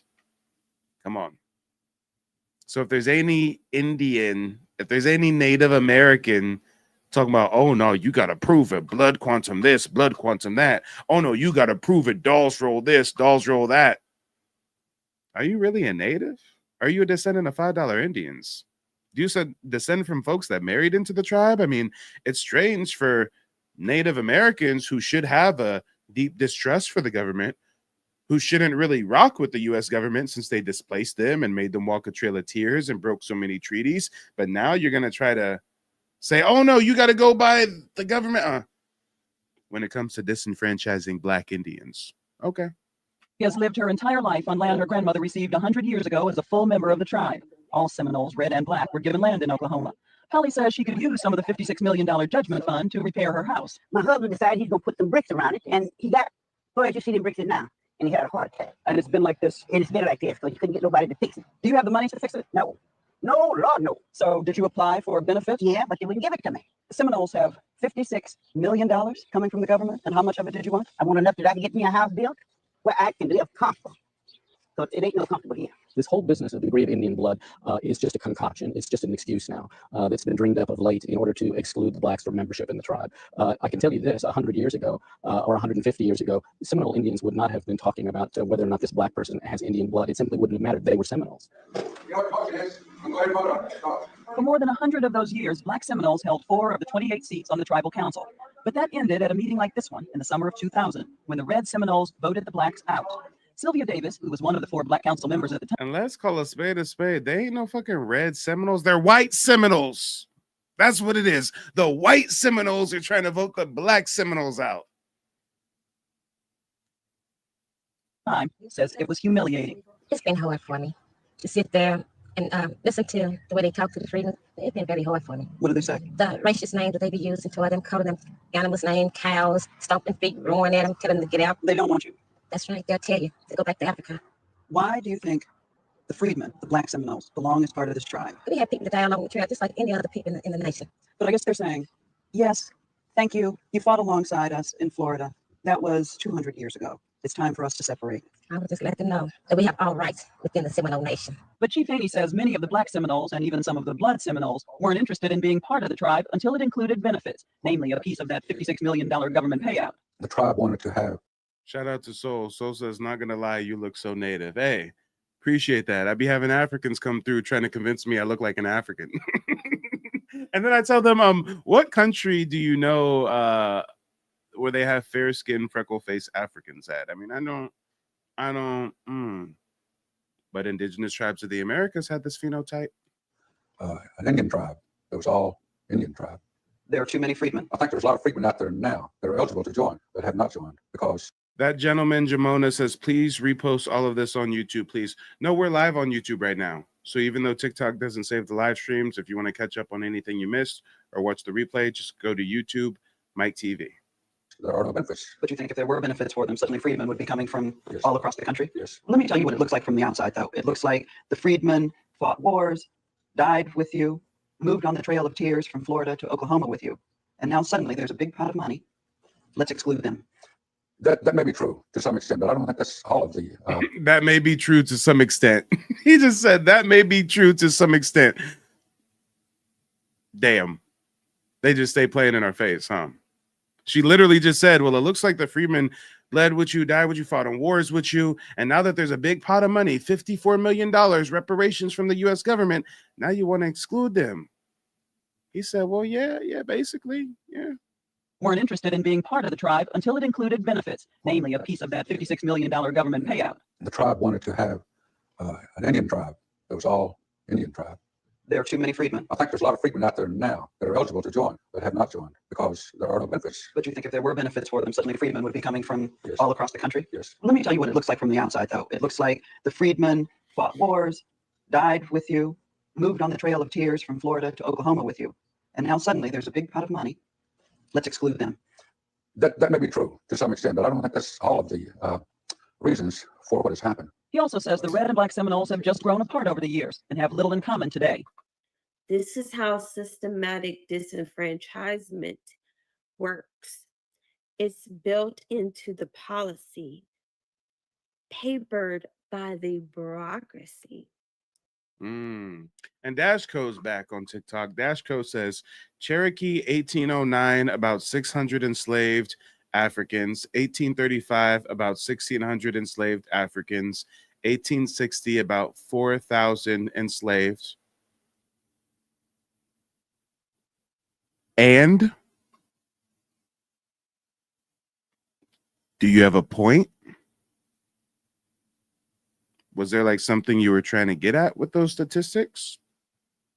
The Cherokee had members who owned African slaves. That's common knowledge. I mean, we were assuming earlier that Dash is an African, so maybe Dash is highlighting those statistics because Dash has African heritage. So as an African, you know, hearing us talk about Black American indigeneity, it might rub you the wrong way because some indigenous members had African slaves. Well, hey, go make a stream about it and you and your Africans can talk about that. Stay on topic. Lysandra says, I'm so curious about this. Colored is on my birth certificate and my parents. Yeah. Many indigenous people were reclassified to colored or people of color, as well as mulatto, Negro, etc. We also need to talk about indigenous people who were enslaved by other indigenous nations. Long before African chattel slavery entered the scene, tribes took captives in war. Ooh, Soul says I have to take a DNA test to see if I have native in me because my family keeps saying we are native. No, that's the wrong thing to do. No DNA test can tell you if you're indigenous or not. That's not the way it works. And no tribe accepts DNA tests as proof of citizenship claim. You got to trace your genealogical records, paper trail records, birth certificates, marriage certificates, death certificates, military records, land allotments, bills of sale. Not a DNA test. DNA testing companies don't even have a proper data sample of indigenous DNA to even use as a reference point. I mean, no. Some became family, others were held as slaves. When African slavery became normalized, these systems merge. While some freedmen do have African ancestry, many are actually descendants of indigenous people. Soul says, by the way, are you Afro-Indigenous? No, I didn't find any Africans on my family tree. I actually descend from town kings of the Creek Nation who are listed on the Dolls Roll as full-blooded Creek by blood. Who were taken as prisoners of war during intertribal conflicts. These ancestors were later misclassified as freedmen by white memory gatekeepers, who simplified their complex identities based on skin tone or labor status alone. American historian Taya Miles sheds a light on this complexity, emphasizing how identity among Indian freedmen has always been fluid and contested. She explains that the rigid racial categories imposed by the US government often failed to recognize the nuanced realities of people with mixed heritage. Similarly, historian Barbara Karathamer, I'm sorry for not pronouncing her last name correctly, reveals how the legal and social structures established by the United States government, like the Dawes Rolls. You know, it looks like we got some panel members over on TikTok. Let's see what the folks have to say. Yellowish Letta, go ahead and unmute yourself. Let us know where you're calling in from and what's on your mind. Let it going once. Let it going twice. Can you hear me? Now I can. Yep, go for it. I was just calling in. I was check in. I've been hearing a lot of stuff going on. I'm proud of y'all, man. Y'all getting y'all spreading the word, and I just want to call in and just say thank you. That's it. That's what's up. Well, thanks for tuning in. I appreciate you. And you can sit right there on the panel for just a moment. I'm just going to introduce everybody real quick, and then we'll do a bit of a round robin. Cole Chief, go ahead and mute yourself. Let us know where you're calling in from and what's on your mind. Cole Chief going once. Cole Chief going twice. All right, Cole Chief. We'll see you later. Mars, go ahead and mute yourself. Let us know where you're calling in from and what's on your mind. Hey, I'm calling in from Las Vegas, Nevada, just getting off work. And what's on my mind is just to find more history and just learn about our history. That's about it. Just to love watching y'all. And hello, everybody. How y'all doing today? Oh, yeah. Well, hey, I actually had some questions earlier on the screen. Let me go ahead and put those on the screen again. If anybody on the panel wants to knock out these questions on the screen, go for it. Question number 1 is, do you know what a freedman is?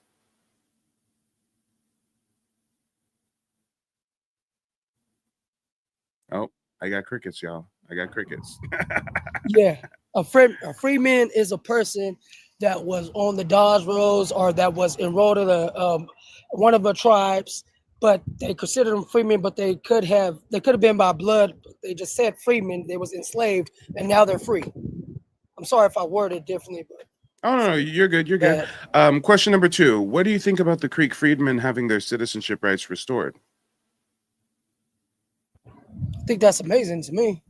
But it's about time. It took forever, but it's about time they finally recognized that. I think they're in trouble probably, but I don't know. I feel you. And question number 3. Why do you think people on reservations discriminate against Black tribal members, but not the white T ones? Well, one, I know why, because it's because they have the power. When they came over, they had the power, and they feel like, oh, if we tell them who they really are, they're gonna take over us, they're gonna throw us out, they're gonna kick us out because this is their land. It's just a whole bunch of, just a lot of jealousy, and it's just mainly jealousy and hate. Yeah, I feel you. And we all know about Native Black American revolutionaries, but can you name a Native American one?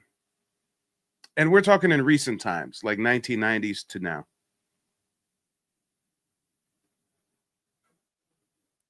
Nope, I think we lost him. Oh, yeah, he dropped off the panel. I don't know what happened there. Oh, wait, no, I think he's just on mute. Or is this a different person? Mars, go ahead and unmute yourself. Yes. Okay. Yeah, so can you name a Native American revolutionary? No, I really can't. That's why I got to get more into this so I can find out more. How about an African one? Of course, we know something about them. You know, they got the Ethiopians and all that. I don't know. I really don't be getting into all that. I just be learning about the Egyptians, but it seems like the Egyptians over here. So my head just hurts about. How about a Mexican stuff, revolutionary? Can you name a the Mexican American revolutionary? Revolutionary War. Oh, now, okay, I see. I know the one we had was a Civil War we had, but that was, and then we had the what they call the oh man, I just was talking about them. They don't consider them American Indians, but they are. I can't even think of it. I'm just stuck right now. Got me stuck right now. They ride around. They was cowboys, but they was like patrolling, like they was patrolling, like it was militant. They was militant, but forgot the name of. Well, no. More specifically, I'm not asking if you can name revolutions. I'm asking if you can name a Native American, an African, or a Mexican revolutionary in modern times. A revolutionary from one of those demographics in like the 1990s to now. You can go ahead and mute yourself. Let me see. I know this. I know it. I've read about a couple of them. Just kind of stuck. Vince on YouTube says yeah. Mandela, false. Mandela was not a revolutionary. We researched him earlier. His revolutionary act he did was after being imprisoned in his own country in 27 years. He wore a white Afrikaner rugby TV shirt on TV. That was his revolutionary act. Wearing the colonizers' rugby sports team shirt. Yeah. Don't believe me? Look it up. His revolutionary act was not getting justice, rectification, or reparations for his wrongful imprisonment for 27 years. That was his revolution. His revolutionary act was not being a rebel. Don't take my word for it. Look it up. We literally asked ChatGPT earlier and everything, ran through it all. Nelson Mandela wasn't on shit. And neither were any of the South Africans. I grew up all my life thinking that they had Nelson Mandela in prison for 27 years in Europe somewhere. They had him imprisoned on the continent of Africa. Not just on the continent of Africa, in his own country of South Africa. Y'all could have broke that motherfucker out of prison? He on an island somewhere in your own country of South Africa? Y'all gonna let colonizers come and imprison your mans on your own land? And then he gets out and his revolutionary act is telling you guys to be peaceful to the colonizer and don't go to war with the colonizer. Don't have a civil war about apartheid. Let's just forgive and forget. Yeah, Mandela was not a rebel. He was not a revolutionary. He's as much of a revolutionary as someone like Marcus Garvey is. And that's not saying much at all. If you know, you know. But real quick, we do have Cole Chief back up here. Cole Chief, before I introduce you, Mars, if you want to finish answering these questions real quick. Why do you think Africans, Mexicans, and people on the reservation are so obsessed with Native Black Americans? Mars? Because they just, I really don't know. I mean, they want to be they're obsessed with it because they want to know, they love the history about it. I guess they wish they was part of that, or they want to be part of it. They think they're them, but they're not. So that's what I got. But I have to get back with you guys. I'm getting on this bus right now. Thank you for inviting me, man. I appreciate you guys. Appreciate you a lot. And I'm gonna keep studying more so I be ready for these questions again. Yeah, well, thanks for calling in, brother. Talk to you later. And who do you got? Cole Chief, go ahead and mute yourself. Let us know where you're calling in from and what's on your mind. Can you hear me? Yep. All right, this D-Co Chief in the place to be, calling from Chicago, Illinois. That's what's up. Well, let us know what's on your mind. I had a couple things. Like, I wanted to say something to the last brother. Who just got off the line. Yep. I want to mention to him that I know how it is to be nervous when you're talking to people, and sometimes you will forget. But I also want to say to him that it's no shame in saying something that you don't know something. That's the reason that I even called, because a lot of things I don't know, and sometimes you might feel like you know everything, but you don't, And this is what I was texting in earlier. I had asked ChatGPT, I gave the numbers on African slaves coming here because we know that they told us 10 or 12 million back when I was in school, but we know it's only like 285,000. But I had asked if how long would it take, counting the people dying and all of that, for it to become 43 million Black Americans. ChatGPT said it'll almost be 600 years. So where the rest of these people? You know what I'm saying? Not only that, And then but I did a similar exercise with ChatGPT, and I asked it, well, based off of the birth rate and the death rate, what would have to be the starting population of African slaves in North America for it to naturally grow to the over 45 million we see present day? And do you know how many African slaves they said North America would have to start out with? how many? 4 to 5 million. Come on now. Yeah. They But say, hey, but they say mainstream academia admits that only 90,000 to 400,000 actually went to North America. Not even 1 million, not even half a million. So who the rest of all these black people is how they left us in the dark, you know? And I got a dude in my family named Jesse Lee. You know what I'm saying? Hey, Jesse Jr. He 100 years old and he got a super memory. He did a whole lot of amazing things in life. But he always used to tell me, because since I was a kid, I've been curious. He would tell me that my family was walking from Colorado, I think it was. I don't really remember. But he said they dipped off and started their own land in Arkansas. We got a land named after us in Arkansas. But my father always said that we were Indian. We had a lot of Indian in us. But my niece took a DNA test and it didn't say nothing. So I was intrigued when you said the DNA ain't gonna tell you. Yeah, the DNA ain't gonna tell. Nah. The DNA is on some bullshit. It's gonna tell you you're 10% this type of African, 20% this type of. It's bullshit. It's bullshit. If anything, the DNA companies are running a psyops to separate you from your indigenous roots. It's unfortunate. They are the modern Roots movie. They're running all these ads, all these African DNA testing kits, and da da da da da. Oh, let's learn where we're really from, just for them to give you some guesstimate of you being from Africa somewhere. Hey, brother, I know you got a good thing going on here, and I'm not, all that articulate, so I wouldn't want to mess up your little spot you got going. But I did have 2 questions for you, and if you felt uncomfortable with them, don't answer them. I'll Is go it all for right it. if I ask them? Yeah, I'm a rather transparent individual. Go for it. Oh, okay. One, I want to know, how do you feel about, I'm gonna say foundational Black Americans. I mean Black Americans. You might understand it as Black Americans, but getting reparations. How do you feel about that? Yeah, it's overdue. Okay. Yeah. I just don't know. I'm not so much caught up on the reparations thing, though. I think that's thinking small. I would never advocate for reparations. I would advocate for rectification, because reparations is just one tiny piece of the rectification that needs to occur. Okay. And my second question. Now, from hearing that, I don't know how you feel about the brother, but even if you feel negative about what the brother's doing, I just want to know, how do you feel about which brother are you referring to? You already know, Tariq Nasheed. What about him specifically?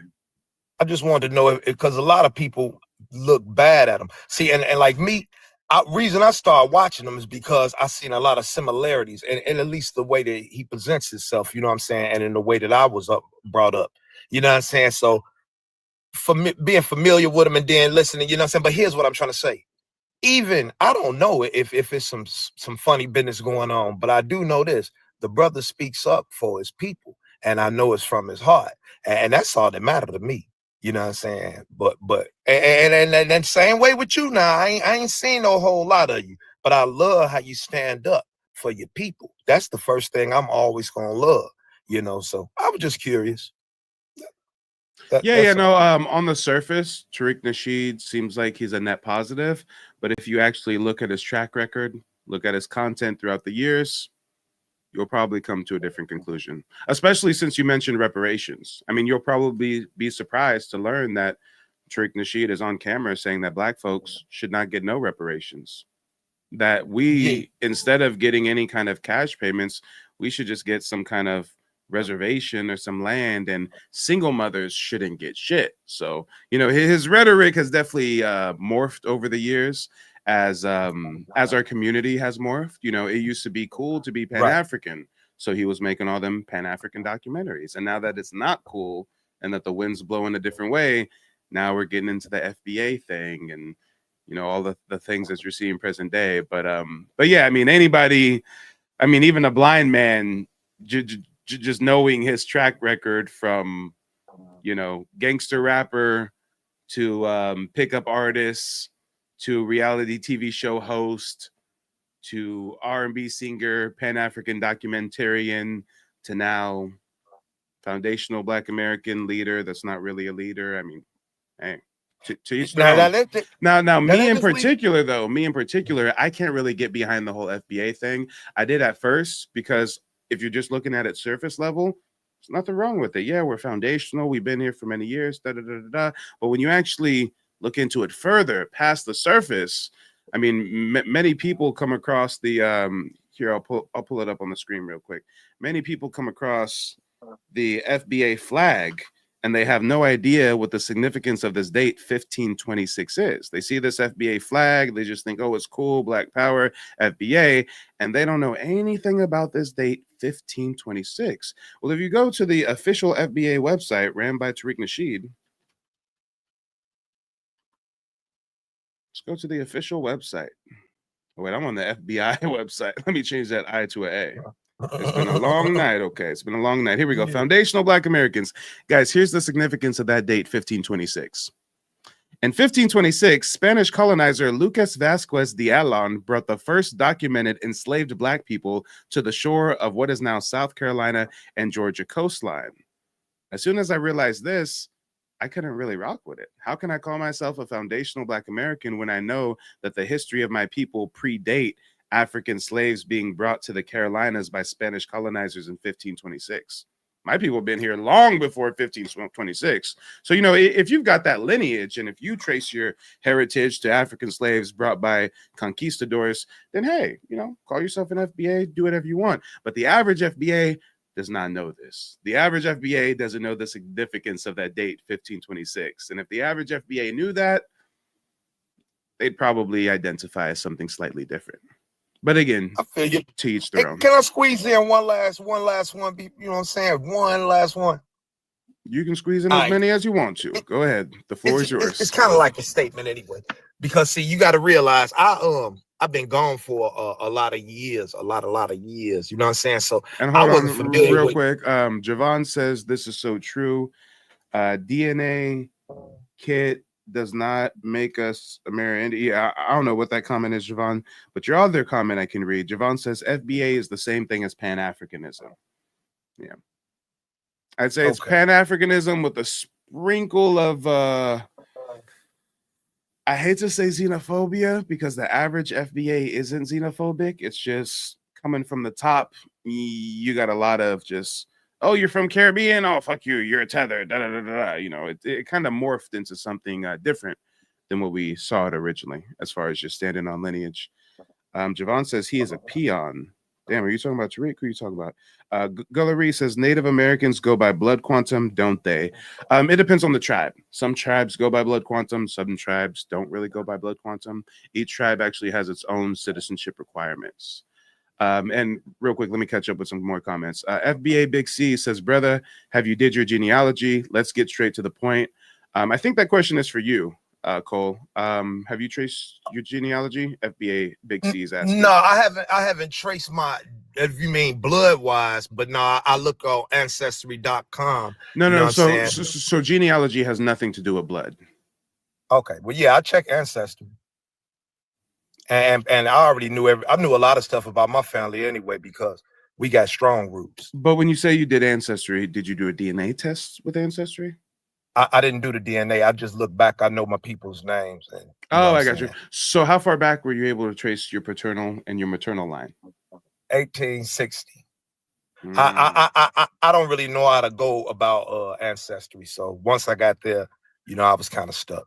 I got you. And a lot of people get stuck around 1860s, 1870s. A lot of the information becomes more scarce. So yeah, I definitely teach people how to break through that 1860 barrier during those consultations I provide. But real quick, one more comment I got to acknowledge, and then you can go on with your questions or statement. I'm not sure. But Lysandra says, and my maternal great and great great grandmother's surnames are on the list. Oh yeah, that's why I created that surname tab on my website, because many of us have the misconception that we get our last names from slave masters, but when we do the genealogy research, we find our ancestors were not enslaved. So where do we get our surnames from? And when you go through the history, you learn that these tribes during the process of forced assimilation actually adopted European-esque surnames. So yeah, definitely check out nativeblackancestry.com, and you'll be surprised to learn that your family surname may be affiliated with one of the 5 civilized tribes. But Cole, you've got the floor. Yeah, and that's funny you said that too, because that the elder in my family, he told me that they took the name Lee. He said because they didn't like their name. Said it was 2 brothers. Long story, but let me go on back to what I was gonna say. Check this out. Okay, I had to do some years, so I didn't know nothing about the internet. Wasn't even cell phones out when I was gone. You know what I'm saying? Then I came back, and you know what I'm saying, I'm picking up from there. Okay. Now I want to say this. And I don't usually say this, but you know what I'm saying? I feel you're a good brother, rather we share exact views or not. I feel you're a good brother. Look, you know what I'm saying? I represented an organization when I was out in the world. You know what I'm saying? I'm old school dude. My father was one of the originals. You know what I'm saying? And one thing I know is that we inside the organization, we had laws to abide by. You know what I'm saying? Code of conduct and things that you could do, you couldn't do, certain things you couldn't break. And if you did, you could get violated for certain things. You know what I'm saying? But that did not stop certain brothers from robbing people. That didn't stop certain brothers from, committing car thefts or things that we frowned upon. You could actually look up a Lord thing and it'll break down what they were supposed to be about anyway. But what I'm saying is, even though them brothers did wrong or seeing things different, that didn't stop them brothers from being almighty vice lords. You know what I'm saying? And that's how I feel about FBA. You know what I'm saying? It's a rapper named Rock from Helter Skelter. He started recognizing FBA, but I heard him say something. He said FBA gangbangers. And I could take offense to that, but I know what he meant. He meant there are FBAs that will get out there and argue with you. But just because I won't don't mean I ain't FBA. And if it's something going down, I'm gonna be on code. You know what I'm saying? And that's why I'm trying to intertwine Tariq Nasheed with. Hey, you know what? When I went to jail, I went to jail for 4 attempt murders and 1 aggravated battery with firearm. You know what I'm saying? Rather I did it or I didn't do it. When I went in jail, now that I came out of jail, I got a business that's building real fast. You know what I'm saying? People come to me all the time for just information on how to be a better criminal. I can't even give them no information because I learned better. And my thing is, once you learn better, do you have the opportunity to speak better? So say, for instance, Tariq was saying he was a Pan-Africanist. And then later he figured, man, you know what? That ain't really what's popping. And he switched it up a little bit. Would he be wrong for that? You can play devil's advocate and think that he's just changing his views and switching it I'm just asking. up due to altruistic means. But some could also say his career shows a clear track record of grifting. So on the one hand, 2 sides of the coin. We got some people like you who are optimistic, like, hey, maybe he was just a Pan-African and he changed his mind. And then there's people like me who actually research him and everything he's been doing for the last 15 years. And they know that he moves from grift to grift to grift. You do know how FBA started, right? He saw that there was a grassroots movement going on called ADOS. He said, American descendants of slaves. Black folks are getting in touch with their genealogy and trying to delineate a bit. Okay, let me go join that organization and go to their conferences and learn more.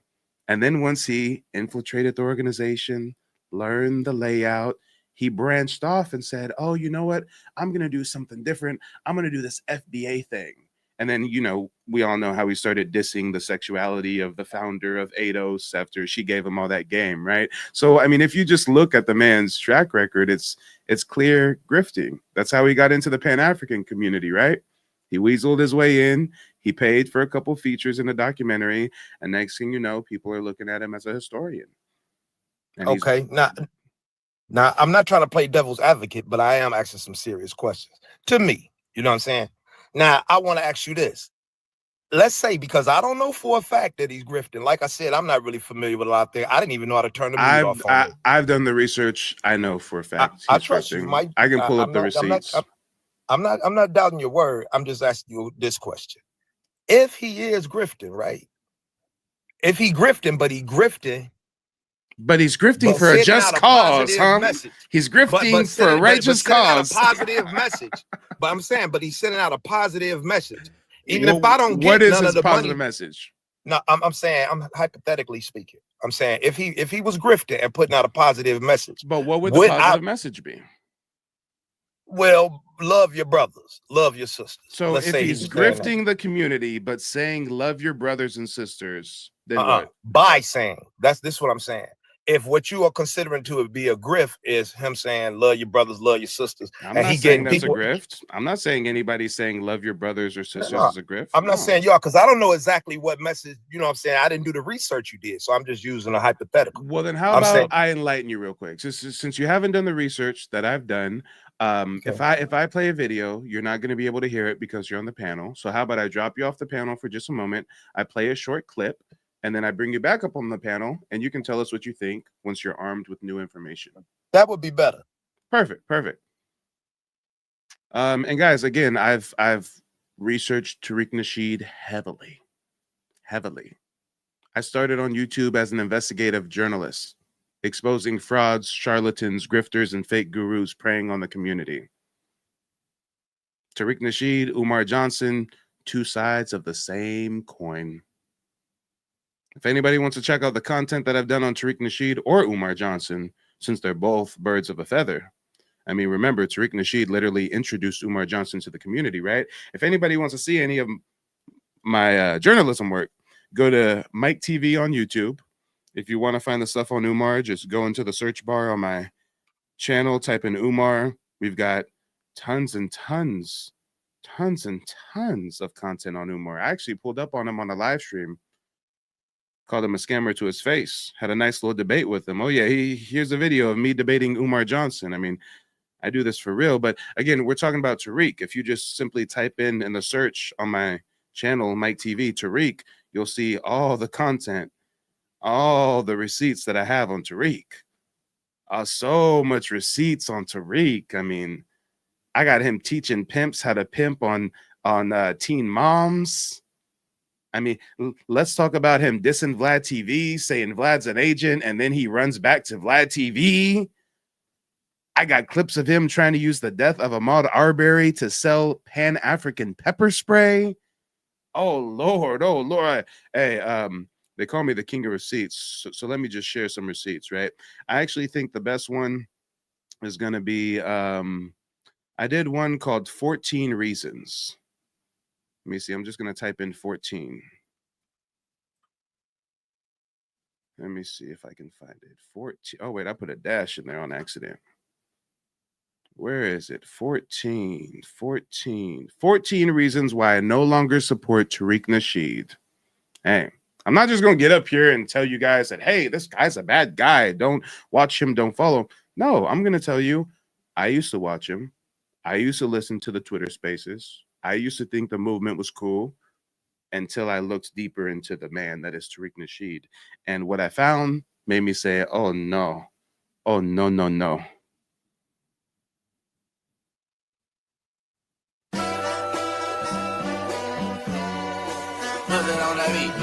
Aye, monster on the beat, ho, Debo, any rap nigga, he a free throw, man down, call her Amber Lambs, tell him breathe, bro, nail a nigga to the cross, he walk around like Tizo. What's up with these jabroni ass niggas trying to see Compton? Larry says, I wonder if FBA is trademarked. Yes, Tariq Nasheed trademarked FBA. He did that a few years back.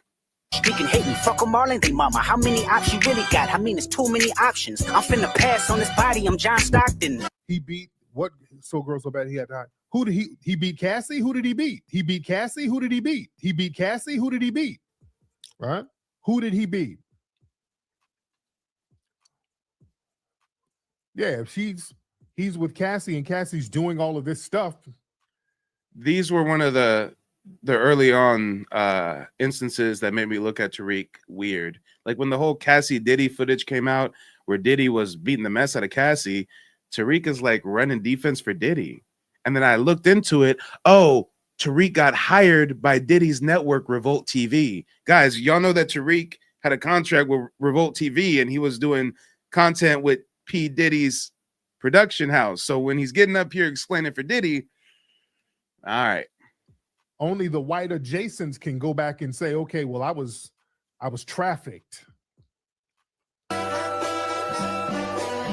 Beat your ass and hide the Bible if God watching. Sometimes you gotta pop out. And this is a live stream of mine, so I gotta make it entertaining and whatnot. But just for the sake of time, I'm gonna skip through the musical breaks. Certified lover boys, certified pedophiles. I'm like, there's rumors going around that your mother-in-law is white, and it was like, what? Not Tariq. He is so down, and he's like educated so many people, including myself. So I was like, what's up? What's up? I want to know it from the horse. This is another instance. And again, we're starting small and we're going to get big. But another instance was all this tether rhetoric, but he was hiding the fact that by his own standards, his wife is a tether. His wife is half Haitian, half European. But I've heard him time and time again disrespecting other people based on their heritage. So I'm just like, damn, it's crazy how the FBA leader banging against the tethers, the tether slayer, goes home to a tether of sorts. I mean, guys, it's just odd. It's just odd. And watch this interaction he has with this black woman. Watch how he tries to explain this away. Case, why is he around that your mother-in-law is white? And it was like, what? Not Tariq. He is so down, and he's like educated so many people, including myself. So I was like, what's up? What's up? I want to know it from the horse's mouth. Yeah, my wife's mother's white. Yeah, but my wife is black. So what they got to do with it? My wife. I mean, what do you mean your wife is black? We have, okay, this is a good conversation. I'm not trying to fire shot at you or anything, but right. It's like I watched Black as Fuck, right? And what was so annoying was his wife kept saying, I'm black, I'm black, I'm black. And it's like, no, you're mixed, you're mulatto. That's a difference because they have historically, okay, but they've historically been Trojan horses within our communities. They've always provided that. Remember, guys, in the previous clip about Cassie and Diddy, he's called Cassie a white tee adjacent, but he's never going to refer to his wife as white tee adjacent, even though his wife has a white tee mother. That deny and neglect of Black people's issues because they're the ones who would say, oh, no, it's not that bad. That fuck 'em up. They not. Oh, this is the album cover from one of his gangster rap albums, K-Flex, Wash Your Ass. Yeah. When Tariq was my age, this is what he was up to. I believe that's his wife. What's her nickname again? I forgot. Peanut or something? Yeah. Wash your ass. Yeah. All right. And actually, since I'm mentioning his gangster rap era, why don't I just show you how deep the rabbit hole goes with that? I actually have his whole album. Let me show you how minstrel-esque his music was. It's one thing to participate in our cultural form of art that is hip-hop, but it's another thing to promote minstrel-esque stereotypes. I mean, it's just really, really strange behavior, guys. It's really, really, really, really strange behavior. Watch this. I think he called it the King Flex album or some shit. Let me see. Tariq album. I got a terabyte hard drive with receipts on all these frauds. Trust me. I got receipts on all of them. But let me see if I can pull up the album. Let me see. Wasn't anything good, I tell you that much. He's literally rapping about food stamps and EBT. Damn. Hey, I really got to find it now. Y'all are not going to believe me. What? Tariq Nasheed in his 20s and 30s was rapping about EBT and food stamps and government cheese and what? He was on some what? Huh? Yeah. Oh, this is the clip of him pimping a minor teen, or excuse me, giving advice on how to pimp a teen mom in high school. Let's not share that one yet. We're going to save that for later. I really want to find his rap album. Bear with me a moment, guys. Here's the Umar file. Where's my Tariq file? Needs a clip. Here we go. Tariq. Perfect. Clips. Okay, here's his K-Flex rap album.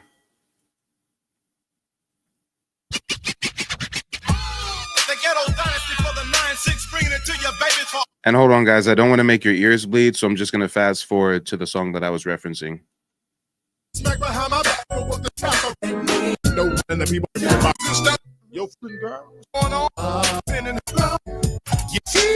Baby, it's on what giving me, and if you're the game, hello. Hey, with Shaniqua.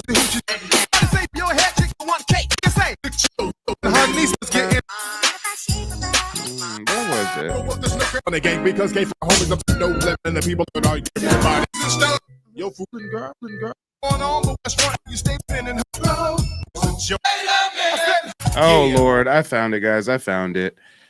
Here we go. This is what the revolutionary leader Tariq Nasheed was doing with his most formidable years. Oh, yeah, baby. So ain't nothing wrong with being broke as a joke. Just don't front like you got it going the And shout out to Jason on YouTube. He says, I like this. This is great teaching and commentary.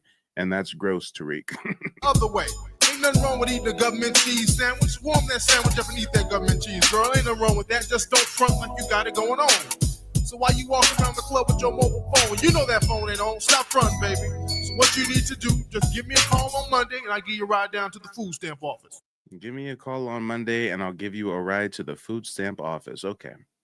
Okay. You ain't heard nothing yet, guys. Here's the song I was trying to find. Here it is. Now hold up. Wait a minute. I said hold up. Wait a minute. If you know somebody on welfare, say hell yeah.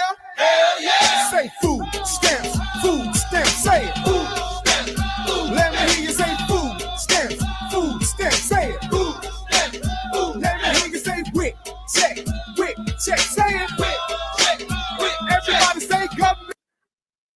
Sean says, are we going to be held as who we used to be forever? No grace for who we've become? No, the point is there's levels to this. When I was this age, I was a realtor, managing the largest financial decision of most people's lives. When Tariq was that age, he was rapping about food stamps. Cheese. Government cheese. Government cheese. I'm sorry, he was rapping about government cheese. Government cheese. Now hold up. Wait a minute. I said hold up. Wait a minute. If you know somebody on welfare, say hell yeah. Hell yeah. Say food stamps. Food stamps. Say it. Food stamps. Let me hear you say food stamps. Food stamps. You guys know that at this time in the 90s, there was like revolutionary acts going on, right? There was different organizations and fraternities and associations that were really trying to work to uplift our community, trying to work to educate our community. And at that time, he was doing this gangster rap persona. And again, guys, I'm starting real small with the reasons why I don't rock with him. And then it's getting bigger and bigger over time. So just hang tight. Hang tight. Watch. This next one, is footage you ain't never seen.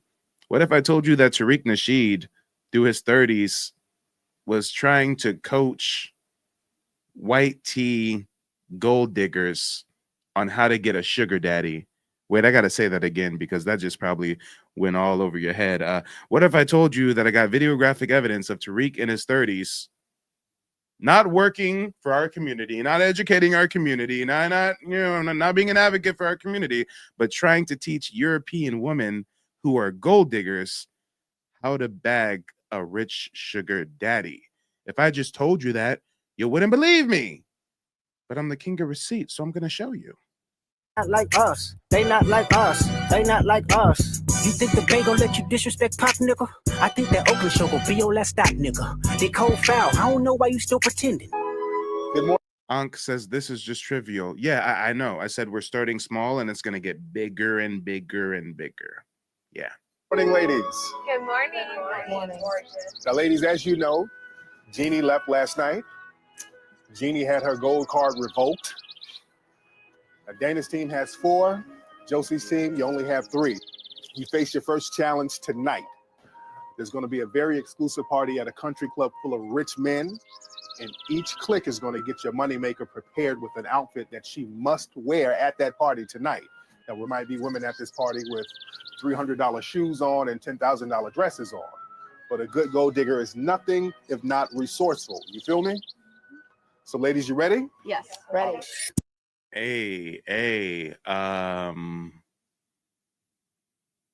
In more recent times, we hear Tariq talking about white supremacy this and white supremacy that. I guess white supremacy wasn't an issue when you were teaching white girls how to bag a white sugar daddy. I digress. It's going to get worse. It's not going to get better. We're starting small. It's going to build up. Stay tuned, y'all. Stay tuned. Watch this next one. Watch this next one. This is where he uses the death of Ahmaud Arbery to try to peddle Pan-African pepper spray. Oh, yeah. This is where it's going to get real egregious. I've been working on this for a minute, y'all. This black-owned pepper spray. Family, we need this big time. It's Ogun juice. That's the name of the pepper spray, baby. Ogun juice. After praying, start spraying.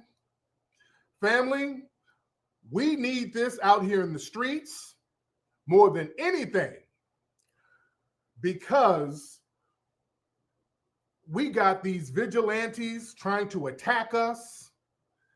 We got these white supremacists coming at us. Let me tell you something. If Ahmaud Fear-mongering our community to sell us products? What? We got these vigilantes trying to attack us.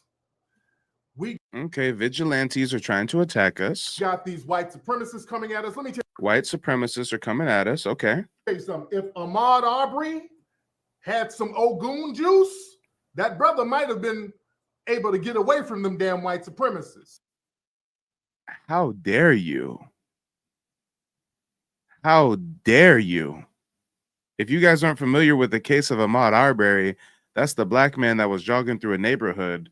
A father and son chased him down in a pickup truck and busted at him with a shotgun, unalived him. But Tariq Nasheed believes that brother, he could have survived that shotgun blast and he could have got away from those white supremacists and he'd be alive to this day if only he had some Ogun juice. Oh, yeah. Yeah. Because we got these vigilantes trying to attack us. We got these white supremacists coming at us. Let me tell you something. If Ahmaud Arbery had some Ogun juice, that brother might have been able to get away from them damn white supremacists. Bro, what are you talking about, man? We got brothers and sisters out here getting found hung in trees. Brothers and sisters are getting hung from trees. So I guess to prevent ourselves from getting hung by trees, we got to buy your Ogun juice pepper spray.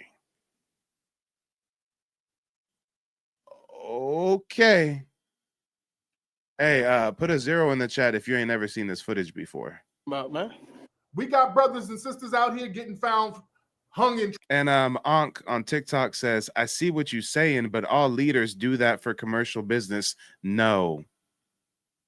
I've been an entrepreneur since I was 17. You're talking to a businessman. It is disingenuous. It is distasteful to try to use the death of an unarmed black man to sell products. That's not how you do it. That's not a kosher marketing strategy. No, you must not be a businessman if you're talking like that in my comment section. This is not the way to do business. If you don't want to get hung by trees, buy my Ogun pepper spray for 3 payments of $99.99. No, no, no. Because we got these vigilantes trying to attack us. We got these white supremacists coming at us. Let me tell you something. If Ahmaud Arbery had some Ogun juice, that brother might have been able to get away from them damn white supremacists. Bro, what are you talking about, man? We got brothers and sisters out here getting found hung in trees. If you get some Ogun juice in your pocket. Ankh says, like you help the community, but sell consultant for lineage. And I agree with the pepper spray. Don't compare me to Tariq Nasheed. Don't compare my genealogy business to him using the death of an unarmed black man to sell Pan-African pepper spray. Guess what? When I market my genealogy services, I don't have to fearmonger you. I don't have to say, hey, if you want to prevent yourself from getting hung by a tree, then get a genealogy consultation with me and you'll get tribal citizenship and that'll protect you from white supremacists. Do you see what I'm talking about now? Lord, oh Lord, they know not what they do. Pocket that will thwart some of that. Let me tell you, this shit right here is hella serious too. They not like us. They not like us. They not like us. Yeah, there should be reparations, but there's a way that we need to do it because black folks. Oh, yes, the staunch reparationist. In modern times, he's trying to position himself as the biggest reparationist of the 21st century. But this is how he was talking about us getting reparations. As a whole, mentally, will fuck up any kind of money that's given directly. There has to be. Whoa. In modern times, the grifter has changed his tune. In modern times, when people say to Tariq, hey, black people might mess up the money, he says, it don't matter, cut the check. It don't matter, cut the check. It's owed, cut the check. It's due, cut the check. Don't pocket watch us. Don't ask us what we going to do with the money. Cut the check, cut the check, cut the check. But here I got him on video saying we shouldn't get no cash because we going to fuck up the money. We can't handle the money. Yeah, there should be reparations, but there's a way that we need to do it because black folks as a whole mentally will fuck up any kind of money that's given directly. There has to be some type. And I quote, black people as a whole mentally will fuck up any kind of money we get. Okay. Tariq don't want you to see this clip. Yeah, there should be reparations, but there's a way that we need to do it because black folks as hey, let me get a 1 in the chat if you've never seen this footage. A whole mentally will fuck up any kind of money that's given directly. There has to be some type of structure to it. If you start giving niggas, let's say every black person in America will get $10,000 next month in January, that niggas will be broke again on January 15th. He said that we can't balance a pocketbook, guys. He says we can't manage $10,000. He says if we got $10,000 in reparations on the 1st, it'll be gone by the 15th. Doesn't he sound like all those tethers that call in? Doesn't he sound like all those white tea supremacists that he keys and ha-has with on Twitter? Doesn't he sound like all those people who are naysayers when it comes to reparations? Tariq don't want you to see this. There's a reason why I see a bunch of 1s in the chat. He don't want you to see this clip. Yeah. But you guys who are real staunch Tariq Nasheed fans, you're going to hit me with the, well, Mike, he like evolved and he like grew and he like changed his mind. This motherfucker's in his late 30s, early 40s in this clip. Miss me with that shit. He's a grown ass man in this clip. He's not 16 years old. He's not 18 years old. He's not 21 years old. He's a grown ass man talking like this. So when you see he's changed his tune in recent times, is it because he's grown and evolved, or is it because he's grifting and he knows it's not favorable to speak like this nowadays? Let's say every black person in America will get $10,000 next month in January. That niggas will be broke again on January 15th. It has to be organized. You cannot give niggas money right now. They'll fuck it right back up. They'll give it right back to everybody else. Going by June, shit. It'll be gone in 15 days. Just like lottery, exactly. Just like lottery winners. Most lottery. Damn, now he's comparing us to a lottery winner. I didn't know getting reparations was akin to winning the lottery. Winners, they go broke in 5 years. Just like that Dave Chappelle comedy skit. That's what messed that money up. What they need to do, as far as reparations, they should have. It should be a designated plot of land. Oh, we can't get no money because we're gonna trick off the money, but we should get a designated plot of land. Or somewhere in Middle America, somewhere where there's some land in Middle America, good fertile land, where it's good fertile land that should be given. That should be given tax-free. Tax-free. that Randy says this sounds like a concentration camp. Exactly. should It sounds like how those natives are on a reservation, right? be regulated to male-headed households. Oh, so only male-headed households get the land allotments. Okay, Tariq, I got you. I'm taking notes. That's my suggestion. They should get a plot of land somewhere where there's very Baba Bia, I'm just gonna call you B. B says, why can't it be both land and money like Jewish people get? Because Tariq doesn't think we can manage $10,000. fertile ground, fertile land, and it cannot be settled unless it's a male, a black male who's the head of the household. We can't have no single mothers on that motherfucker. Damn, single mothers, you don't get no reparations. I'm sorry. Doesn't matter that your ancestors were enslaved. It doesn't matter if you're a single mother. Hey, when Tariq Nasheed's reparation package rolls out, you better get you a man, black woman. Because if you ain't got a man in your house, if you a single mother, you ain't getting shit. No reparations for you. Let Tariq tell it. Okay. They should get a plot of land somewhere where there's very fertile ground, fertile land, and it cannot be settled unless it's a male, a black male who's the head of the household. We can't have no single mothers on that motherfucker. Damn. They not like us. They not like us. They not like us. And you know what? Now we're going to get to the real egregious clips. Now we're going to get to the real meat and potatoes, guys. This is some of the reasons why I was really like, oh, no. This dude is a no. Guys, let me get a 2 in the chat. Let me get a 2 in the chat if you would think I was lying to you if I said that I have a video of Tariq Nasheed coaching a pimp on how to pimp a teen mom. Put a 2 in the chat if you would think I'm lying. Put a 2 in the chat if you would think that I just got some gripe with Tariq Nasheed and there's no way that I got footage of him coaching a pimp on how to pimp on a teen mom. There's no way, right, guys? There's no way. I mean, what? Talk about a conspiracy.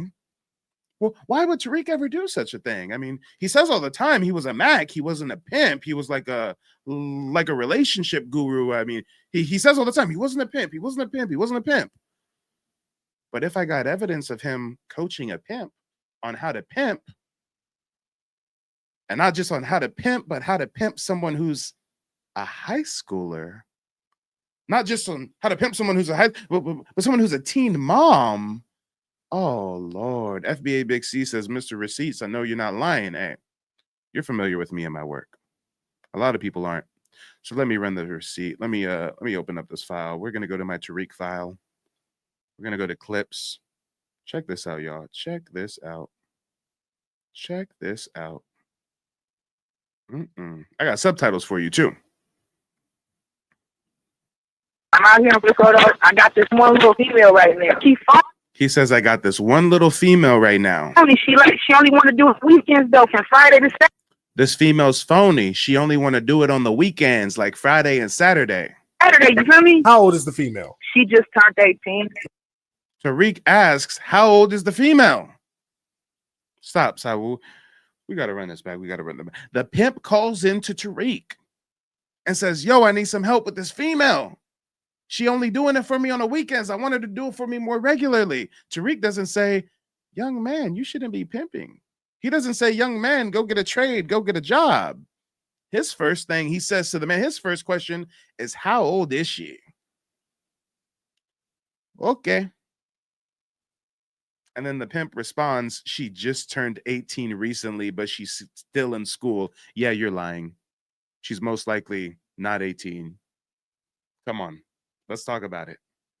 Let's talk about it. How old is the female? She just turned 18 recently, but she's still going to school at the same time though. You getting her money? Yeah, she, you know what I'm saying, doing a Craigslist thing. Oh, okay. She's doing the Craigslist thing. When Tariq Nasheed hears that this young man is pimping out this high schooler on Craigslist, he doesn't say, oh no, that's wrong. No, why are you doing that? Why? Nah. Hey, Ankh is in the TikTok comment section saying, I want to see the FBA stuff. Yeah, you don't want to hear your leader coach a pimp on how to pimp a minor, huh? And how long you been dealing with her? Right now, I had it for like 3 weeks straight, but like I said, she's only been doing it on the weekends. Okay, hold on. Stop. Because now what you're saying ain't making no sense. Okay, now we about to get deep into the game. What you're saying ain't making no sense. How you only getting a little money from her? You either pimping or you're not pimping. You ain't halfway pimping. No. Last week I done checked it 600. You know what I mean? In like 4 hours. But okay. Yeah, but check this out. I gave her $80 though after 600. I'm trying to tell her we should do it every day though. But I'm trying to, you know what I mean, the best way I can tell her though. Okay, well, you need to holler at her. I mean, that's not your bitch. Sound like she has another dude and you're just her driver. Yes, no, she does have another dude. Exactly. She got a baby daddy though. Okay. She got a baby daddy though. Okay, well, what kind of shit is that? Well, that's halfway hoeing. She's half a hoe. That's how I knocked her though. You know, her baby daddy was. Did Tariq Nasheed just call a teen mom a half a hoe? Did you just hear Tariq Nasheed call a teen mom a half a hoe? Damn. But this is your FBA reparationist leader. And again, he's a grown-ass man doing this. It's not like he's a teenager. So when you guys come around talking about, oh, maybe he changed, maybe he evolved, that's going to be a hell of a transformation. Mans might as well be going from a caterpillar to a butterfly with the type of evolution that would have to occur. If this is where he was at, I mean, y'all, did he just call a minor teen mom a half a hoe? What? Yes, no, she does have another dude. Exactly. She got a baby daddy though. Okay. She got a baby daddy though. Okay, well, what kind of shit is that? Well, that's halfway hoeing. She's half a hoe. That's how I knocked her though. You know, her baby daddy was kind of pimping her, so I kind of told her, you know what I mean? I could manage it a little better than, you know, the next nigga could, and he a little dolphin at the same time though. Okay, the thing is, all y'all shit sounds raggedy. She's half a hoeing. This other dude is half a pimping. You half a pimping. Y'all just half assing. Damn, Tariq doesn't say, hey, just let that girl finish school and raise her kid. He doesn't say, hey, young man, do something else with your life. He says, you half a pimp and she's half a hoe. He trying to motivate them to go all in on the pimping and hoeing. Am I wrong? Is that not what you're gleaning from this conversation? Can I get some fists or feathers in the chat if you're hearing the same thing that I am? His advice to the pimp that's having issues with the teen mom because she only wants to hoe on the weekends and he wants her to hoe more regularly. Tariq's advice is not to choose a different career path. It's to stop half-assing, stop being half a pimp, and stop letting her be half a hoe. Y'all got to go all in on the pimping and the hoeing, Tariq says. Okay. Half a hoeing. This other dude is half a pimping. You half a pimping. Y'all just half-assing. You, all three of y'all half-assing. She's bullshitting you. Whatever nigga she's fucking with is bullshitting her. It's half-ass. See, that's the thing. It's all about being 100%. You have to be bold. You've been a little bit too patient with this chick. Oh, now Tariq tells the pimp that the pimp is being too patient with the teen mom. That's in high school. Tariq just told the pimp that he's being too patient to the teen mom in high school. What does that mean, guys?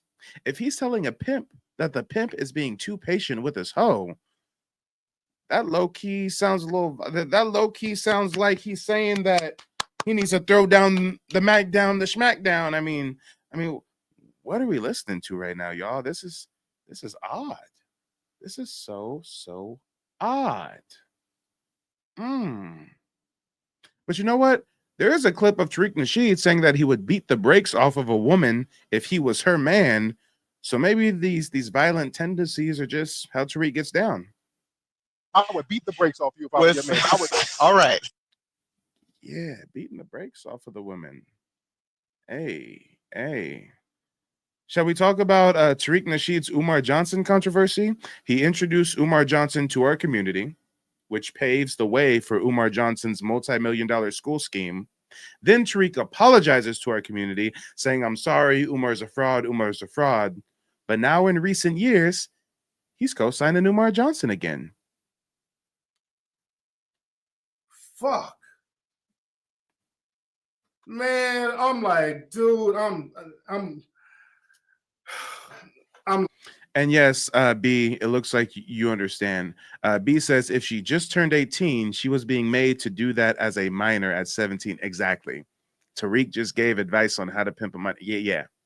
like, man, Umar's a fraud. I'm sorry, family. And let me say this: Black society. I want to say this from the bottom of my heart. I apologize. I apologize for. I legitimized Umar Johnson. This is why the shit comes back on me. This is why I've been trying to stay out of it, but the shit keeps coming back on me. The shit keeps coming back on me because they know that I legitimized Umar Johnson.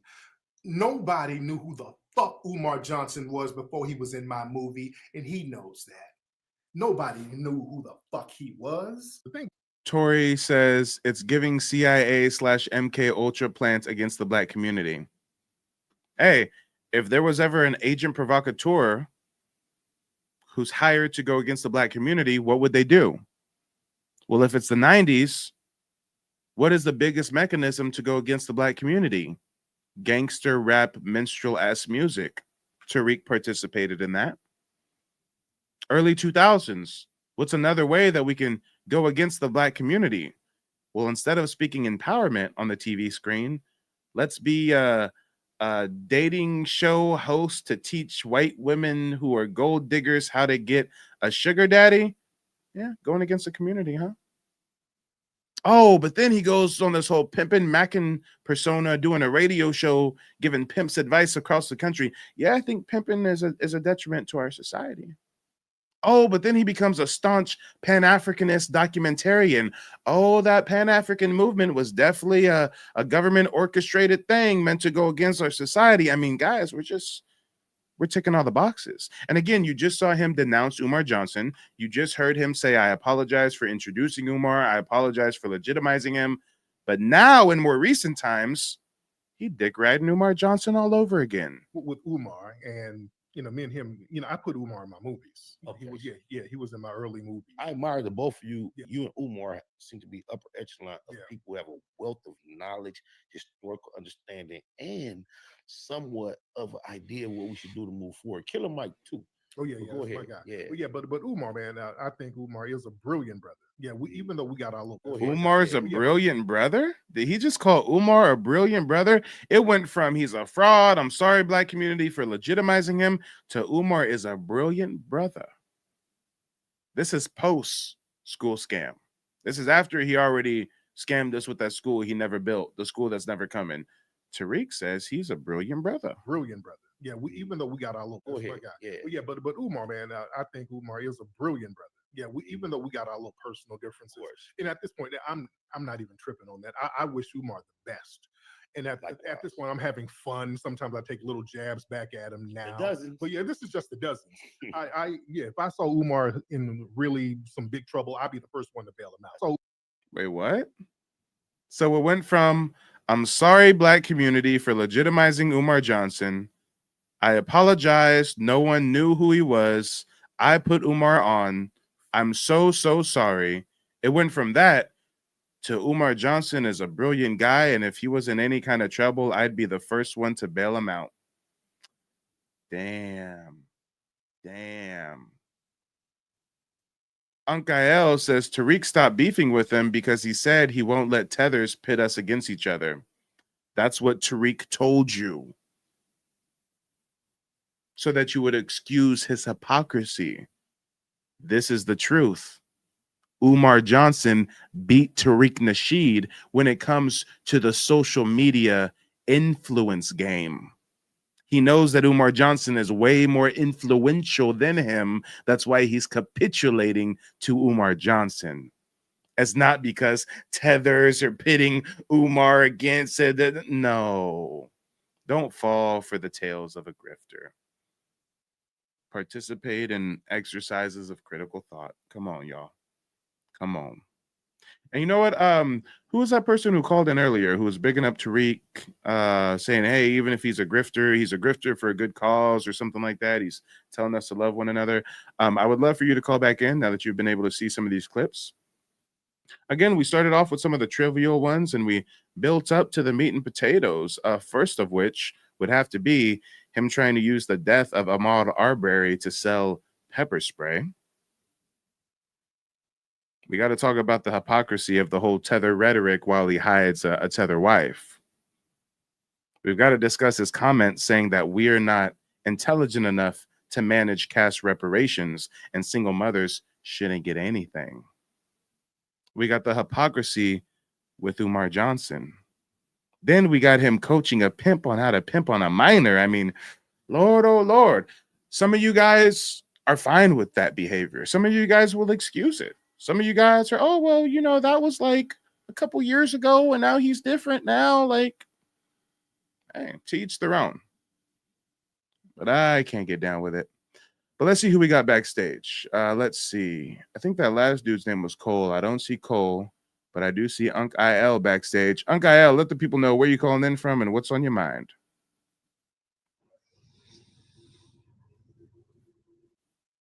Are you there, Unc?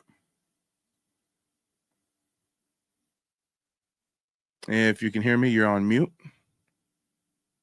Unc IL going once. Unc IL going twice. Oh, I didn't know if you wanted me to speak yet or not. Oh, yeah. I brought you up on the panel. I'm asking for you. Oh, yeah. So, you know, Mike, I didn't mean any offense with my comment or anything like that. Oh, no, I don't think you offended me in any way. Saying that, you know, on a general basis, whether positive or negative, leaders do commercial business within the community. That's all I meant by it, you know. Oh yeah, and again, I never got up here and criticized him making money commercially. I criticized how he used the death of an unarmed black man to sell pepper spray. Yeah, now that I completely disagree with, you know, that part right there. You know, like that's why I say, like, you know, I don't support the dude because, you know, he just in and out of different you know, movements and stuff like that. He had a Pan-African energy at first, and then I think after we came out with hidden colors, I think the first one, I think he started to I started to see him talk a little bit negative about Africans and how, you know, he would complain about them giving him stuff and not us and all that stuff. And then he said he claimed that he talked to Dr. Claude Anderson, and then that's when he kind of switched. But I'm not sure how true that is, because like I say, most of these guys is in for the money. You know. Am I tripping, or do you have somebody snoring in the background? Huh? Do you have somebody snoring in the background? You say who? I can hear someone snoring in the background. Oh, that's my son. Oh, okay, I got you. I was just making sure I was hearing what I thought I was hearing. Continue. Yeah, my son over asleep. Yeah. But yeah, you know, Mike, I just want to tell you that I didn't mean any offense, you know, with, you know, my comment. I was just comparing how leaders try to make money within the community by either selling products or, you know, different things like that. But that's pretty much it. Yeah, for sure. And I totally agree. I mean, everybody has to keep the lights on. It's just how you do it. It's very important with how you do it. Because by that same vein, we can say that the people participating in the crack era were just, you know, trying to go after commercial opportunities and better their situation. But it's how you do it. Is what you're doing a net positive to the community or not? I don't know about you, but I don't think Ogun pepper spray is going to save us from getting lynched or, you know, chased down with a shotgun like Ahmaud Arbery was. But I digress. Oh, you know what? We've got Cole back. Cole, go ahead, lay it on us. Had you seen any of those clips before, or is that your first time seeing it, Cole? Hey, put me back in. Oh, you can hear me? You're here? Yeah. Okay. Yeah, I was calling in. I see you at I work. just asked you if that was your first time seeing those clips or if you've already seen that before. When I ran in the gas station to get some squares, I might have been one or two that I hadn't seen, but for the most part, yeah, I had seen them before. Okay, so you saw the clip of him teaching a pimp on how to pimp a minor? No, I didn't. I didn't see that one. Okay. You know, And you because saw the clip of him talking against us getting cash reparations? I seen that one recently. That's the one I was Okay. talking about when I said people could change. Do you think people could change their minds if they get better understanding? I got you. And how about the one of him using Ahmaud Arbery's death to sell pepper spray? All Was right, that now something listen. you've also seen? hey, hold on, man. Hold on. I'm gonna say this because I know y'all gonna figure I'm making excuses, and I might be. Hold on. It's a yes or no question, brother. After you give the yes or no, you can say whatever you want, but either you'd seen the clip before or you had not seen the clip before. Go ahead.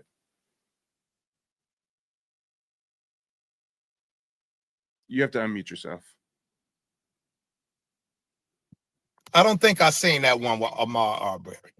Okay, well, go ahead. You have the floor. All right. You know what I'm saying? I really can't say nothing too foul about the dude because I think I'm probably a way worse person than him, man. You dig what I'm saying? And that don't make me no bad person to this day. You're probably right. I think you said you were incarcerated for like a quadruple murder attempt or something. So, I mean, if your reasoning is, hey, Tariq's a better dude than I, that may be true, but you also have to realize that you set the bar extremely low.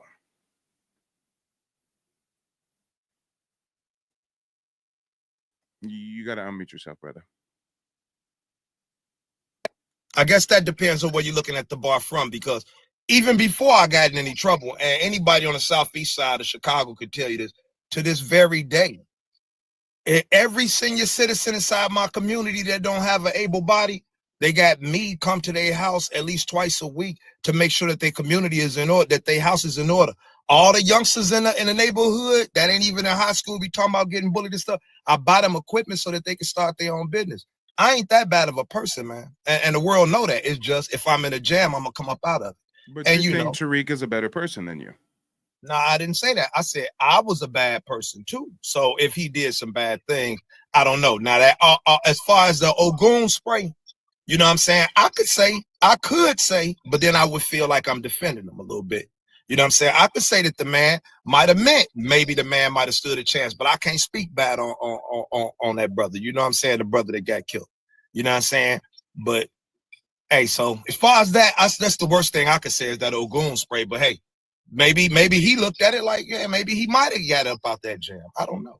I don't You know know. what I I'm saying? think giving advice on how to pimp an underage teen mom was even worse than the Ogun spray. She wasn't underage though. She wasn't And I heard- underage. She just turned 17.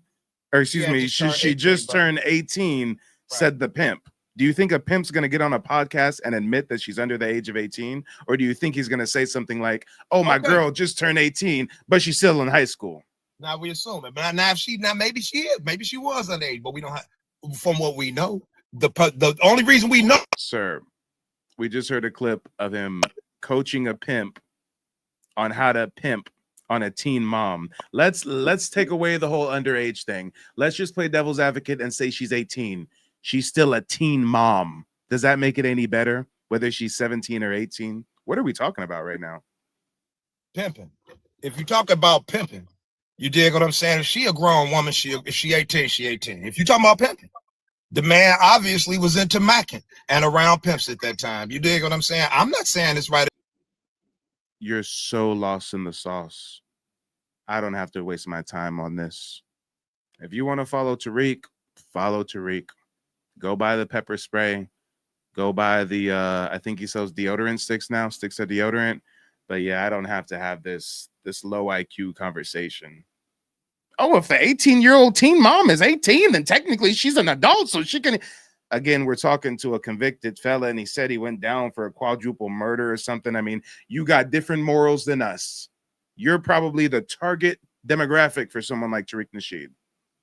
I'm sure there's a lot of people with your similar background who follow Tariq Nasheed and think the pimping and the macking and the scheming and the grifting is cool. Hey, there's levels to this. Lord, oh Lord, I just can't. Dr. Toya says, that's crazy. These people are opportunists. Yeah. Jay Cross says he's been misleading and continuing to mislead. He's not a leader. Hey.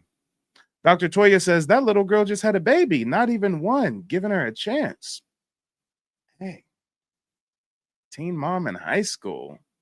But oh boy on my panel says, well, she's 18, she's 18. Okay. Well, the 18-year-old is only hoeing on the weekends, and the pimp wants to force her to do it more regularly. And Tariq gives him advice on how to force her to do it more regularly. Yeah, it's so many sides of fucked up here, but you can't see that. You can't see that. Lord, oh Lord. People like that got to just stick to spectating. Blah says, people like that are okay with 18-year-old kids getting pipped out until it's their kid. Exactly. If he had a daughter that was 18, already a teen mom trying to finish school, and he found out some young man was trying to pimp on her, no, is already pimping her on the weekends and trying to force her to pimp more regularly, oh, he'd be singing a different tune. But I guess because this isn't one of his family members, he'd think it's okay. 18-year-old is an adult. Motherfucker, you were 18 at one point. You know, technically an 18-year-old is adult. You know, an 18-year-old's mind is not developed like that. Stop it. Stop it. Dr. Toya says that's dangerous because if you're supposed to be a leader of the community, everyone's your child. Exactly. Exactly. Cole Chief says, you asked me something and didn't let me finish saying what I had to say. Are you creating a narrative? Yeah, I know I cut you off. I didn't want to hear what you had to say anymore. It just wasn't worth my time. It just wasn't fruitful. You're what we would call a lost cause. No offense, but hey. Let's Be Wisdom says this is scary. Yeah. It's pretty crazy how the person who's propositioning themselves as a reparation leader says we shouldn't get cash reparations. It's crazy how someone that positions themselves as an activist had a long track record of coaching pimps and gold diggers and Macs and gangster rapping and everything but activism, really. When did this nigga become an activist? In his 40s? When did he first start the Hidden Colors grift? Was that in his 40s? Late 30s? I mean, I don't know. And again, there's levels to this. Just like Mans was in prison, quadruple murder attempt. He's saying, hey, well, you know, Tariq's a better guy than me. That's true. Guess what my track record is? Teenage realtor. Parlayed that into opening an insurance practice. Sold that. Then opened a marketing agency. Sold that. Then got into content creation. Year and a half ago, started a genealogy business. I never pimped. Never schemed. Didn't have to grift to get to where I'm at.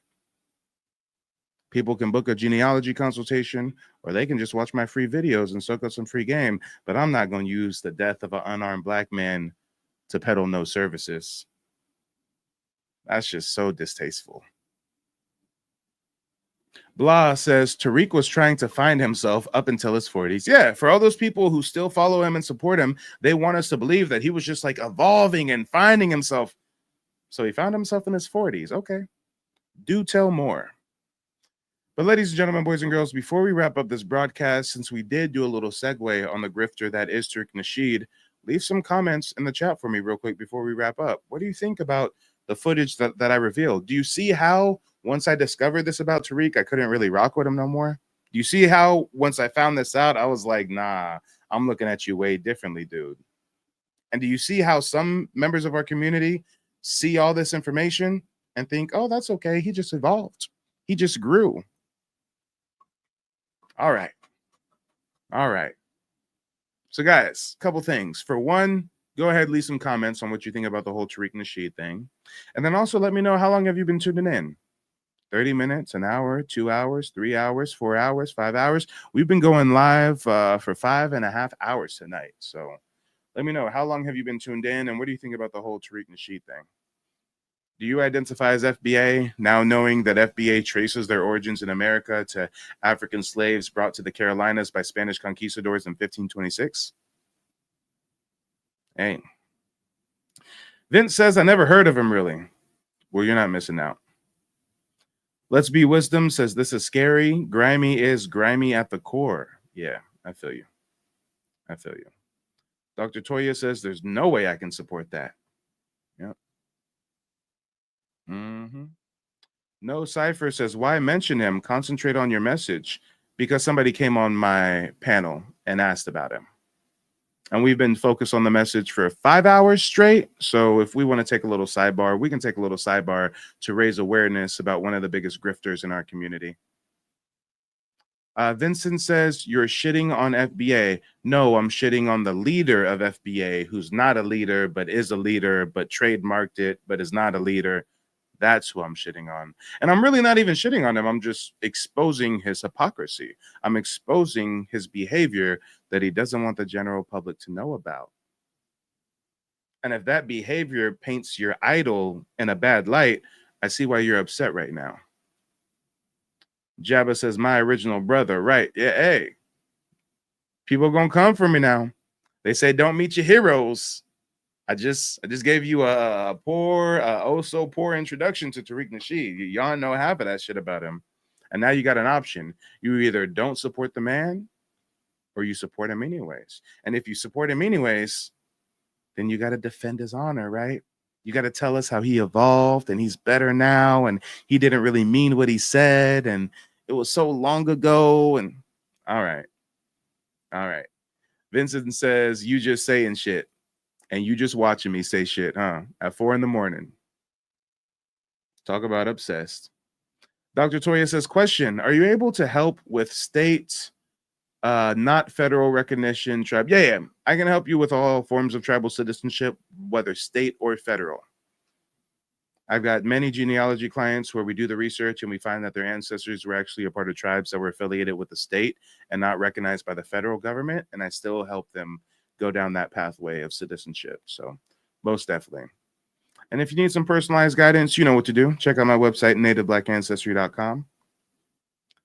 Gulori says Jesse Jackson. Yeah. Faith says, let the record speak for itself. Great place to awaken. Nice to see you, Faith. Let's Be Wisdom says, people don't want to know because they have their own skeletons. Hey, that's a good point. It's a very, very good point. But ladies and gentlemen, boys and girls, that's all I have for you today. I will see you guys later. I hope you all take it easy. Stay vigilant. Don't fall for the grifters and the scammers and the charlatans. And I will see you later. They don't want you to remember this. You not no slave, you indigenous. Fuck how they painted them Indians. You went to war with the French and the British men. Quite frankly, you was kings, Merovingians. They took the women and men, made them prisoners. Raised up the children to worship their images. Set up a lab to the genes and they mixed them. And this shit get way deeper than your pigment.